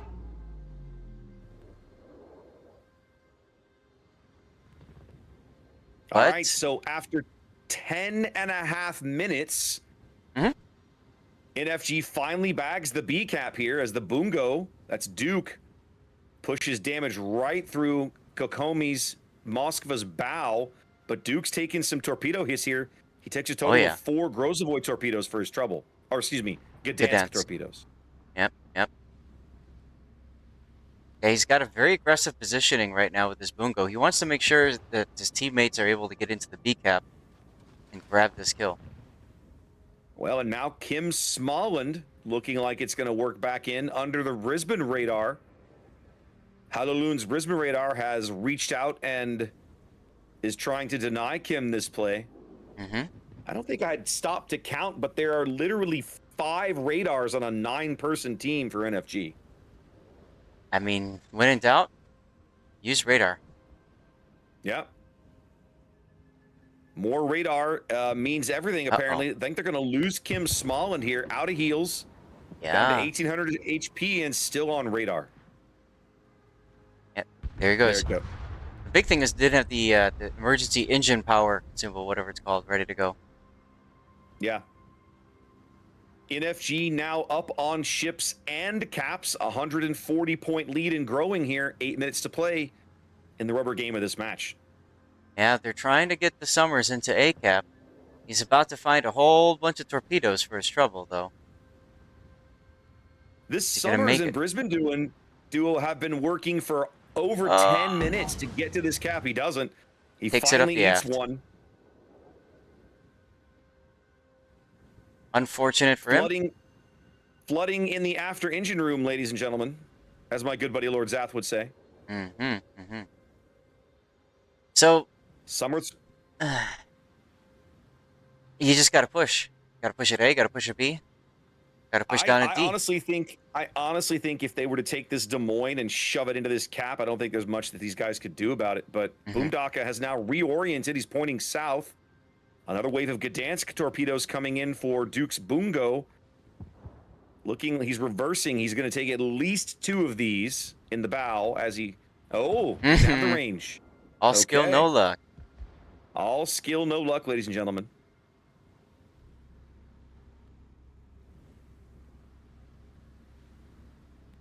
A little over 3.5 minutes to an NFG win here in Game 3.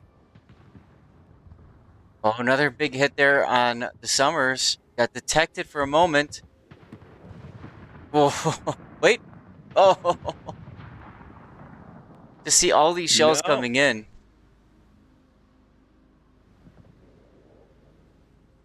But I'm with you. Ordis has to do something up here. Otherwise, they're done. 3 minutes. I mean, I won't pretend they've had a decisive advantage, but they've had a numerical advantage up north for a while.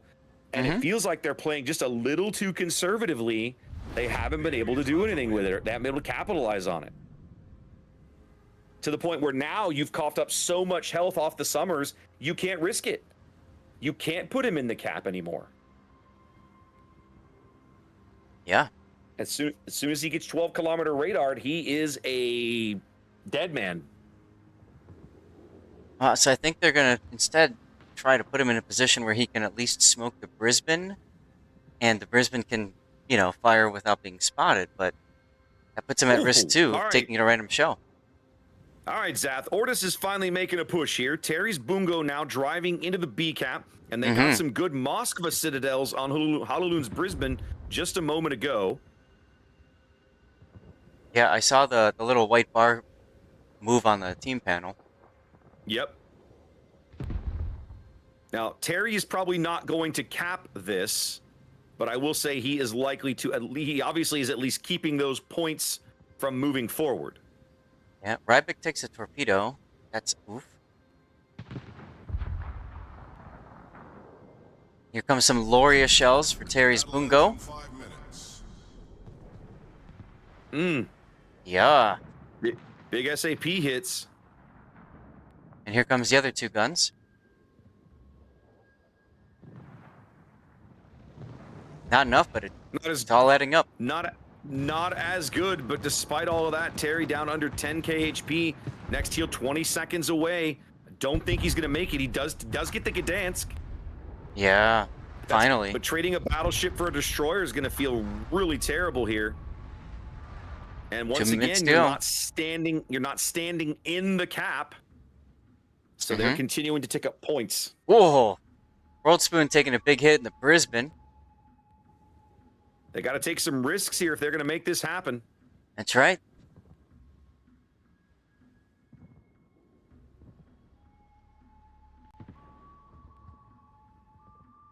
I mean, Sophie's Gumo just open watering it. No other choice. A little more than 90 seconds left on the timer here to an NFG win in Game 3. Ortis trying to find a way, shoving the other Bungo now. That's Duke into the B cap.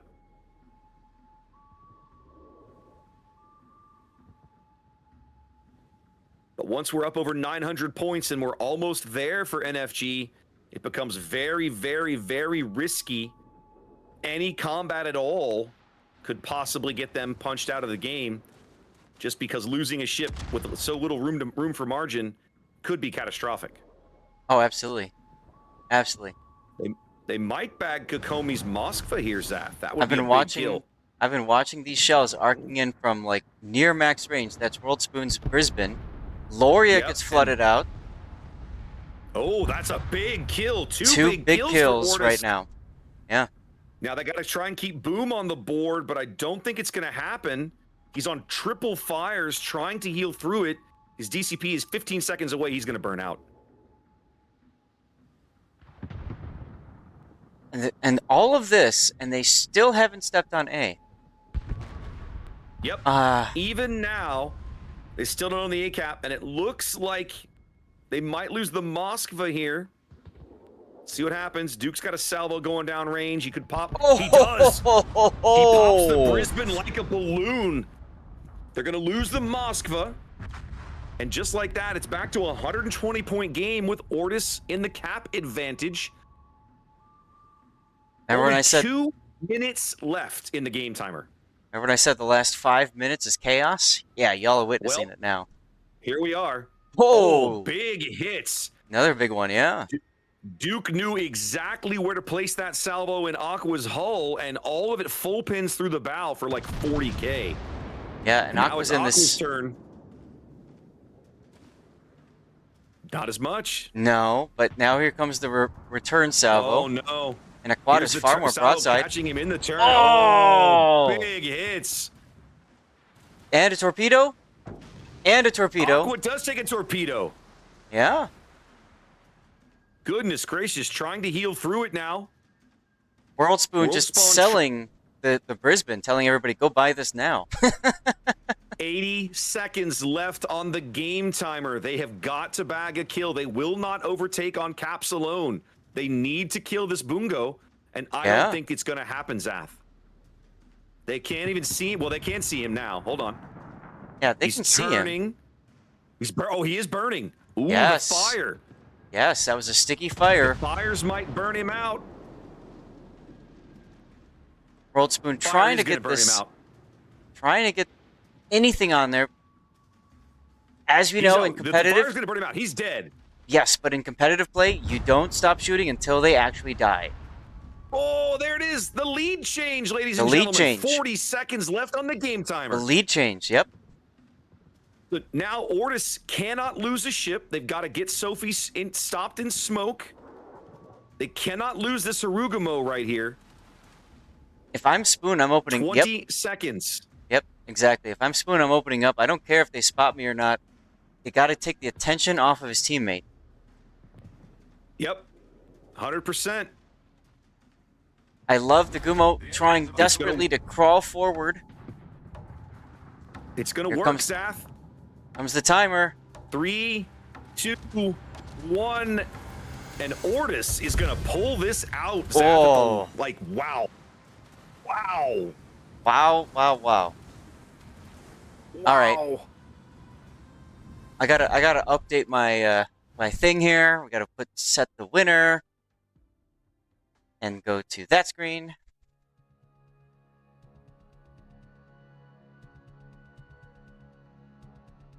And then chat, just have one question for you. Are you not entertained? Are you not entertained? Woo! Craziness. Jinx. That was fun. That's one of the most entertaining matches we've seen in a hot minute. That was great. Yeah, absolutely. Let's see. So where are we going next? We've got RNG and JC. Asia 2 versus Asia 3. Oh, did they move us? No, that's where we were set on the schedule. No, sir. You are going to TWA and YYUT. Oh, okay. So I'm looking. They've been building the bottom part, the next one afterwards. That's what I was looking at. Correct. Okay. That's where you're going later. Okay.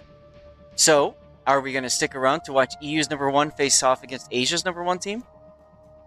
That's literally our next match. Why would we not go to our scheduled match? I'm just double checking that, that's where we want to go. That's all. Yeah, why not? Let's do it. Yeah, why not? I'm with you. I'm with you. All right. So chat, you're gonna have to give us some time while we get things set up for that one. Okay. Oh no.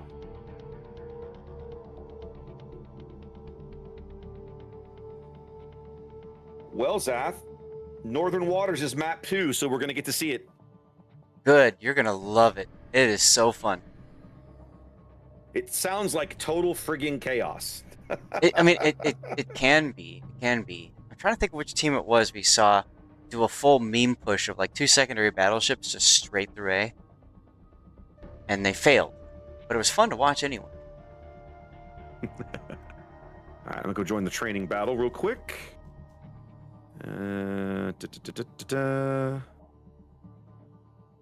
Why is the room not up? Oh, there it is. I was like, for a game that's supposed to start in 5 minutes, why is the room not up? It is. All right, let's reset all of this. I was gonna say I could have sworn I just saw them. Saw them. I fritzed on it and didn't see it at first, but we're good now. Okay. Ship bans. Oh, TWA forfeited the rest of the ban. They only banned the bear. That's it. Now there is no forfeit option because why would you have a forfeit option? So I'm just gonna set that they banned Kleber 4 times. Because that looks like a meme anyway. Okay, that works. Because there's no forfeit option. I have to go. Yeah, I have to go manual. There should be an option for blank, and there's not. That's what I mean. So, yeah. Now back home, I've got Well, it a used to graphic be. that I use where it's just the ship with the question mark and it just says forfeit on it. But Yeah. I'm not home. So whatever. Yep. Whatevs. All right, Des Moines. Sorry, hang on here. Des Moines, Minnow. Bam. Minotaur Band? What is this shenanigans? Right? What is this And- world coming to? What is this ridiculousness? Sleeping Giant, Northern Waters, and Land of. There we go. All right, ladies and gentlemen. There is our next match. And as Zath was pointing out, this is the EU #1 seed Yeah, and the Asia 1 seed. that's right. That'll be fun. I certainly hope so. I didn't get all dressed up for nothing. You dressed up? All right. No, I'm not. That's the Coke, Zav. You need more coffee, I guess, over there or something. I don't know what's going on. Once upon a time, we wore shirt and tie for these things. I used to wear shirt and ties for like finals. Now I know. I'm okay with a polo. It was more fun when. I'm not sure how to phrase that. It was more fun when I could use it to poke the eyes of the EU casters a little bit. And the official casters too. They're all wearing t-shirts. Well, that was the thing. Like we also used to do it as a part of the official cast, right? Which was fun. Mm-hmm. I miss those days.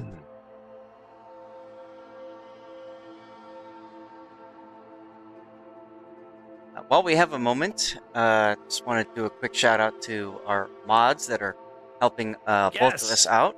Now you've got obviously your mods handling the giveaways. That's what 4BF and Xanda. I think it's 4BF and Xanda this morning. Yeah, I think they're kind of tag teaming it a little bit. Okay. Now Xanda is the only mod working me. He's actually working both of our channels, which is freaking amazing. He showed up. He's like, "Hey, Zath, do you need help with predictions?" I'm like, "Sure, if you can." So he's been running that because Puddin hates doing them. and Puddin showed up to start his stream so that he can get his drops, and then he went to bed. So thanks, mods. Too funny. Too friggin' funny. And I'll tell you what, as Chat is watching this beautiful work of World Spoon with this Brisbane, I'm gonna shout him out on my channel so you guys can go follow him. Definitely you want to see follow more of that craziness? You'll see it there. He's a fun guy. He really is. Let me find. Did I find it? Did I guess right? No. Crap. I don't know what his Twitch is anymore.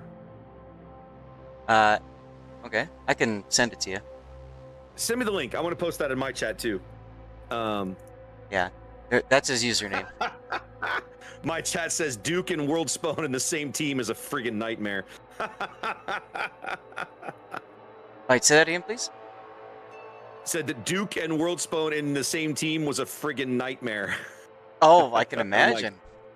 No, I spelled it correctly. My point is, when you put in twitch.tv/that, what you get is not his channel. Oh, crap. Did I?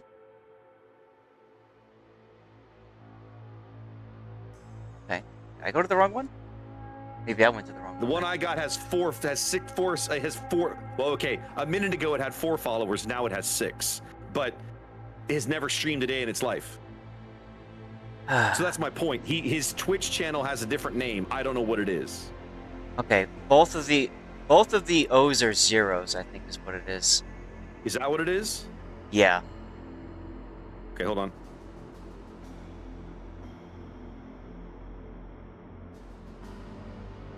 Yep, I recognize the icon. Yep, so that's the now you got it. That's all right. So joke's on you. You all just followed a dead channel for a moment, but thank you for doing that. There we go. Hey, look, Jazz, we got a game, buddy. What? Let's do it. A game? Crazy We're talk. not here. not here Crazy for talk. games. We're here for crazy talk. Yeah. Well, you're getting crazy talk now. Oh, All right, baby. we need the Reversed. flipped. Let's do it. Yep.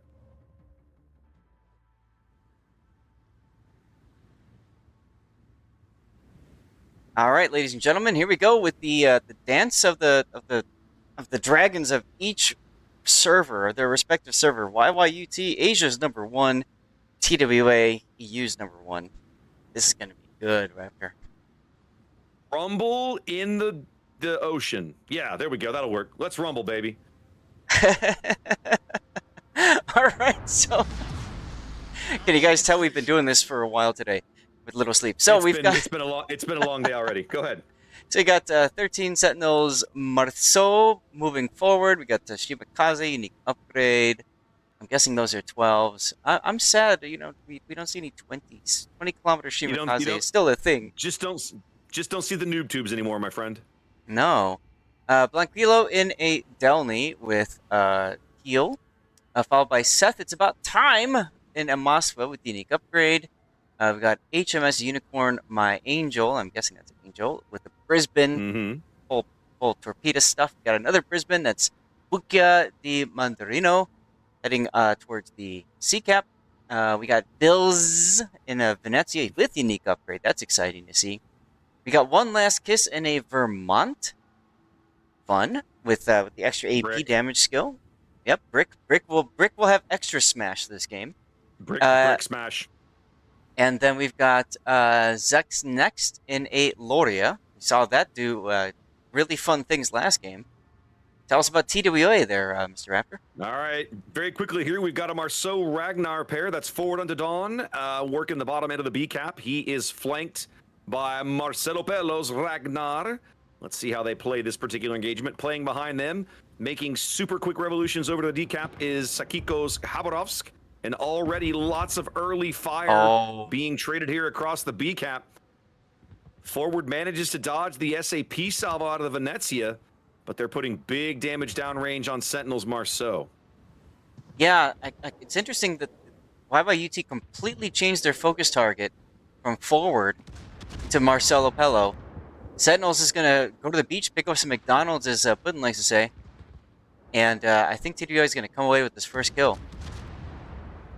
It hadn't happened yet. They've still got some work to do to pick up this kill on the Marceau, but man, I think they're going to get it. Oh, yeah. I don't know. Sentinels maneuvering seems to have thrown them off a bit. They're going to blow radar that they end up not needing. But Marcelo's also on double fires, and they're going to get him instead. What? And Sentinels is still alive back here for the moment. Ooh. One shell on the bow, 290. They haven't hit him yet. So, and he's gonna get away. No, he got bungoed. He got bungoed. Indeed, he did. So what he was trying to do. Violent opening of the game. Go ahead. For those who are unaware, when you are right next to the island, it's very difficult to hit your target. There's a bit of a, I don't know if it's a bug or a feature, whatever, but your lock-on just isn't anywhere near as good, and your shells almost always completely miss because of that. So I think he was trying to abuse that, and it worked for so long until the Bungo just said no. Yep. Bungo took care of him. Speaking of, that's everybody's favorite battleship. That's Angelstone. And then let's have a look at the other flank. Snackman's Moskva over here guarding the A-cap vigilantly. Vile's Sherman crawling up the one line, keeping Unicorn's Brisbane lit, backed up by a Brisbane of his own. That is Kaistis. So for all of that work, all of that back and forth, nobody actually grabbed the B-cap at the time. But Blanquilo's Delny has rotated back there, and he looks like he's going to give it a go at this stage. IKEA's Moskva radar is going to go up. They're going to see if they can get shells downrange on Blanquilo.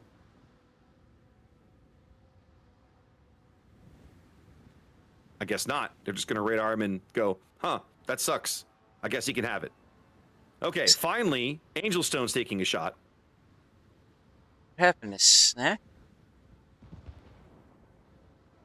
Brisbane torpedoes, okay. There we go. And Angel does land a reset on Blanquilo with some of his guns. his middle turret there, I think. Bow turret's going in now. Mm. I'll go for a little more ship damage.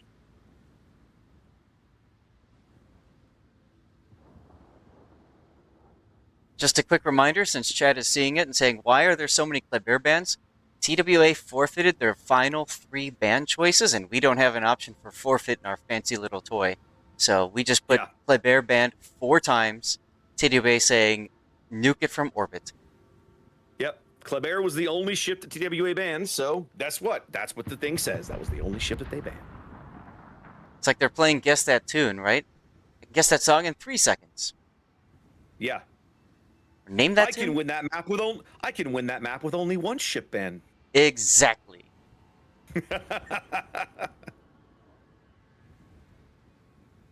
Angelstone trying to put shells down range on Bukia's Brisbane, getting some good full pins through the bow there. Bukia's trying to dodge, juke and dodge and not take the damage, but hasn't had a ton of success so far. Big Regio de Loria salvo there on Angelstone. Broadside to Loria's guns, and ZXS punishing him at about 19 clicks there. Now, TWA opting to bring 1 battleship obviously has an impact on the ability to punish movement and push. Instead, they're opting for more just overall DPM with the extra cruiser. Yeah, I didn't really get to finish doing their lineup, but this is not an uncommon thing that we've seen from them on certain maps. Oh yeah, we saw them doing this a lot last weekend.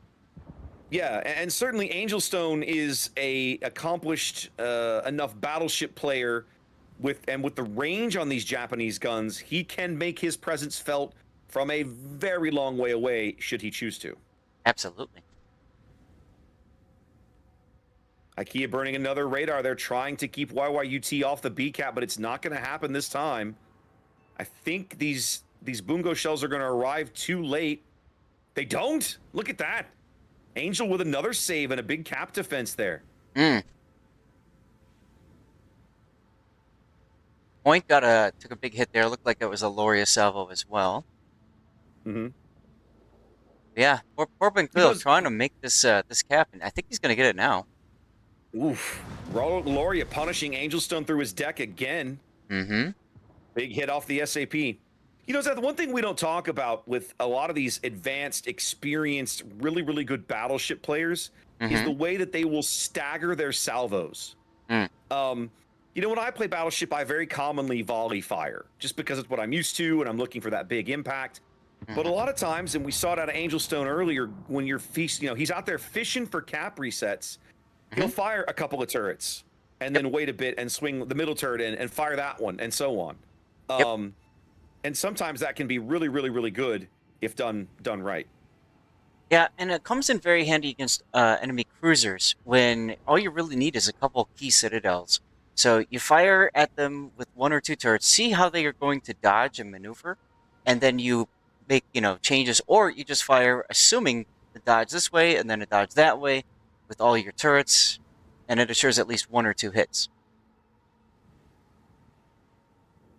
Whereas I'm like you, Radgar. Go ahead.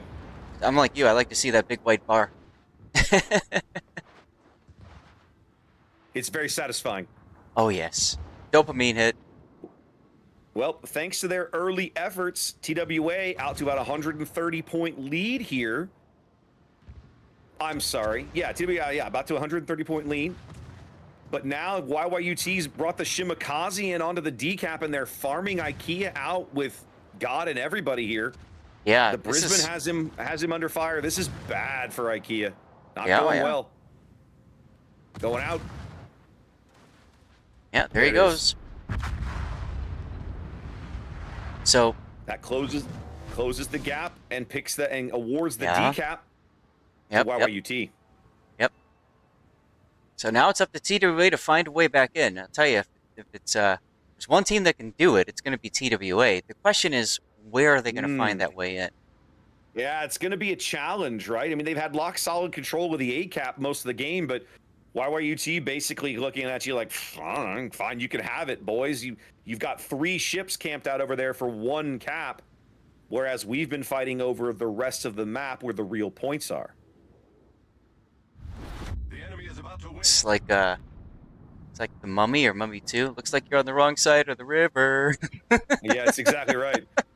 I've got all the I've got all the ships. Yeah, well, I've got all the map controls. So That's right.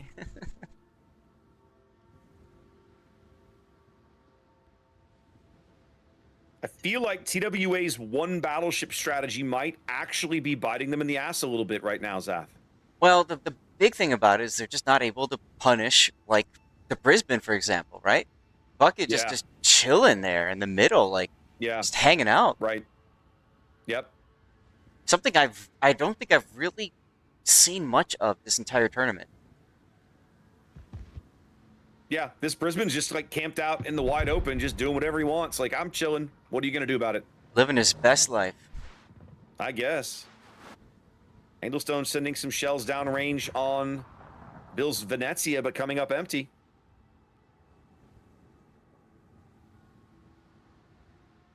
Out to a little more than 100-point lead and growing for YYUT.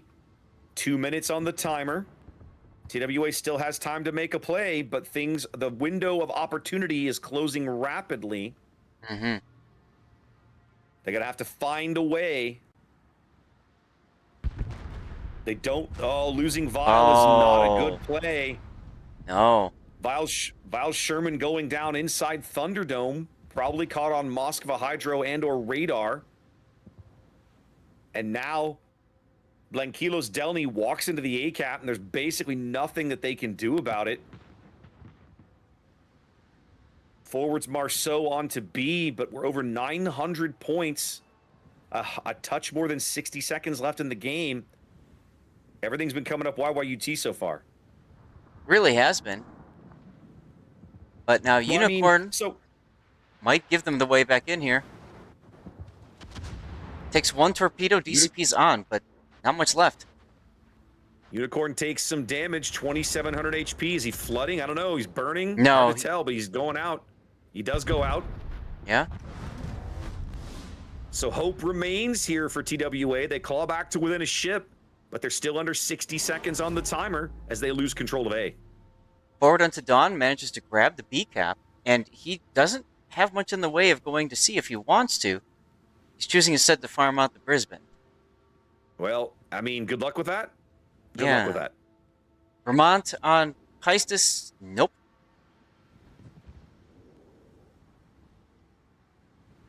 A lot of TWA assets. Yeah, on the southern part there. Oh, Gloria. That's game. That is game. A convincing, solid win from YYUT here in game one, Zath. Oh, yeah. I feel like the Loria was hugely impactful. Like, that battleship pick, I won't say it won him the game, but I'll say it was a big factor in it. Mm-hmm. Completely agree.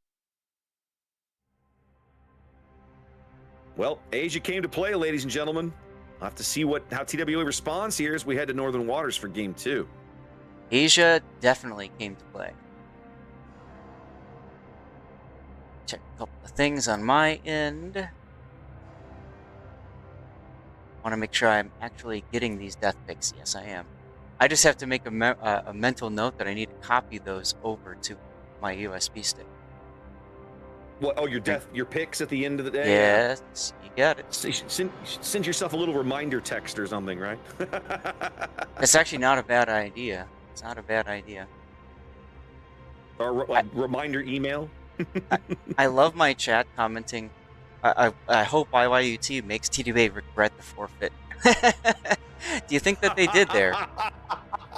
I think they wish they could go back and ban Loria right now. That's what I think. Right?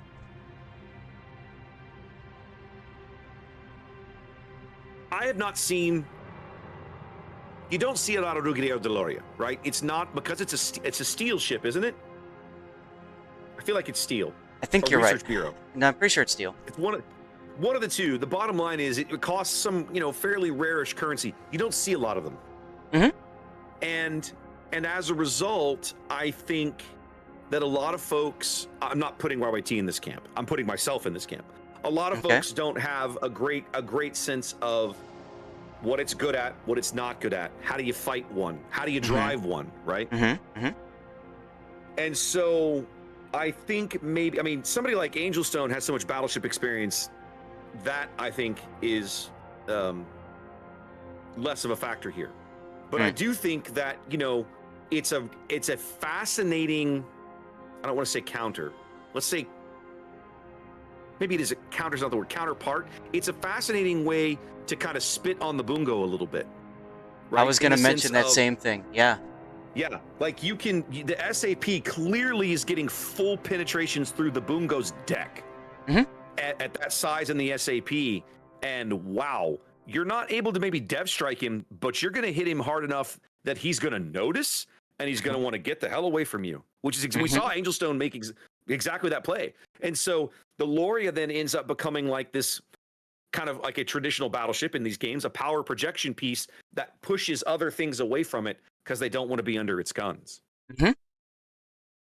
I really like it because I do the too. thing about the SAP, I don't care what your angle is. I don't care where you are. I will find you and I will hit you. I will crush you. Right? I have a very particular set of skills. Exactly. I will find you and I will crush you. So yeah, I'll be really curious. So for starters, I'm betting that's the last game we see TWA go with a single battleship. And I'm going to be very curious to see if they bother with a Bungo again. If they do, I could see them wielding like a traditional battleship, a Kremlin, something, and a Bungo. But I don't think they'll go with a single Bungo again. I think if they had the ability in that game to project more firepower farther across the map, they might have been in a position to punish things a little differently and to make some different plays. Of course. Because of the lineup they chose, they obviously they didn't have that opportunity. Right. Interesting game. All right, Zath, we're going to Northern Waters. It's meme map time, buddy. Tell me what you think tell me what you think we're gonna see here because of the way the goofy spawns on this thing work. First of all, I'm checking. So, okay, I was curious. I'm looking at the thread. So TWA's forfeits are because there was an internet outage, apparently, as they were doing the voting. Happens, baby. And as a result, they got locked out. And they tried to message their bans to a ref, and they decided, looks like, to keep it. Okay, hold on. Sorry, you broke up. They decided. You're reading the thread in there? I'm trying to follow the thread, so I do apologize for the back and forth here. But, okay, they did count the bans. So TWA doesn't forfeit like the website says. TWA has some bans. Okay, so I see it now. So let's update this. Yes. So their bans were Kleber, PVO, Utrecht, and Marseille. Okay. Okay, that makes more sense now. Sure. Okay. All right. Well, that's why we have the threads here, which is really nice to be able to go through and catch up on all that. And, of course, our apologies for incorrectly relaying it as forfeit. We're just going off what the website has up there. So. Yep, that's okay. I'm glad you went and checked. So thank you. Well done. Yeah, no, you're welcome. So I apologize. I don't remember the question that you asked. Neither do I. So don't worry about it. Must not have been important, or I would have remembered it. Right? Must not have been important, or I would have remembered it. Check and remind me from 5 minutes in the past, and we'll already be started. But it's. So, looking at the predictions, 90% predicted TWA to win game 1. 90%. I know, right? Betting against TWA the last 3 years has kind of been an exercise in folly. Oh, of course. Have they won every single thing? No, they haven't. Have they won the majority of things? Yes, they have. And when they haven't won, they've been highly competitive. They've been in the top 4 or in the finals and just lost the finals or whatever. So betting against them is never a good idea.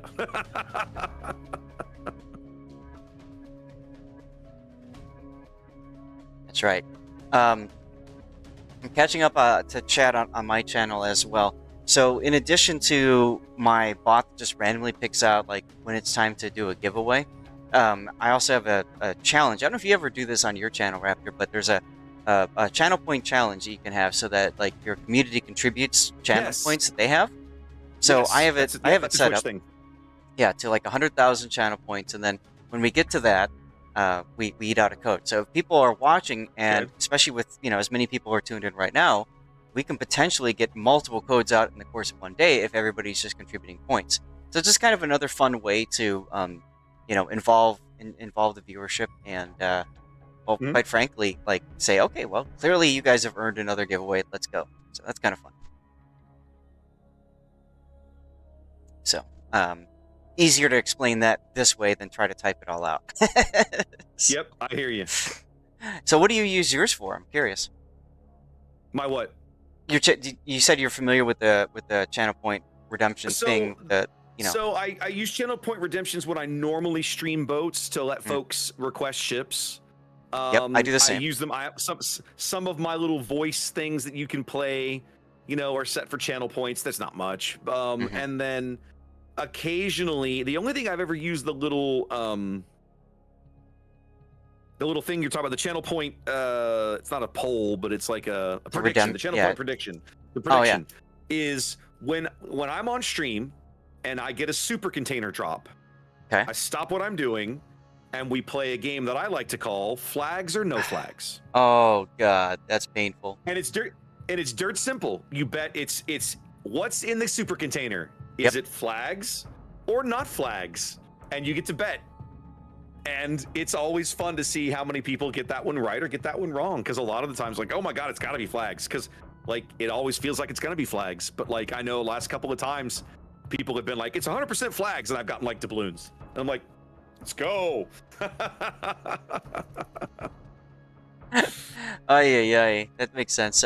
For me, I do channel points for ships, and I also do channel points for becoming a VIP, and also for removing somebody's VIP status, just because it's kind of fun. We haven't gotten cutthroat yet. I'm waiting for it. And I then haven't thought about the VIP thing. That's a really good idea. And then we do we do replay analysis as well, like a certain number, and lock in the replay. So hey, we should probably cast this game? We should probably cast this game. Yeah, I feel like we should cast this game. All right, Raptor. I want to hear your first reaction to looking at this map. My first reaction is, who thought this was a good idea? This is a terrible idea. This is awful. Like, OMG. That's right. Y'all are seeing it correct. We got battleships on one side, cruisers in the middle, destroyers on the opposite end. Go. Oh my God. All right. Well, so as predicted, TWA going back to, oh yeah, looks like we're having a restart. Somebody didn't make it, so we'll come back to here for a minute. Somebody crashed. So we saw TWA do basically kind of as we expected, right? They didn't take a single battleship lineup again, and the other battleship was not a Bungo. They did stick with one, but not two. Look at you in chat being a troll. Whenever we have a draw, I always put in the training room chat, close game, could have gone either way. It really could have. Well, it says they got a restart, but I'm not sure why. Because nobody dropped. Like the game, nobody crashed. Everybody immediately readied up immediately. Sometimes when somebody crashes out of the game, you can tell. Yeah. Sometimes there's an immediate like, and then sometimes it does take a while for somebody to like hard, reboot their PC or whatever. Yeah. All right. I guess we'll see.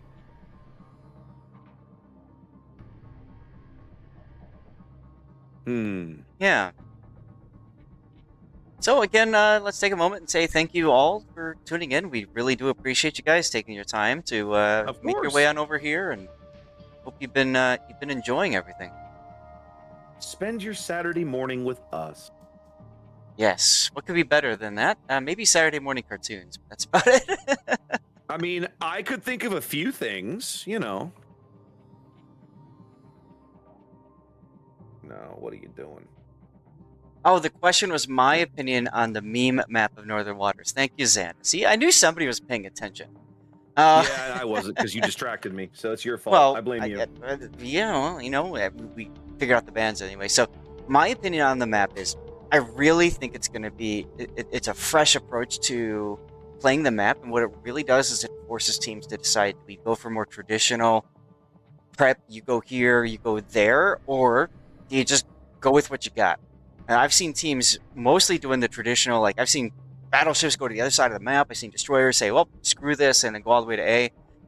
And it causes chaos and pandemonium at the very beginning, which is always fun, in my opinion. Well, in my business, Seth, we have a saying. Hmm? Chaos is cash. Mm-hmm. All Absolutely. right, are we there? Or was it time? Feels like it's time. It is time. Let's try again.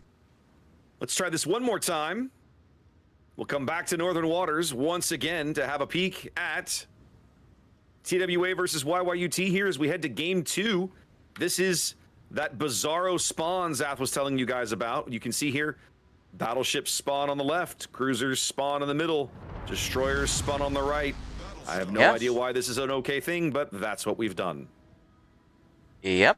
You got it. Look over the lineups. Snackman's Libertad, full secondary build. I know you're shocked if you've seen a Libertad in the game in the last couple of years.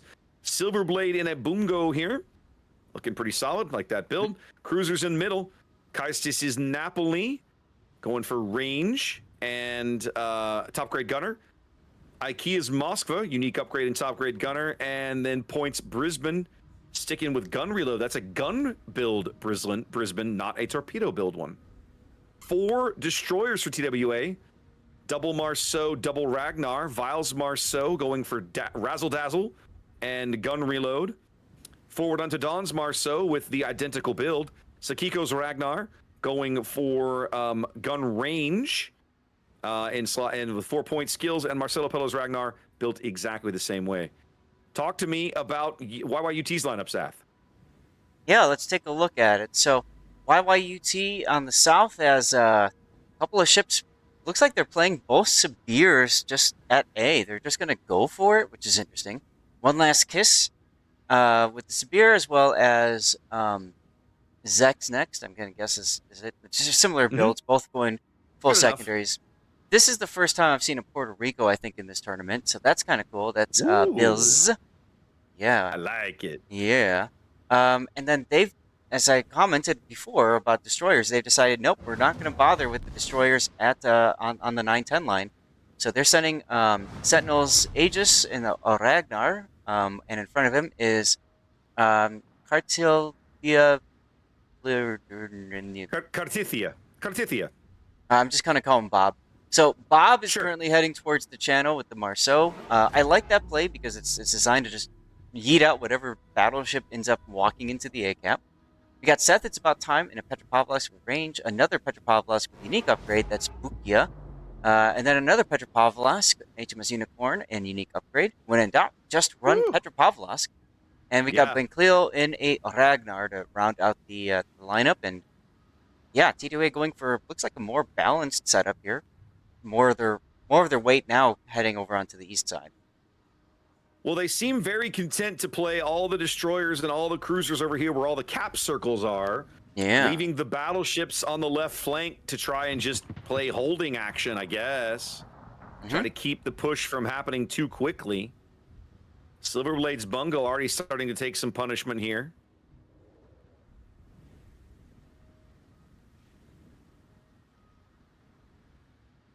Sorry, I'm just, okay.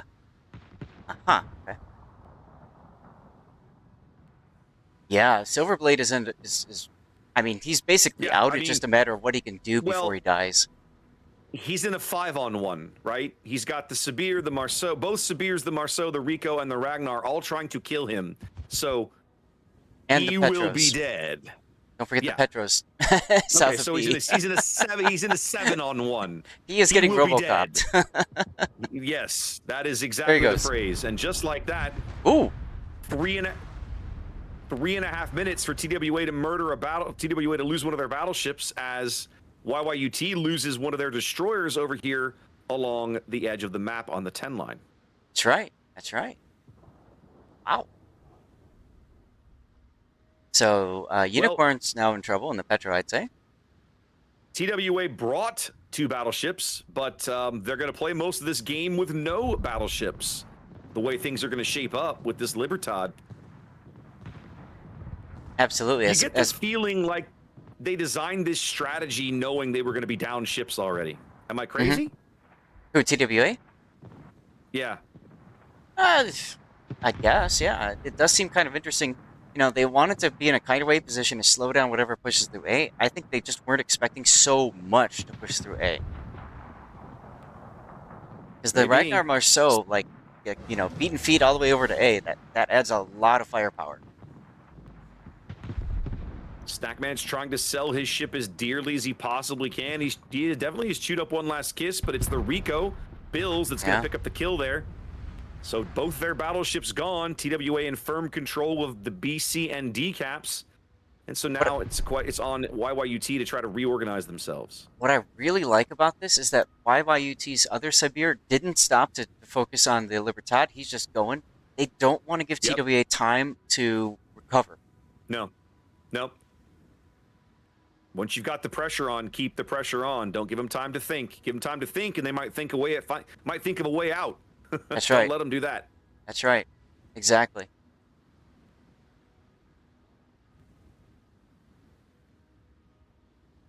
Meanwhile, the Petros continue to chew into whatever destroyer gets spotted on the other side. TWA does have 3 cap points, as you mentioned. All the points is where TWA went. Yeah. So.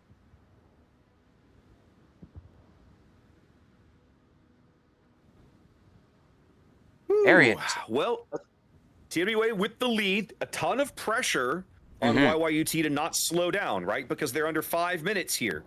If TWA can play defense and keep them off these caps for 5 minutes, they'll win, even regardless of battleships or no. Now, this Sibir turn is going to hurt in a moment. Some really, really good torpedoes coming in here. I think these are Napoli torpedoes. 2 big hits there on Zex. Let's see. Zex took damage from Brisbane and Napoli, so it could be Brisbane torpedoes too. Probably Brisbane torpedoes. Those looked like they were moving a little too fast to be Napoli torpedoes. Plus, it was 2 racks, kind of side by side. So yeah, either way, that does slow down the whole momentum that YYUT had pushed forward, as TWA is now able to counter with 3 assets in the area, plus IKEA really can't come out just now. Yeah. 4 minutes, well, just below now 4 minutes on the game timer. Zex now turning into yet another torpedo salvo. I'm not sure he's going to be, if he's ahead or behind these. I think he's going to be ahead of them. Yeah, he should be ahead of them. Yeah, he's trying to hit Vile's Marceau, but Vile just hit the brakes and the shells flew right by. Well, he's always been a bit of a maverick.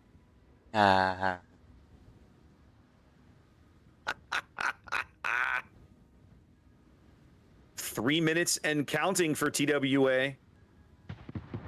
So you have to wonder, I guess, teams, have they designed these strats knowing they have, they have to have designed these strats knowing they have to deal with this ridiculous spawn. Yeah, and so YYUT then, of course, says, all right, what have we not seen work so far? Yeah, we're going to make that happen. Right.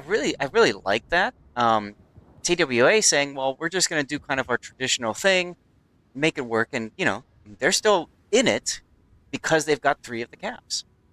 Right. All right.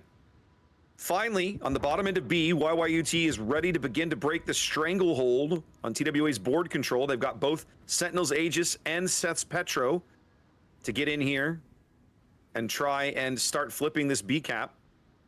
Look at how far back these 3 destroyers are. 2 Ragnars and the Marceau for TWA. They're literally on the board.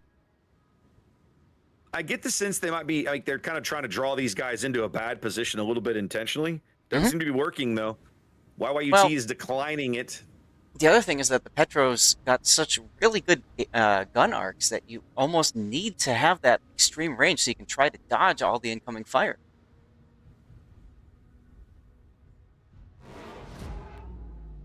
All right, YYUT does grab B here. That extends the timer. We're back to 3 minutes now. The focus fire, the major push here. They're trying to burn IKEA out as the Rico and Zex's Sibir come standing in through the channel here along the E line, straight through the cap, pushing straight to due east. Yeah, and look at who's leading the charge. It's the Puerto Rico. It's the Rico, baby. Rico's always been a good ship. She's fairly tanky. The AP is punchy. She's got a lot of utility, right? Radar and hydro or access to defensive fire, which you don't need in this mode, but beautiful still a good dodge. consumable. Yep. He's got more coming. He's playing another his fun dodge. torpedo dodging mini game. Yeah, I wouldn't have fired the AP right there. I think he's too busy looking. And He dodged dodge. all the torpedoes. Wow. Yep, dodged them all. That is seamanship. My God, that is seamanship. Bills gets the torpedo dodging award for the day. The That's achievement. Right. He is the Euro player of the game. Yep. Euro beats from the Puerto Rico here on YYUT as they continue to drive east, Raptor, herding TWA into the back of the map. can you take a moment and just take it in that YYUT is about to 2-0 TWA. They are indeed. It's going to happen. Pretty sure they can't stop it now. Puerto Rico fails to dodge those Danny. torps. I can't stop it now. With the Sibir bags vial in exchange. Yep. Again, we're still 2.5 minutes from a win, but there it goes. You put the Not petro anymore. on, and now the timer flips over. They just had to get back onto D. Biting my tongue so hard. Alright, so anyways, TWA continuing to be literally pushed into the corner. Like, look at this on the mini-map, y'all. Oh, yeah. Oh, yeah. Herding them like cats.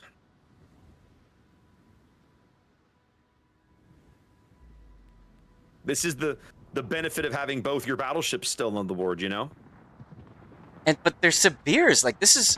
I kid you not, this is like the first time that I've seen a team with 2 Sibirs actually win. I want to say. That bad, huh?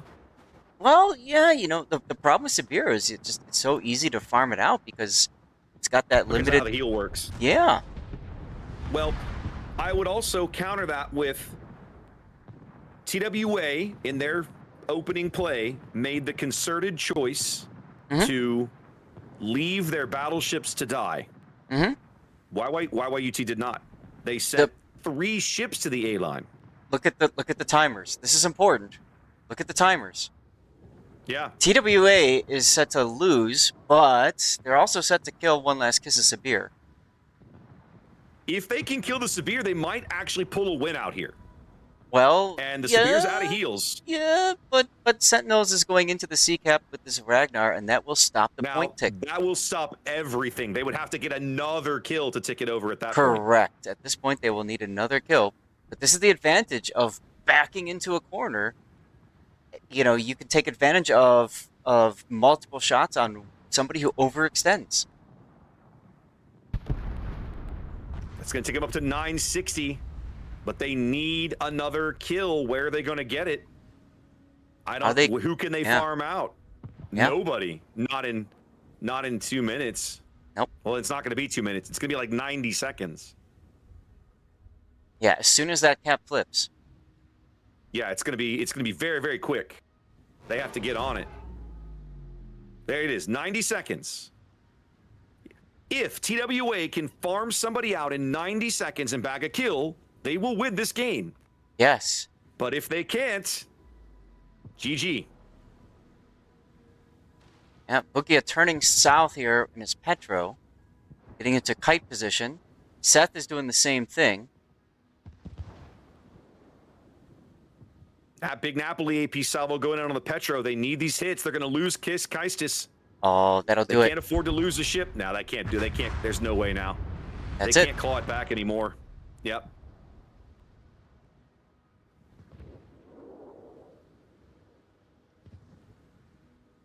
Well, YYUT looks pretty convincingly good right now, Zath. You know, I was fixing to say the same thing in between. All due respect to TWA, I'm gonna Oh yeah.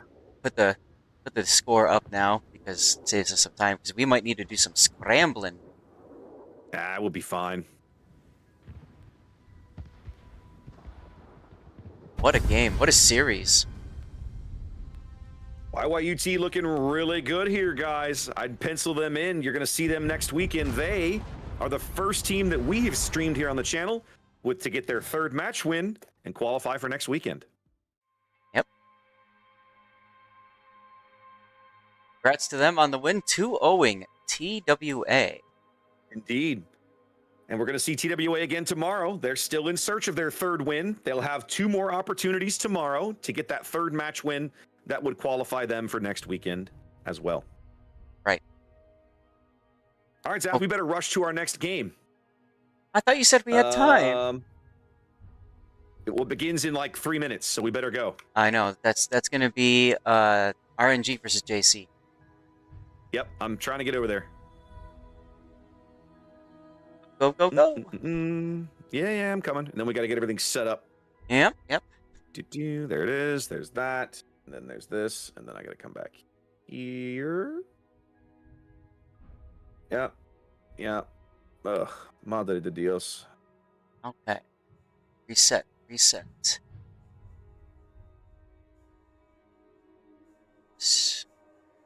GC. All right, here we go. Oh, goody. We get to see Northern Waters again. Let's go.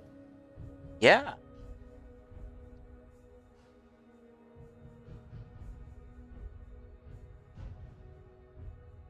That spawn is weird, man. That spawn is weird, and I don't like it.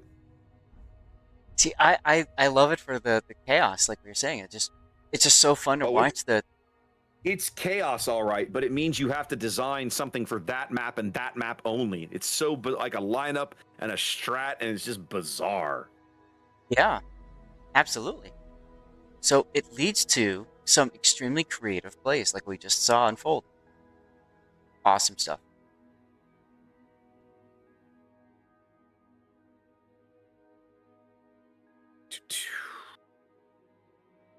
Y'all. Hotspot, we're going first. Waters and D Bottle Islands.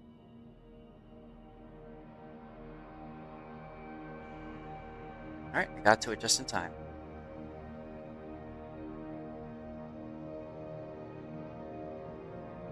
Well, I have a minute while Raptor and I are both setting up. We're trying to go quickly into this game here. Don't forget to double check your drops progress, everybody. I took a look on my, I have my laptop running to make sure I get my drop, and it wasn't showing up as available. So I had to go into my drops inventory. I had to click on my icon, and it says drops and rewards 100% progress. So I clicked on that, and I was able to collect the KOTS drop for today, which is 200 ping tokens, plus my weekly drops hadn't been collected yet either. And now Twitch is kind of glitching out and it just keeps telling me that I'm getting progress towards my drops. So I'm saying this right now because I know many of you guys are here for your KOTS drops. Hopefully you're enjoying the content as well. But if you're not getting progress, like, the time's a ticking. There's not much left today. So get it sorted now and make sure it's working, y'all. Somebody has a network issue with RNG, so there is a chance that we'll have a little bit extra time, which is good because, well, I don't know. Kind of want to use the bathroom at some point, Raptor. You know, we've been sitting for almost an hour and a half. I would go be quick. Yeah, I'm gonna just do that right now, just because. Go. Be fast. Yeah. Fly like the wind.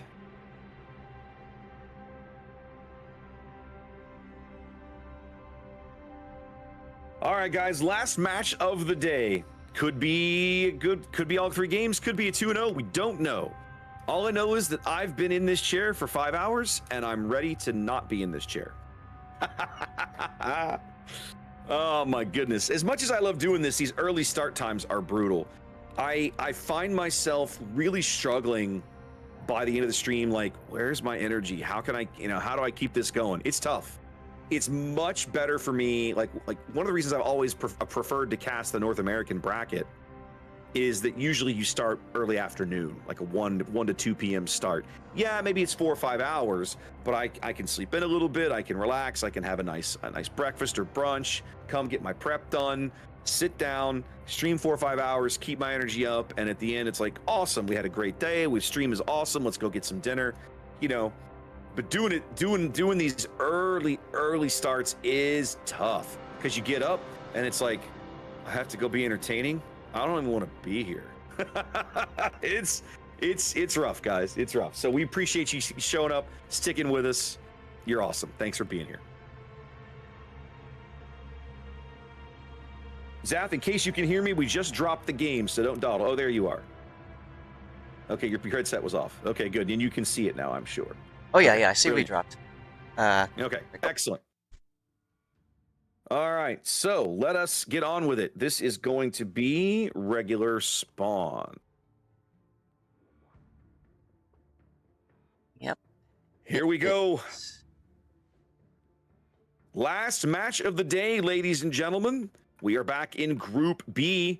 This is the third round of Group B, and these two teams, RNG and JC, are both 2-0. One of them is going to win this match and secure their place in next weekend's playoff bracket, and one of them is going to have to come back and try again tomorrow. Let's have a look over the RNG lineup. This is Makoko and a Cassard? The hell are we doing here, Zath? That makes me nervous. I have some comments on that. Go ahead, finish. Please. Classic down in a Delny. Okay, very traditional build. Love the Fearless Brawler. And Sweet Taige in a Gdansk. Backing him up, we've got a 4-cruiser lineup. This is YBB's Marseille, top grade gunner. Fallen Angels Marseille, outnumbered and gun reload. Dark Temple's Rigiero de Loria. We just saw the impact of that particular ship. Mm-hmm. And Shauna's Bungo. I think I missed a cruiser. Who'd I miss? The Moskva. Moskva, yeah. Aruha's Moskva over here. Unique upgrade. What is JC doing down here on the bottom end of hotspot? All right, towards the bottom end of hotspot, let's take a look at JC's lineup. They've got their Gdansk. That's Katsuharikia with Ragnar behind. That's Bachi the Wows. Looks like they're going to make a try for CCAP. We've got Summers, that's BB Stars, working his way that way as well. Probably going to smoke up Nanatori's unique upgrade Moskva, maybe even Nisaredo's unique upgrade Des Moines. I like the thoughts of all that. No Rush, No Life is not rushing at all in the Bungo. Kind of funny, ironic there. And we've got OWO's Loria, as you commented earlier, doing. We shall expect great things from you. We've got Soyuz Des Moines with unique upgrade, and then finally we've got Igawa Aoi's unique upgrade to KOTS build, gearing, working his way up to the decap. I mean, with the Desnail. Lots of effort by JC to go for the 2 close caps and saying, well, we'll pick the other ones up later. No problem. You know, Zath, for many, many years, we used to see battleship lineups in King of the Sea matches that were fairly, I won't say repetitive, but let's say mirrors of each other. You know, Montana Yamato, double Yamato, whatever it was, right? This is the first time today we've seen both teams field the same battleship lineup. Yeah. Look at Bachi. South. Oh, Moscow, no luck. Yeah, I was zooming in, but then they ran out. Now, Sweet Taige apparently got hammered by something. Gdansk torpedoes, 27,000 damage worth of Gdansk torpedoes. That hurts.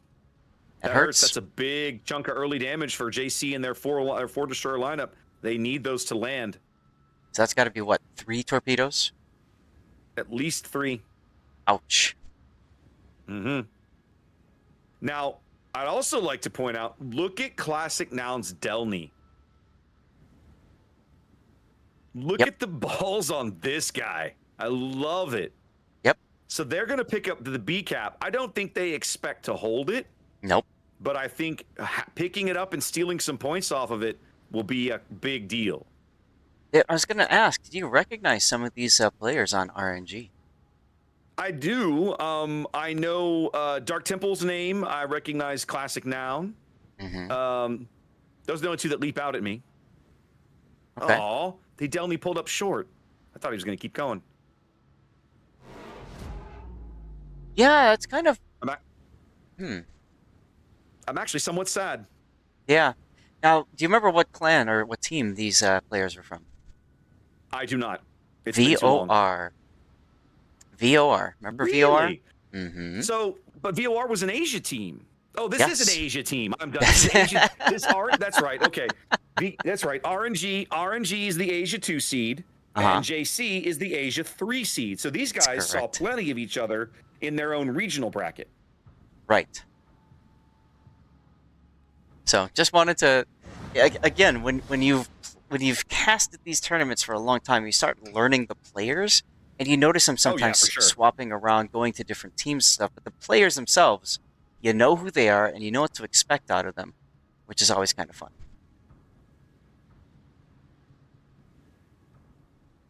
Well, this RNG strat is very unique. Like, they have basically pushed everybody to the AB cap. And I do mean bloody everybody. Mm-hmm. And now the Cassard has pushed through. He's into B. And they're wrapping the Loria, sort of the Moskva, kind of looking like they're maybe going to sit in this channel here between A and B. This is interesting. So Classic is in the position to nail whatever tries to go straight to B cap. Right.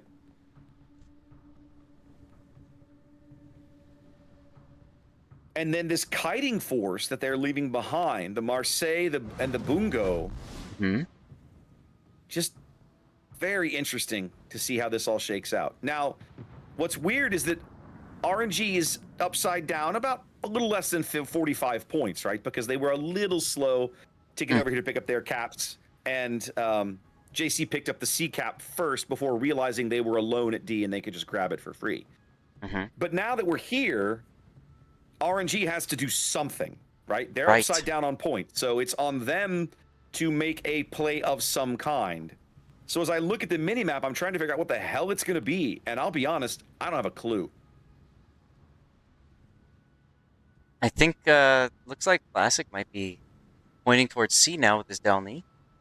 And he might try to compete with the Gdansk now. Gdansk is already sensing this.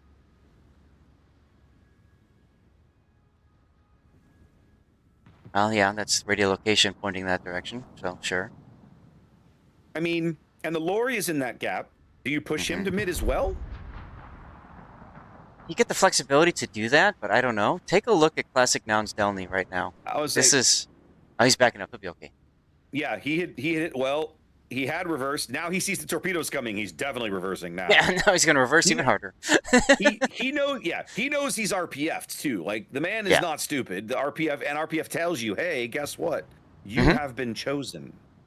So, but they're also creeping the Moskva up, right? This is Aruha's Moskva creeping up the north side of this island here between A and C. Yeah. And yeah, I think you're right. They're going to slam the Delny into C and dare JC to come do something about it. Yep, exactly right. So they're trying to set up, and what I love about this is I talk a lot about in ranked battles and clan battles, you don't respect the 1v1, right? You always get the numbers advantage before, if you can help it. And that's what Noun is trying to do right now. He's not going in by himself. He's got the Moskva up there to back him up, and he's got the Loria there to back him up too. And the Loria's hot on his heels.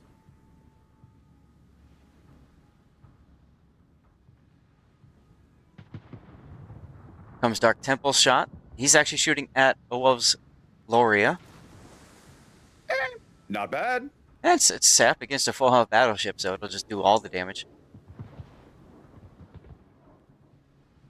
Are they going to get the reset? They're trying. They are. They got it with 1 second to go. With 1 second left of the cap, they do bag the reset. And now the Gdansk short-range radar is down, and now the Moskva's long-range radar is up. Ooh, but RNG does finally lose that earlier ship, that earlier destroyer that had taken a pounding. Yep, I was just fixing to get over there because I saw some action. Trying to make something work over on the 10 line. Doesn't seem like they're going to be able to do that for a while.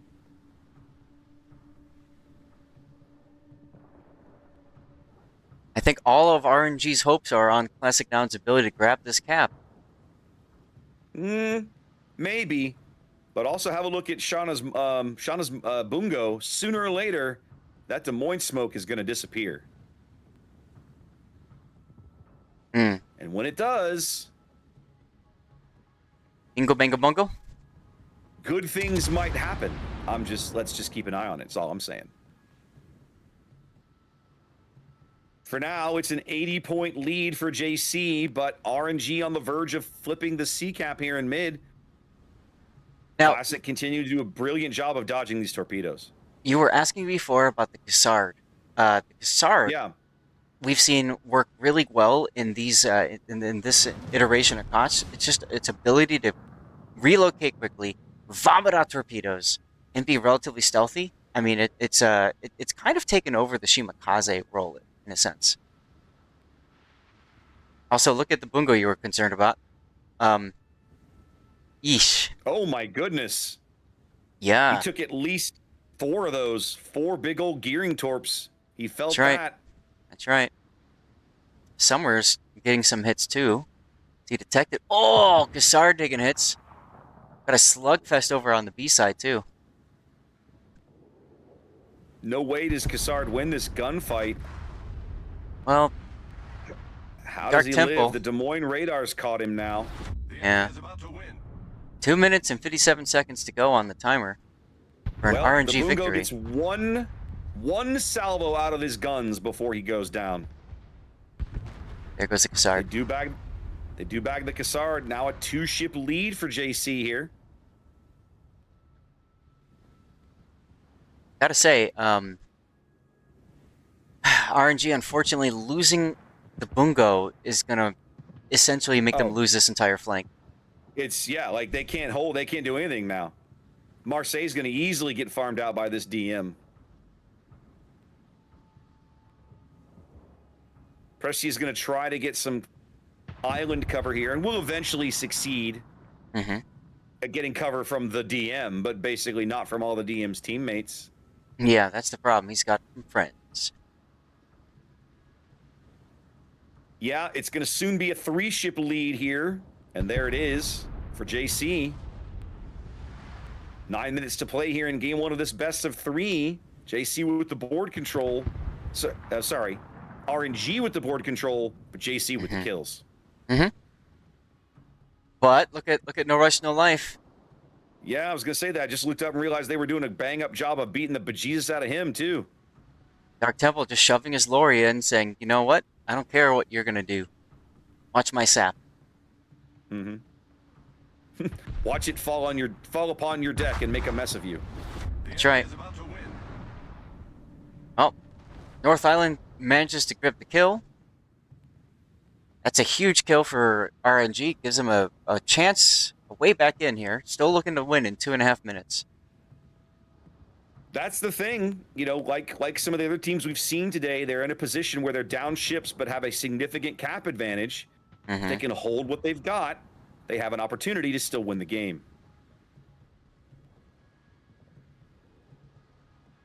There goes Aloria. Good salvo, though, into Nizredo's Des Moines.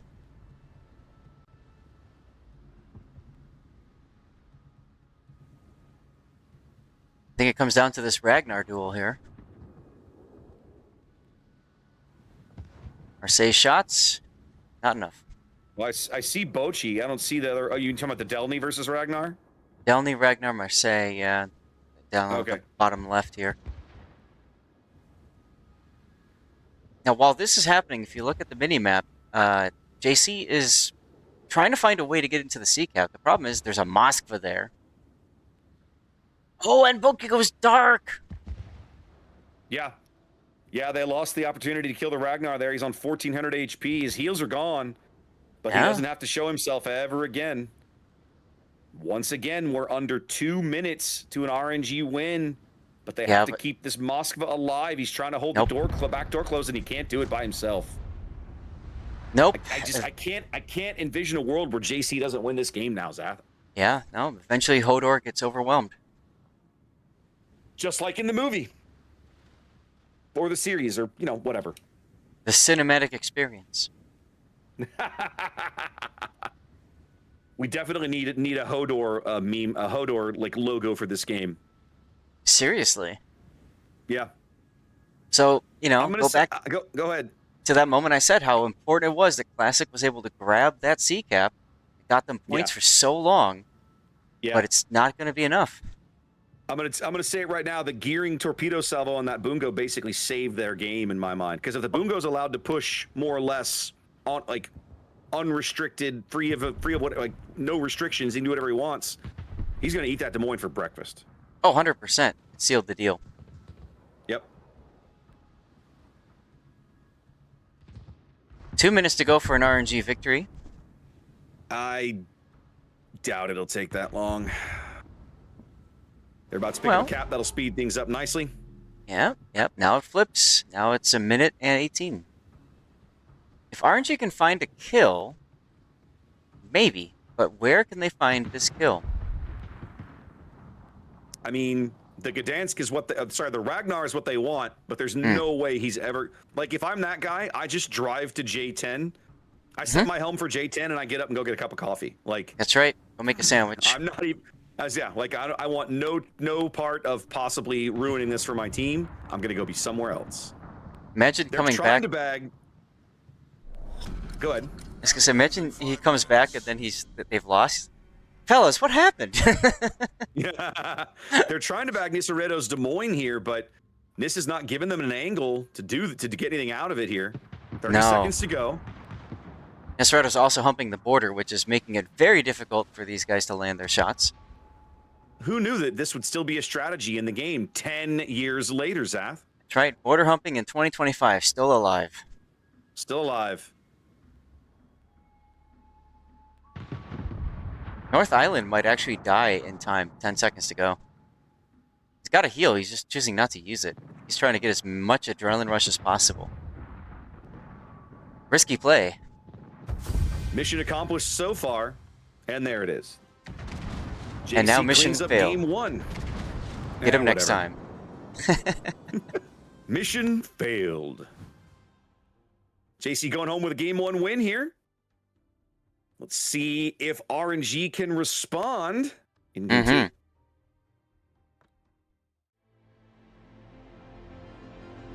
Oh, I'm fading, Zath. I don't know about you, buddy. I'm struggling here at the end. I went to go get that water. One of the things that I brought with me is some good old-fashioned Costco, like their version of 5-hour energy. So, okay, yeah. I threw one in my glass of water here, and that's hate helping. That crap. I do too, but it'll help keep me afloat a little bit. I also have some liquid IV I threw in earlier. So, but I'm with you. I'm with you. It's 11 o'clock our time. Yeah. And we figured about noon is when we would be done. So it's about as you'd expect. As you all know, if this is a 2-0, we will do our best to bring you more game, because that's what we want is more game. Yep.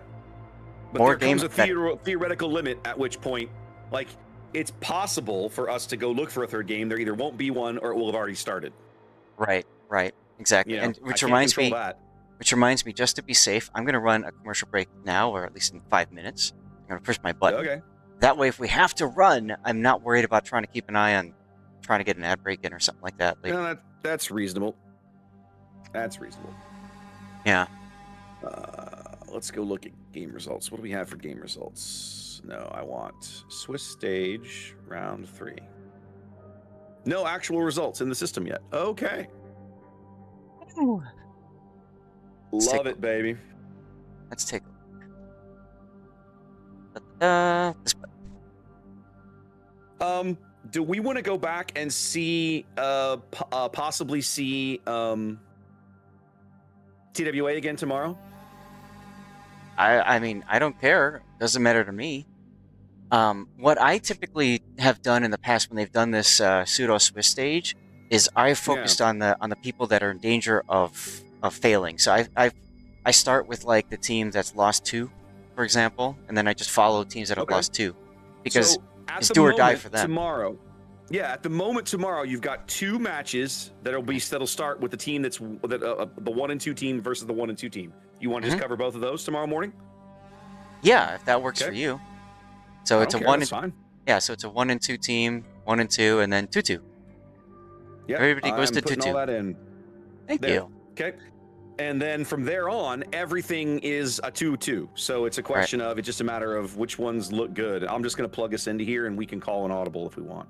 So again, for those of you who are unfamiliar with this format and the way it works, it's all about winning 3 of your series.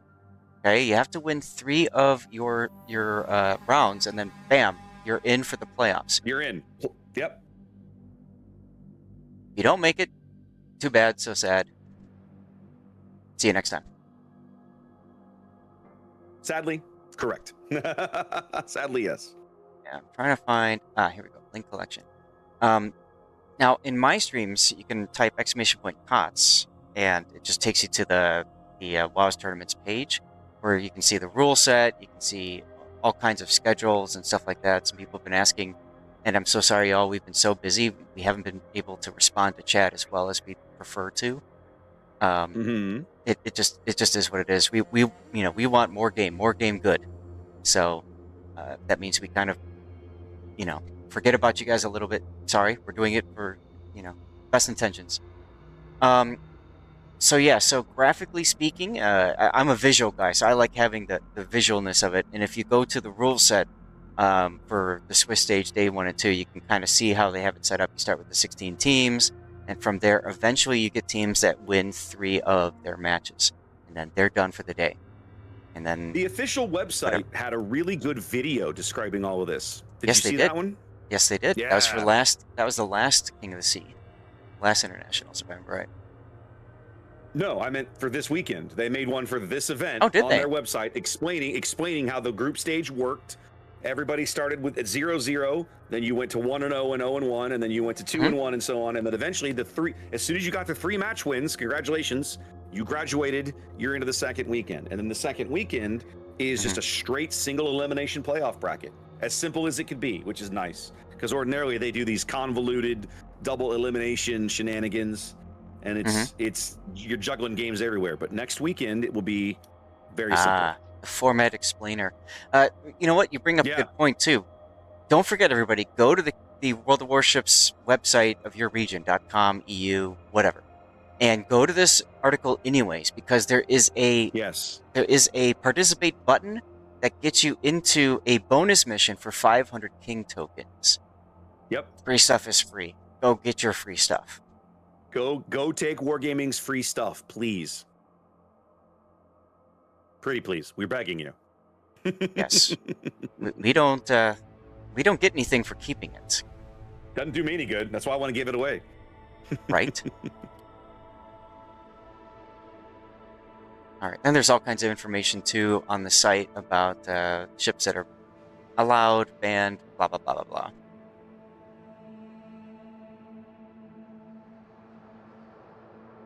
So it's good stuff. All right. Let's look around at some early results. Somebody in my chat was asking earlier if Bonks was playing. They are. They are currently... Are they 1-1? What's their record? Let's have a quick peek. Looks like they're 1-1. I think they're probably 1-1. They're 1-1 for right now, yeah. Yep, Bonks is 1-1, and at the moment they're up a game on their current round opponent. Resin, of course, Resin up a game on Ortis. Tivat up a game on A1. Of course, we just saw JC up a game on RNG. Rain up a game on Moyai. I'm betting more. Rain and Moyai is the other undefeated teams in this particular half of the bracket. Yeah. It's unfortunate they have to face each other now. It is what it is. No, they're supposed to face each other now. Like that's the point. It's like Swiss style. You're paired against people who have the same record as you. I know. And then CL up a game on 3XA. I do not have results yet for any of the games in NFG TSY or Pucky versus BN. So at the end of today, Zath, we came in today with 32 teams. At the end of today, 4 teams will already have advanced. And 4 teams will have already been eliminated. One of those is our boys Kraken. Have they already? Oh, they lost. They went 0-3, did they? Yeah, it looks like it. That's unfortunate. That's of course, AI forfeited, so those are 2 of the 4 teams that we know of. Correct. Yeah. And then going into tomorrow, we'll have 24 remaining teams, I believe. That sounds correct. Mm-hmm. Yep, and then Yeah, because from... you're gonna have 8. You'll have 5 that advance. Hang on a minute. 2 and 6. Yeah. Tomorrow, 12 teams from each bracket will continue to play. Half of them will advance and half of them will be done. Yep, there it is. I had to run the math in my head real quick. And I'm looking ahead, and really interesting, looking ahead at the playoff bracket. It's single elimination. Correct. Single elimination. Finally. Wow. Going back traditional. Oh my goodness, Zath. It's time for the meme map. Are you ready for Northern Waters? Oh, yeah, let's go. Let's friggin' go.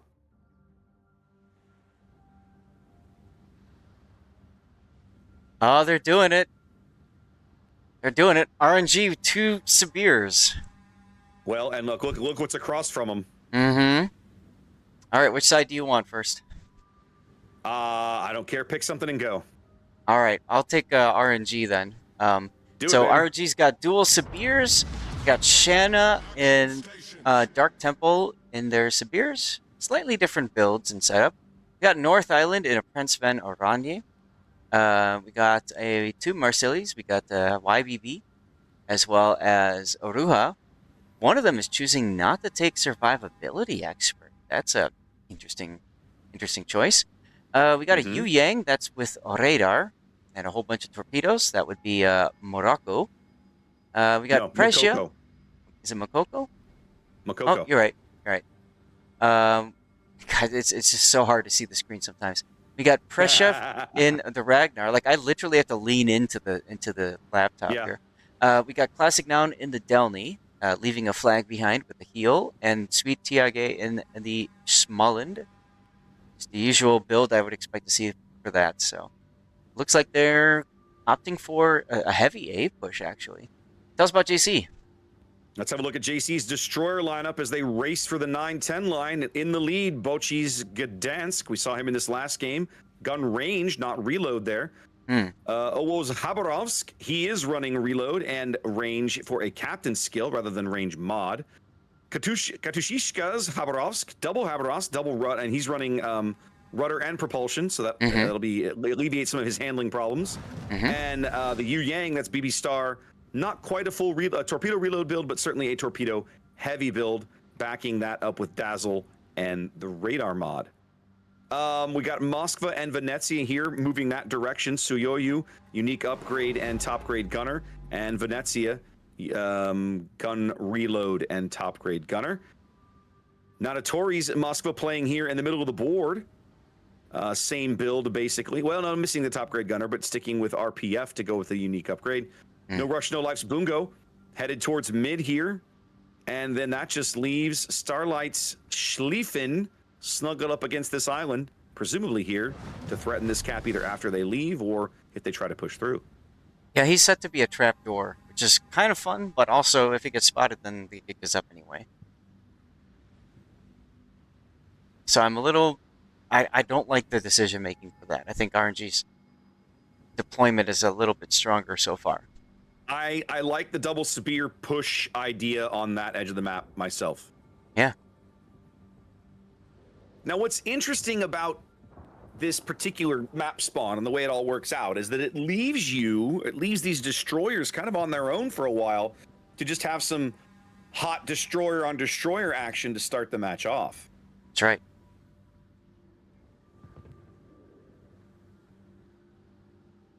Bunch of torpedoes rolling in here. Katushishka dodges them.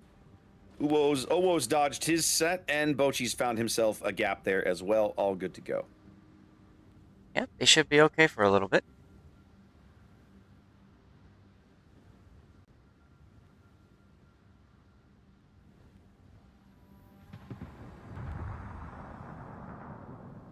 Well, they see Starlight now. Very clear where he is. Yeah. Showing them the Schlieffen stern as Dark Temple makes a turn to port to cut back through mid, or at least into the middle of the map here. Yeah, we're going to have a bit of a secondary duel between these two ships. Yeah, but you're only getting a portion of Schlieffen's secondaries, so It's not going to feel particularly amazing. No. Early cap advantage going to RNG. They grabbed A, they hold C. So about an 80-point lead here and working up. 4 minutes gone here in game 2.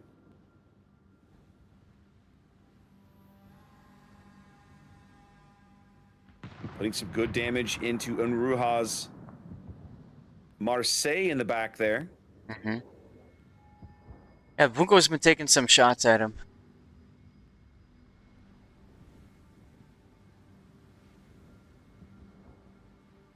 I think for me, that's the thing that makes Bungo a little terrifying. That thing can be lethal. With that spotter plane, the thing can be lethal from any range, almost. And the spotter plane does more than just buff its accuracy. It still buffs the range, and those Japanese guns aren't short range to begin with. I wanted to call your attention to that Schlieffen.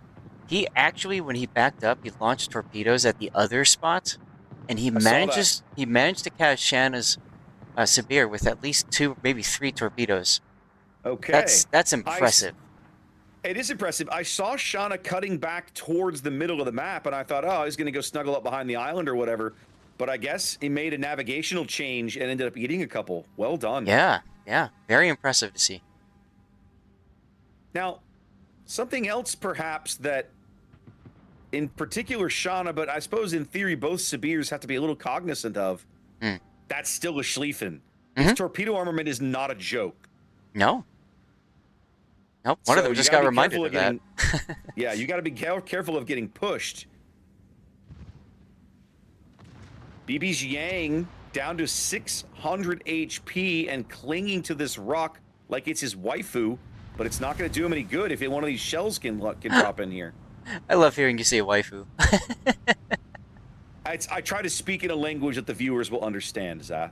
Ah, okay. Professional streamer. Professional streamer. All right, moving into the B cap, we got another engagement here. This is Mokoko in trouble, but yeah, Bachi also in trouble. Radar was a little bit too late from the Natatori's Moskva, and they still get the kill. Doesn't look like it. Looks like Mokoko's going to sneak away on about 1,600 HP.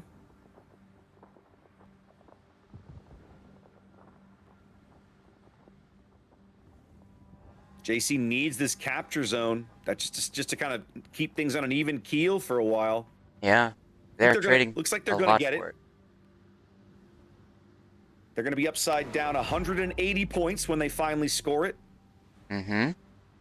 That holds things even right now. 6 minutes on the timer. Ball firmly in JC's court to make a play. Zath, I still look at this Schlieffen position and think, man, if I'm the Schlieffen, I'm just going to go get this friggin' Sibir that's right in front of me. Well, he doesn't know he's right in front of him just yet, but yes, I completely agree with you. He does now. How does he not? He's got his hydro up. Isn't that 6 kilometer hydro? Pretty sure it's 5. He's right outside their hydro range. Okay. You don't have that mod, do you? No, that's one of the ones I don't seem to have installed. It's 5.5 kilometers. Okay. Now he knows. Now he knows for sure.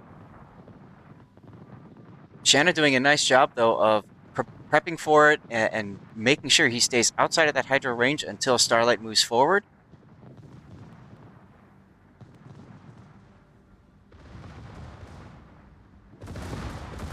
JC needs a big play here, Zath. I'm not sure where they're going to get one.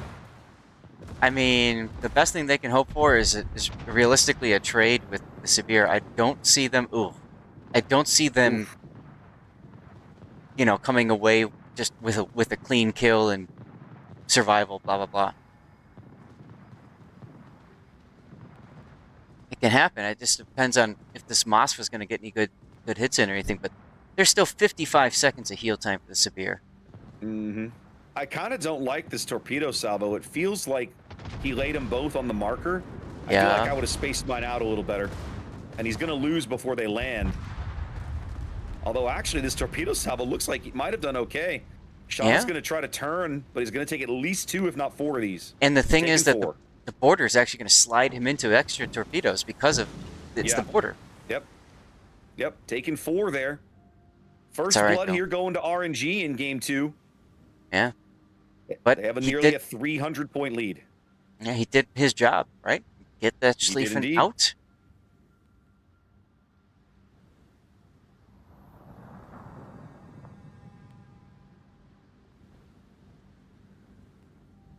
Dark Temple now in a position to just kind of hold this area. So it's really up to JC to, what, push up to the north, I guess? I mean, they're never going to get into C. It looks like they're trying to drag assets over to A, thinking maybe they could rush Dark Temple or torp him out or something. But I mean, Luck. good luck. I think the Like only... Go ahead.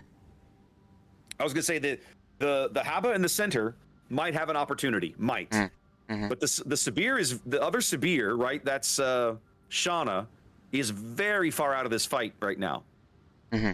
So at a moment, you're technically you're down a ship, but you're kind of not in this exact moment.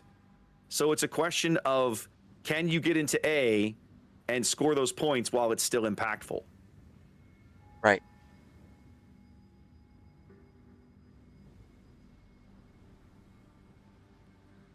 I'm curious what this map looks like from each team's perspective.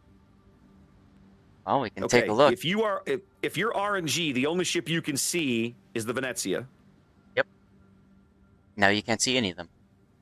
And if you're JC, you can't see. Actually, you can see the Sabir now. That's it. That's all you can see. Yep. Oh, there's a Prince.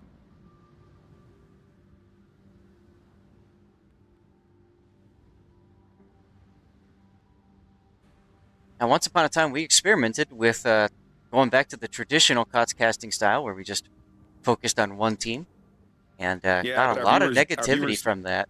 Yeah. Our viewers did not like it. Oh, Zap, look at these Gdansk torpedoes. I'm watching them carefully. Oh my! Oh, brilliant salvo! What a salvo! Wow! Well done to Bochi. What a big kill, and the timing was perfect. It was absolutely perfect. Right as the Sabir tied, the Habarovsk steamed right into the cap. Right, and not only that, but the Habarovsk appearing possibly took attention away from the torpedoes as well, depending on timing there. So just really well done play. Brilliant destroyer work here from JC. Now they're not back in this yet, but they're getting their foot. They've got their foot in the door. Let's see if they can turn it into a win. If you look carefully, though, you got Classic now sensing this whole move and shift to A, so he's just gonna walk into the B gap. Oh, there's the radar to stop him. Aha! The Moskva sensed something was amiss, and now can see Classic. Now, but Classic can still get behind this island, and they can't do anything about it. That's right. That's right. I always think of like Skyrim when I see the radar come up and it catches a destroyer. It's like, stop right there, criminal! I gotta say though, if they lose Shauna, and I think that they will, Zaf. Yeah. This starts to get a lot scarier for JC. You mean for RNG? Sorry, for RNG. Yeah. Yeah. My apologies. It's okay. It's been a long day. I'm wearing. It's been a long day. Chad asked how many games we have covered, and my answer is right now, yes, because I don't have my paper where I can write things down. We can look at that later, of course. Deep water? Yeah. Nope. Regular torpedoes. More Gdansk torpedoes. That'll seal the deal. Shauna goes down. It's now an 8-point game, 5-point game. Wow. As Classic is trying to flip the B cap here. JC back in it now for sure. 2 big kills, flips the A cap. In fact, we've now had a lead change because at the moment, JC is ticking up 2 caps to RNG's 1. And they're trying to go after the PVO up here. The Haba's hitting him, and the Bungo's trying to work into position. Well, I mean, if you think about it, the PVO is the only thing that really counters the Moskva in this position. They have to get him off the board to secure the Moskva's flank. So that's exactly what they're doing right here. Exactly what they're doing.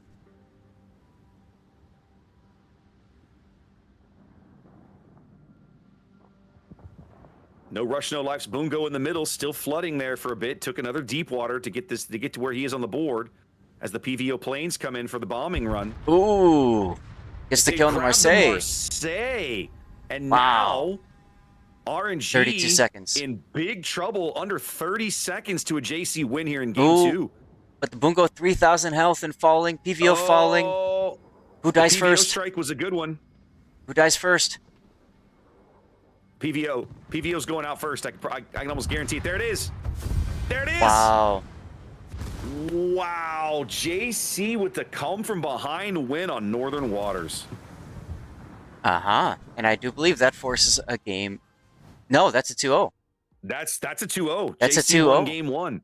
Yeah. That's a 2-0. RNG looked really good to force a game 3, but didn't get it over the finish line. JC with the sweep. Well, let's see if we can go find more game then for you all. Let's put the winner screen up. Congrats to JC. We'll see them again next weekend. They have won their obligatory 3 matches. They can take tomorrow off. I'm so jealous. I am so jealous. I am super jealous. All right, let's go see what we can find out about who's still playing here. 4 minutes ago, we had Moyai, Rain, NFG, TSY, and Pucky EN. Let's go look at Moyai and Rain if they're still available. Okay, I'm getting in the training room now. They are available. Yep. 5 minutes warning for them, so we're going here. Perfect. We have plenty of time to cover this last game of the day. This will be the last game of the day, for sure. Yes. Let's see. Moyai and Rain. It's technically Moyai versus Rain. Okay, dokie. Tied up. We're going to loop. Going to loop. We haven't seen a game on loop today. No, we haven't. This will be fun. Yeah. This will be fun. Rain game 1, game 1. Moyai 1, game 2.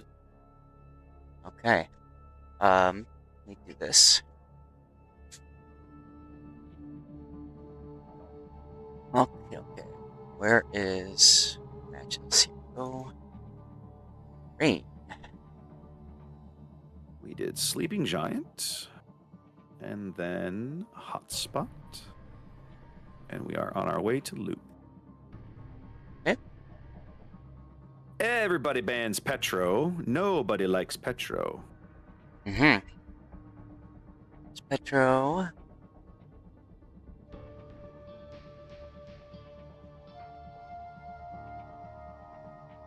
There.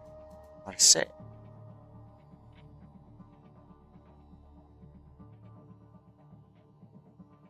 Minnow and Brisbane.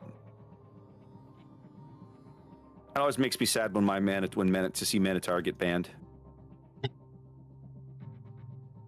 There's a good reason for it. Yep, I just programmed it all in so you guys can see the best of 3 situation. Yep. And we're going. Same. There is a quick glance at the best of 3, guys. We're headed to game 3 right now. It just dropped. So let's go scope it out. Zath, you got to use the reverse spawn. Thank you. Here we go.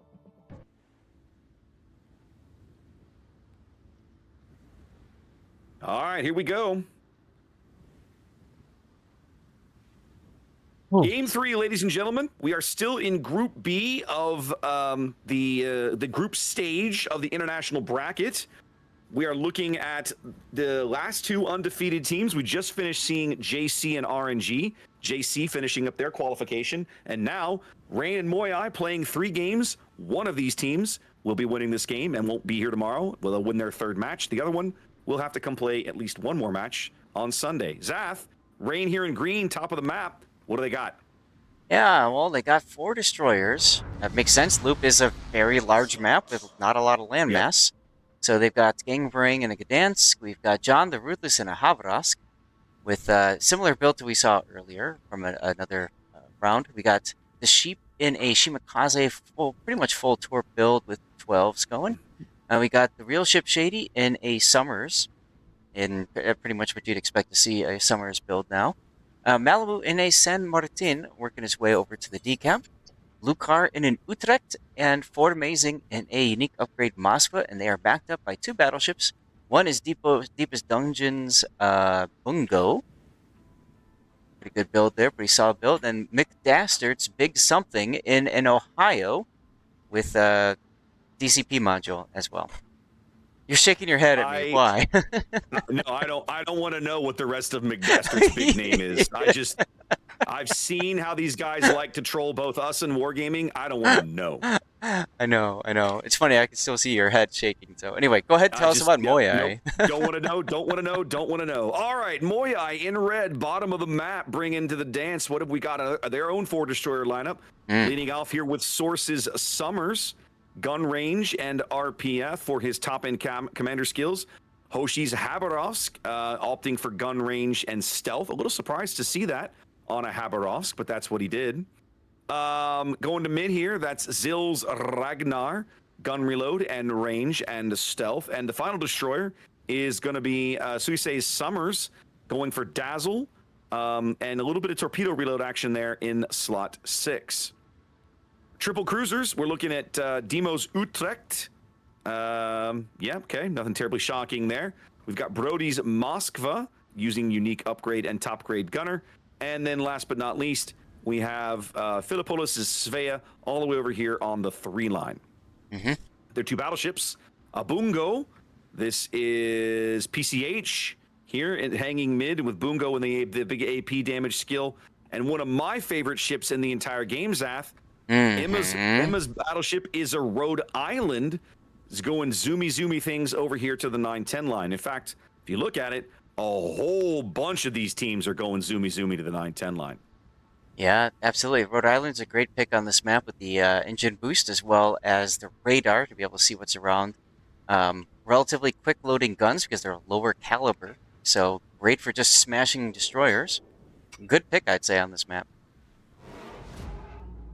All right, well, let's see how it goes. A whole bunch of torpedoes coming into this smoke that Sheep is laying for John's Habarovsk. Highly resistant to gunfire, not so resistant to torpedoes as we saw in a previous game. Yeah, absolutely. Moyai grabbing the first cap, though, so they're going to start getting that seems like not a big deal, but becomes a big deal later, that initial point gain. If you let it get out of control, it absolutely can be, but even just that early lead puts just a tiny bit of pressure on your opponent, because now, if nothing changes, they're in the lead. Now, Gangbaran's Gdansk with a very aggressive play leads Formazing's Moskva to this side of this particular Caldera Island on the corner of the sea cap. I'm not used to seeing Moskvas in this position, Zach. This is interesting. Well, it's a pretty strong position, and exactly the reason you said. But it also should signal to Moyai to expect a push on the 1, 2, 3 side. And if you look at the map, that's exactly what's happening. Ordinarily, you see Moskva or Des Moines on the other side of that particular island, but this one is a little unusual. Yeah. Gang's gonna gently duck his stern into the sea cap. That should draw out a Moskva from radar from Brody's Moskva here in a moment. We'll see. There it is. But if you look at Brody's Moskva position, it is also not in the traditional location. The traditional location is kind of between these 2 rocks, you know, in front of the channel. Yeah. Both teams opting for more flexibility. Yeah, he is playing a little farther back than we're used to seeing. Ooh. Whoa! Yeah, Suisei taking a big hit there from the Sheep's Shimakaze torpedoes. It was down. Ouch. That is a big kill. They also got some good damage into Gangbarang as well. He's still lit over there. I think he took some bigger hits than they were expecting as a Bungo HE salvo's falling in. Yeah. And he takes another fire. Oh no, I'm sorry. That's just his engine is out. It is a little confusing. You have to get real close to see the impact. Yeah. Yeah, the visual is difficult to spot unless you zoom way in. All right, well, the early kill puts Rain in the driver's seat, an 80-point lead here. Plenty of time on the clock. Only 5 minutes gone here. But this is a pivotal game 3. Both teams really want this so they can have Sunday off. Yeah, how dare they?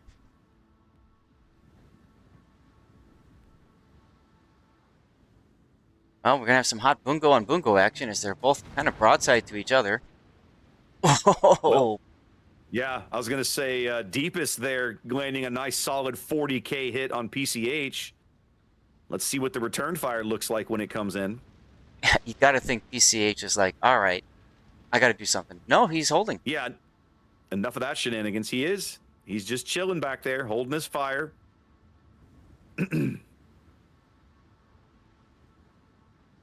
Rain not sitting idly by, pushing Ship Shady's Summers and Lucar's Utrecht down the one line, well onto the opposing side of the map now, trying to push into this B cap. Yeah, I'm really surprised. I guess that Moyai isn't stepping on D as aggressively as they'd hoped. I mean, obviously the kill of the Summers is oof, but you still got to find a way to bring pressure back into this, or you just have to leave. One of the two. Ooh, Svea getting smacked. Yep. I just saw that white bar. Making itself felt. Yep. And also check the middle of the board. Moyai not sitting idle. Sources Marceau dashing over here to grab C. They know they need some points, so they think they can get him here in the middle of the board. Yeah, well, that triggers the radar. Lithos now detected in this Svea.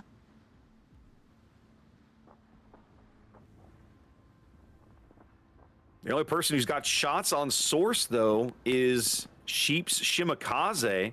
Yeah. He'll be able to smoke. He desperately needs that. He doesn't want to take a ton of damage. Oh, man. Source getting dunked a little bit from Ohio Shells, getting some overpens through his superstructure there.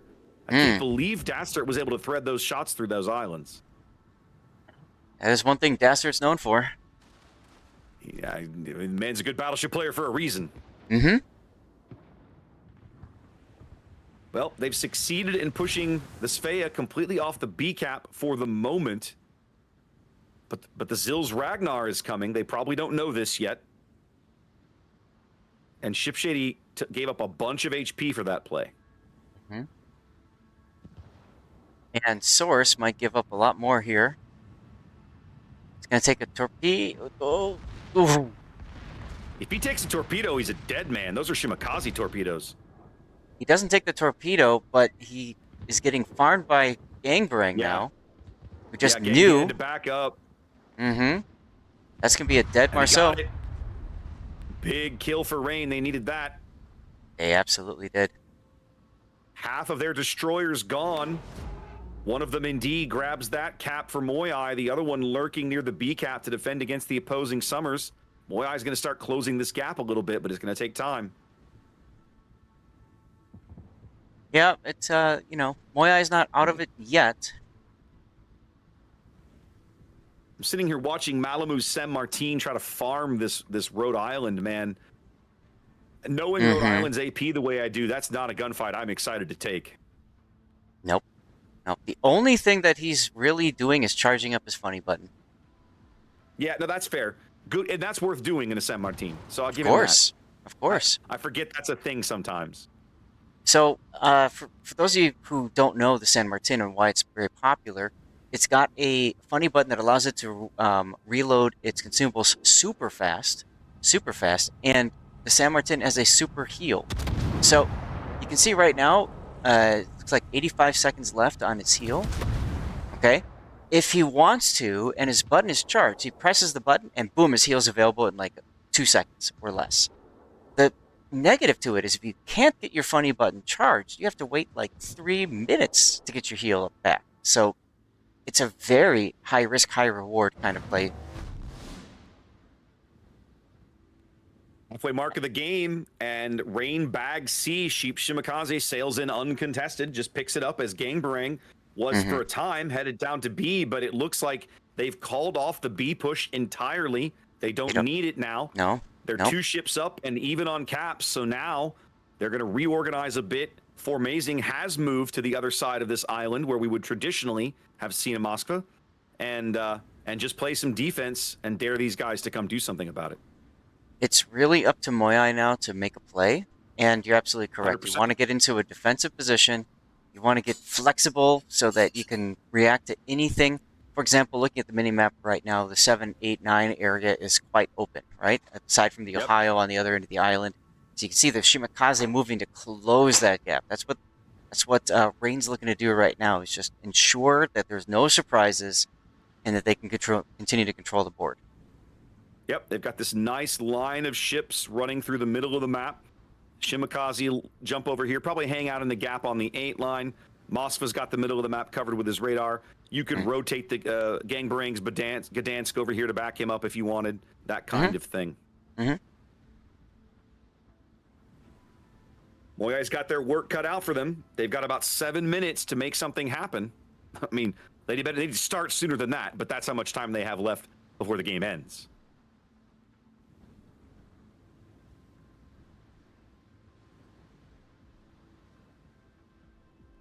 Yeah, realistically speaking, about maybe 2 or 3 minutes until Moyai has to like actually execute whatever plan they're trying to set up. And it looks like they're going to try pushing up the 1 line. Yep. If you're in their shoes, Zap, what are you trying to do here? I'm trying to set up a push on both sides of the map, figuring that Rain is going to start to fan out to ensure that they, you know, have map coverage. I definitely wouldn't try to push them in the center. So what I would do is basically, in about the next, as soon as that Sve is halfway through the FG line, I'd probably tell the Rhode Island player, go. And good luck. Yep. Godspeed. You know? Like, Godspeed. May your shots be true, because we don't have a choice. Pretty much that, yes. And, you know, by then, Demos Utrecht is going to get up there as well. Gives him the ability to, you know, maybe try to make plays happen as well. Dachshund, yada, yada, yada. Man. Yes. Neither of those guys have hydro. I just went to look and thought, oh, sure, the Utrecht has hydro. Nope, he does not. No. That's rough. Of course, Rhode Island doesn't either. So it's literally, you put the Rhode Island out there to get detected, to get shot at, to tank the stuff, and to make, you know, scooty scoot. Yep. But you've got to get that attention on you, and then that's when you move your Moskva in the middle, because let's face it, Brody's not helping right now. Even though, yes, he can radar C, big deal. Like, he just radared it. You know, you got to get your Bungo and Moskva into the game as well. Like, nobody can sit idle. That's the thing. At this point of the game, nobody can just chill. Yeah. Everybody has to contribute if you're going to pull this off. Because that's the thing. Rain has a couple of ships that are kind of low. Yep. But they're not going to make dumb plays and risk those ships. Yep. Now, unfortunately, Emide didn't go, and you see the result. Yeah. Ohio came around and just smacked him. That's going to make it even more difficult. This is the other... Go ahead. That's the other part I was going to say. The 2 dead ships for Moyai, one has to spectate each battleship and tell what are they looking at. As soon as they fire, so-and-so fired at so-and-so. Like, you got to get as much information as possible in everybody's ears efficiently. Well, the Rhode Island was down to his last heal. He's at about 45,000 HP, but he's basically dead now. He's reversing into the salvo that's going to kill him. Oh, never mind. The San Martin took care of it before that happened. And now, without even a battleship to push, I don't know how you get there, Zaf. No, that seals the deal. Yeah. Rain's going to easily walk over the decap and pick it up. It's possible that the Ohio wasn't detected as he was approaching on the side of Emide, so, you know, that's worth pointing out. But at the same time, you still got to be heads up what's going on.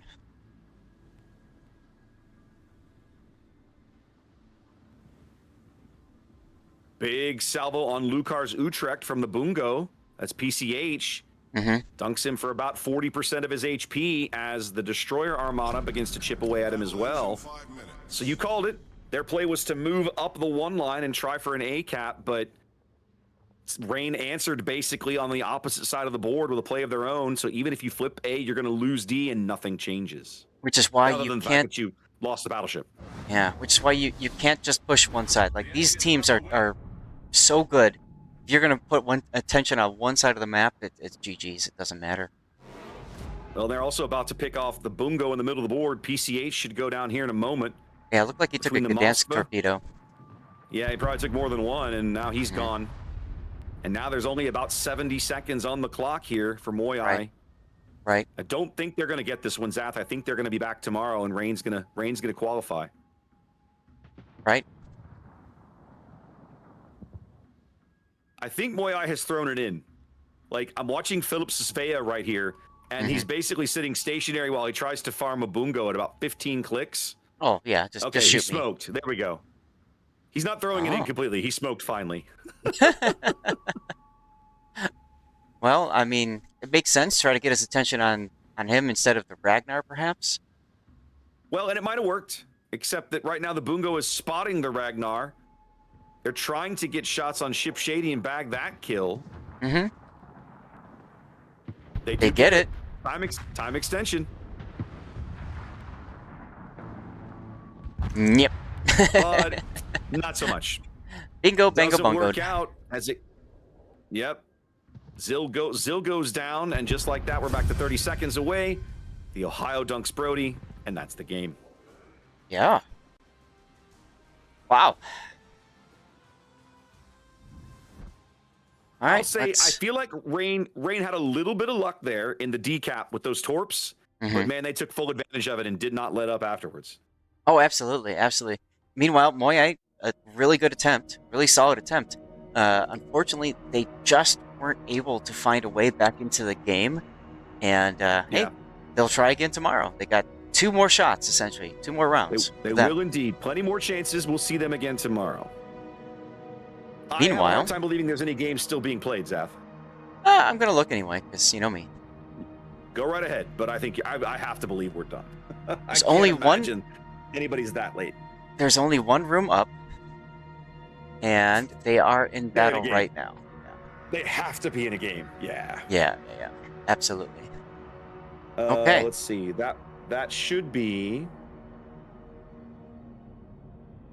That's game 3 of NFGTSY. So yeah, you will not get an opportunity. That is it. We did it, Zach. We did it. We made it all 6 hours. Look at us go. 6 hours, chat. 6 hours. Wow, this is a lot of fun. Of course, I'd love to know if you can count up how many actual games we've covered today, if you don't mind, because I know you've been writing them down. 4,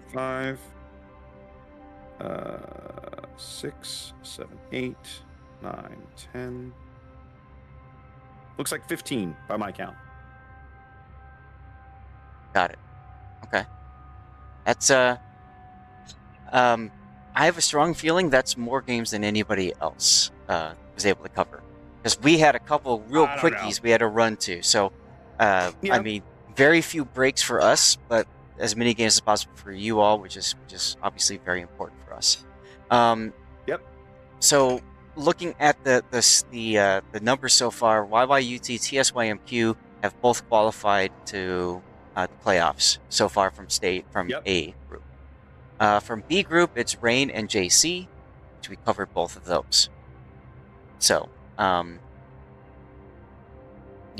I don't know what else to say. Nothing else we can say, baby. I don't know about you, Zath. I'm ready to hang it up and go have some lunch. Yep. I'm gonna do this because you, especially you, Raptor. You know, I always try to get people their drops if I can help it. So I'm gonna say this: if anybody still needs progress on your drops, what I'm gonna do is I'm gonna put the outro screen up, and I'm gonna go check on my friend who just came back about 20-35 minutes ago. Make sure he's doing okay. Tell him I said hi. I will absolutely do so. So, Chad, if you are looking to get your drop still, please put your percentages in the chat so I can see it. I'm going to keep asking where are we at, okay? And then once I dropped a certain amount, I'll probably just raid out and call it, because obviously it's probably a bad sign to do this for hours. Yep.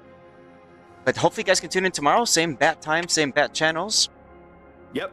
Literally, we'll be back here at before dawn tomorrow to do all of this over again. So make sure you come join us.